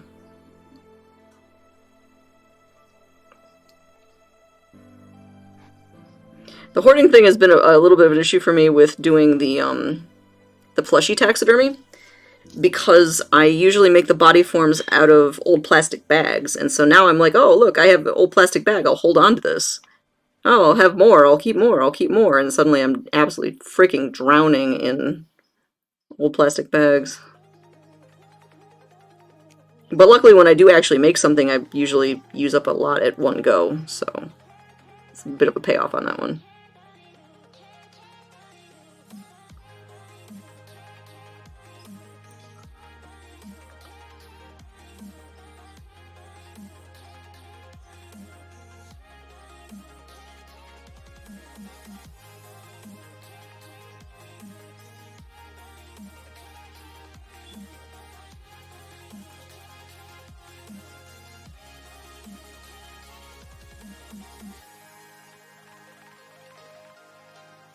Oh, that's looking really good. Okay. Just squeeze your bird out. Yes, every once in a while the clips on my channel are pretty good. And I've told a bunch of you guys, in the lab we had a list called Beecher Out of Context, so it was the Beecher Lab. And it was things like that. You know, just squeeze your bird. Out of context, even in context that's weird, but out of context it's super weird. And, you know, it was great. We came up with a lot of real good ones. And that was started by an intern who was quietly writing these down without telling us during his internship. And then at the end, he wrote them all up and shared it with everybody. And I mean, it was like milk out your nose funny. It was beautiful. Sometimes you get the right intern.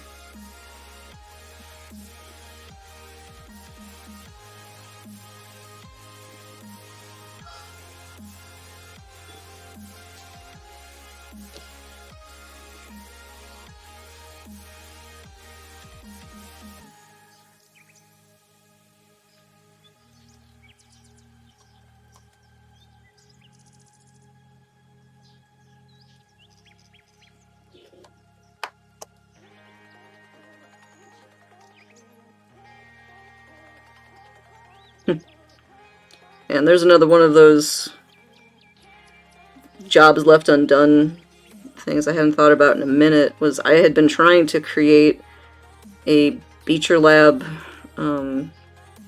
internship that would be specifically for underrepresented groups, because a lot of people can't do an internship because a lot of internships are unpaid, and so if you have to have a job, you can't also have an internship. And I was so close to getting funding.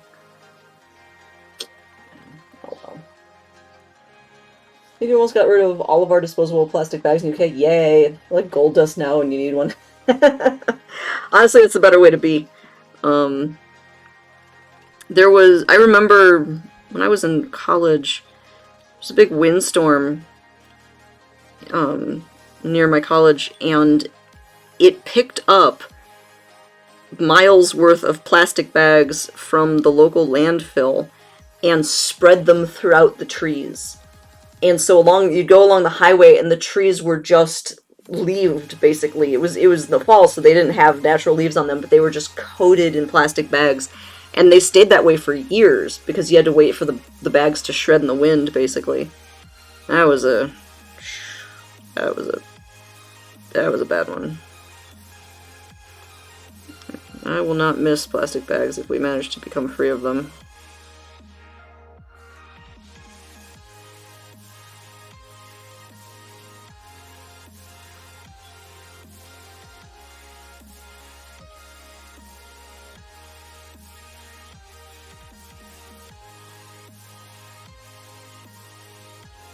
That's fine. Oh, that's really good. Okay.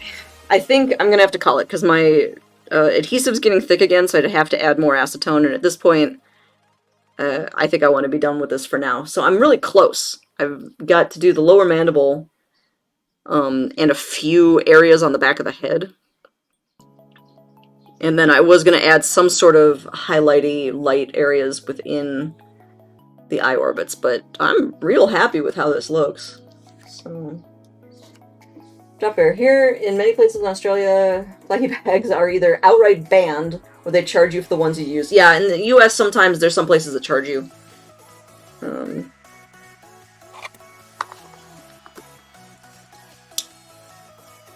And I usually use the reusable bags if I can, but this past year I ended up with a ton of disposable bags because early in coronavirus they didn't know how it was spread, and so shops wouldn't let you bring in your own bags because they didn't know if the bags were covered in disease.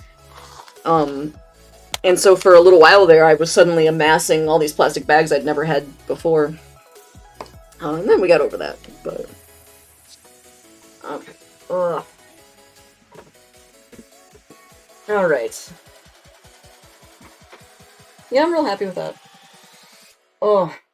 So I'll finish that at some point, but... Yeah, I'll either stream tonight or I'll just be hanging out on everybody else's stream. So if any of you people are planning on streaming tonight, I might see you. Instead of doing my own content because, you know, I've been streaming a lot. Oh, and I like everybody else's stuff too. Let's see who's around.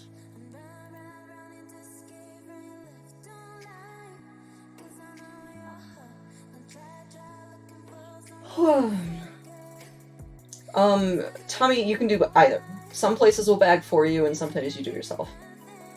Coffee tables, they charge us 10 cents a plastic bag. Is that really going to make a difference? To some people. Who is around and who is cool? Who do I want to hang out with? Birds is on. Man, I haven't rated Bonsai Baby in a minute.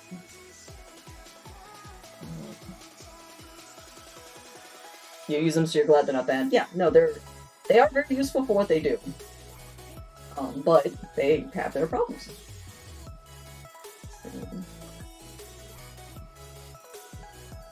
Man, there's just a lot of good ones.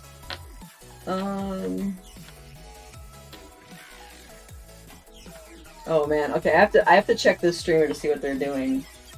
Depending on what it is, I think we need to go and raid somebody different than I usually do.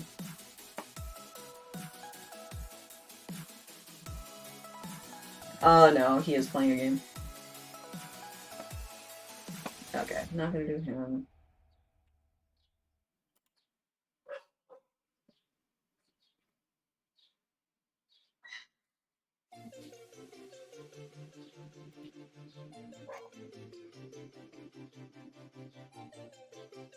It used to be free trash bags, yeah.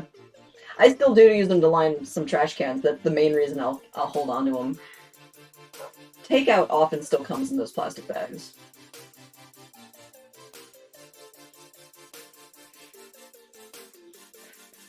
Alright. I call on opinions from y'all. We could do Bonsai Baby, Moose Does Stuff, Hunger Service. We haven't done a cooking stream in a minute. We were talking about fruit earlier. Or Friendly Pyro is doing Jackbox games. Which is pretty fun. Any feelings, any preferences? Oh, hello! Deshandra, hello! I was literally about to wrap up, but I will hang out for a minute. Timing. You'd think it was the end of the workday in Central Time Zone. And hello. That's pretty funny. Oh, good. I was just trying to figure out who to raid too, because there's kind of a weird group right now, but hey, I'm glad you guys are here. And besides, that gives me more people I can show off my my blinged skull to. I'm really happy with how this has turned out. So I'm not quite done. You can see the bottom jaw doesn't have the rhinestones on it, but the rest of it is looking quite fine, and I'm pretty darn happy. So, and then this is a unadorned rat skull. So, oh, one of my escapee Rhinestones. Pretty fancy. Yeah, this is going to a friend of mine. And this has taken me all day, but I think it's worth it. It's fun. So, let me shout you out. What were you up to today, Deshandra? Is it Die Chandra or Deshandra?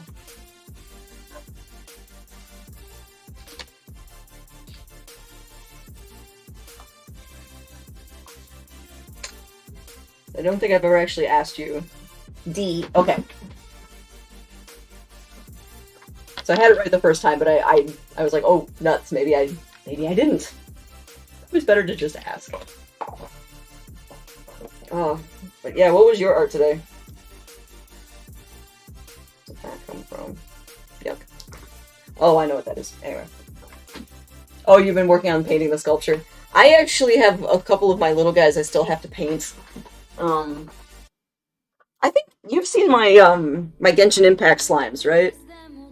So these are little enemies from the game Genshin Impact, and these are gonna be fire and water. But I did finish my little Geo slime.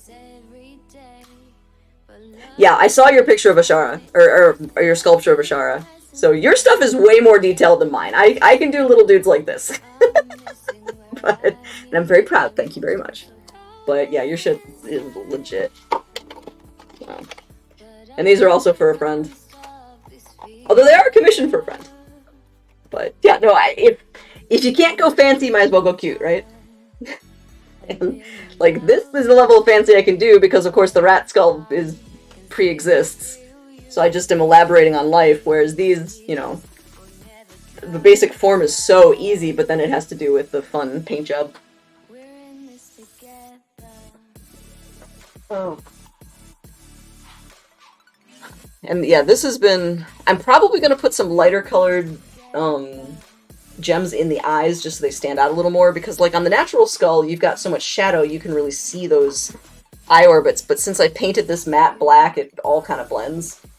So I'll probably put something in there, because I've got a couple different sizes. And then this is a completed mouse skull that I did.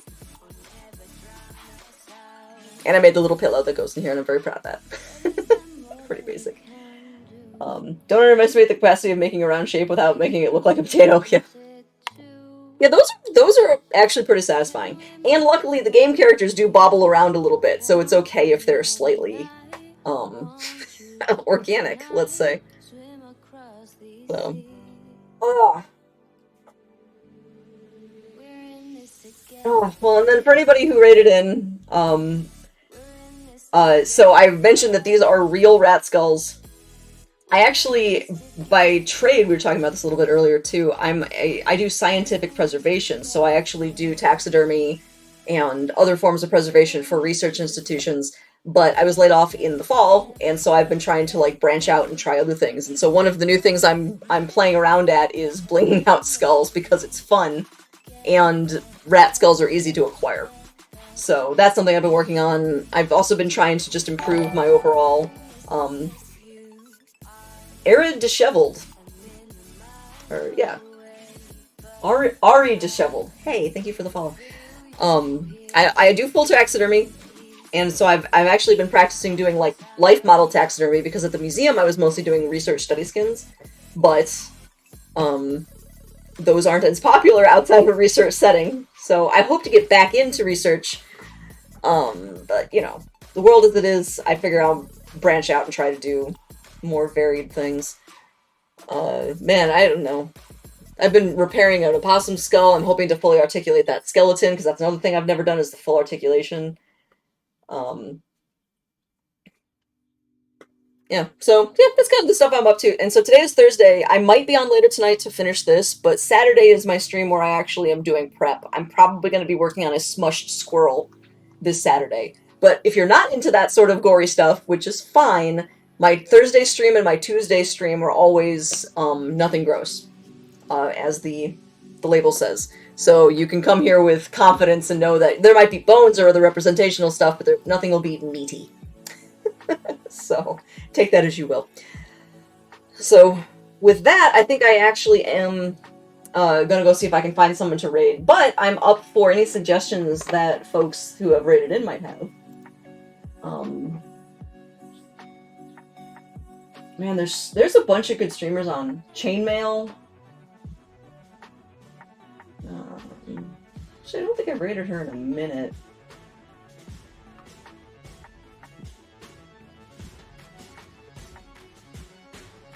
How long has she been on? Yeah, maybe we'll do Chainmail. Came for the stream, stay for the Smush Squirrel. Exactly. Smush Squirrel is, of course, a technical term. Hey, it's V. Ooh, cute Pokemon. Hey, Ari, I appreciate it. And I always label, so anybody who's interested, I do always have the label. I will tell you if it's gross or not. I don't really need people to be surprised or upset about that. So I do give you as much the heads up as possible. Alright, let's see. She's been on for half an hour. Oh yeah, no, let's go do some chainmail.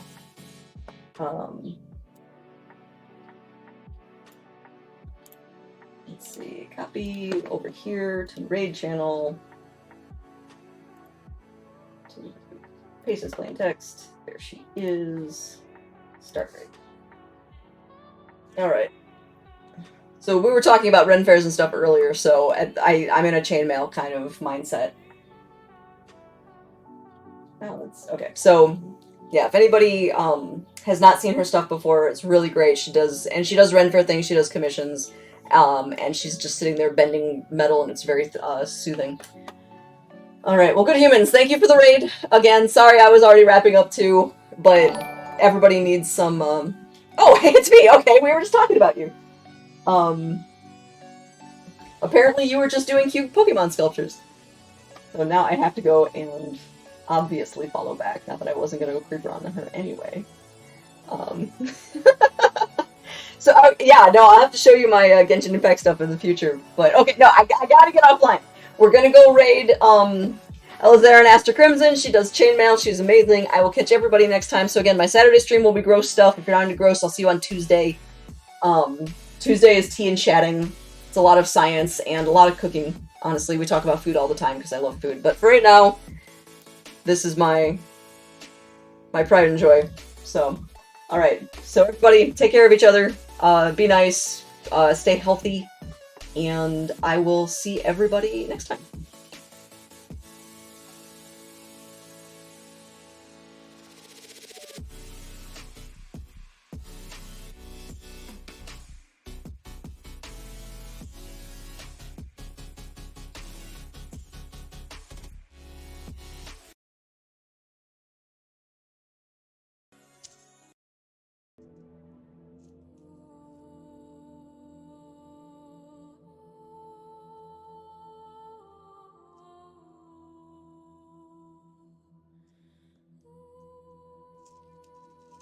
Alright, I gotta undo this one to see what I did because I don't know what I'm doing.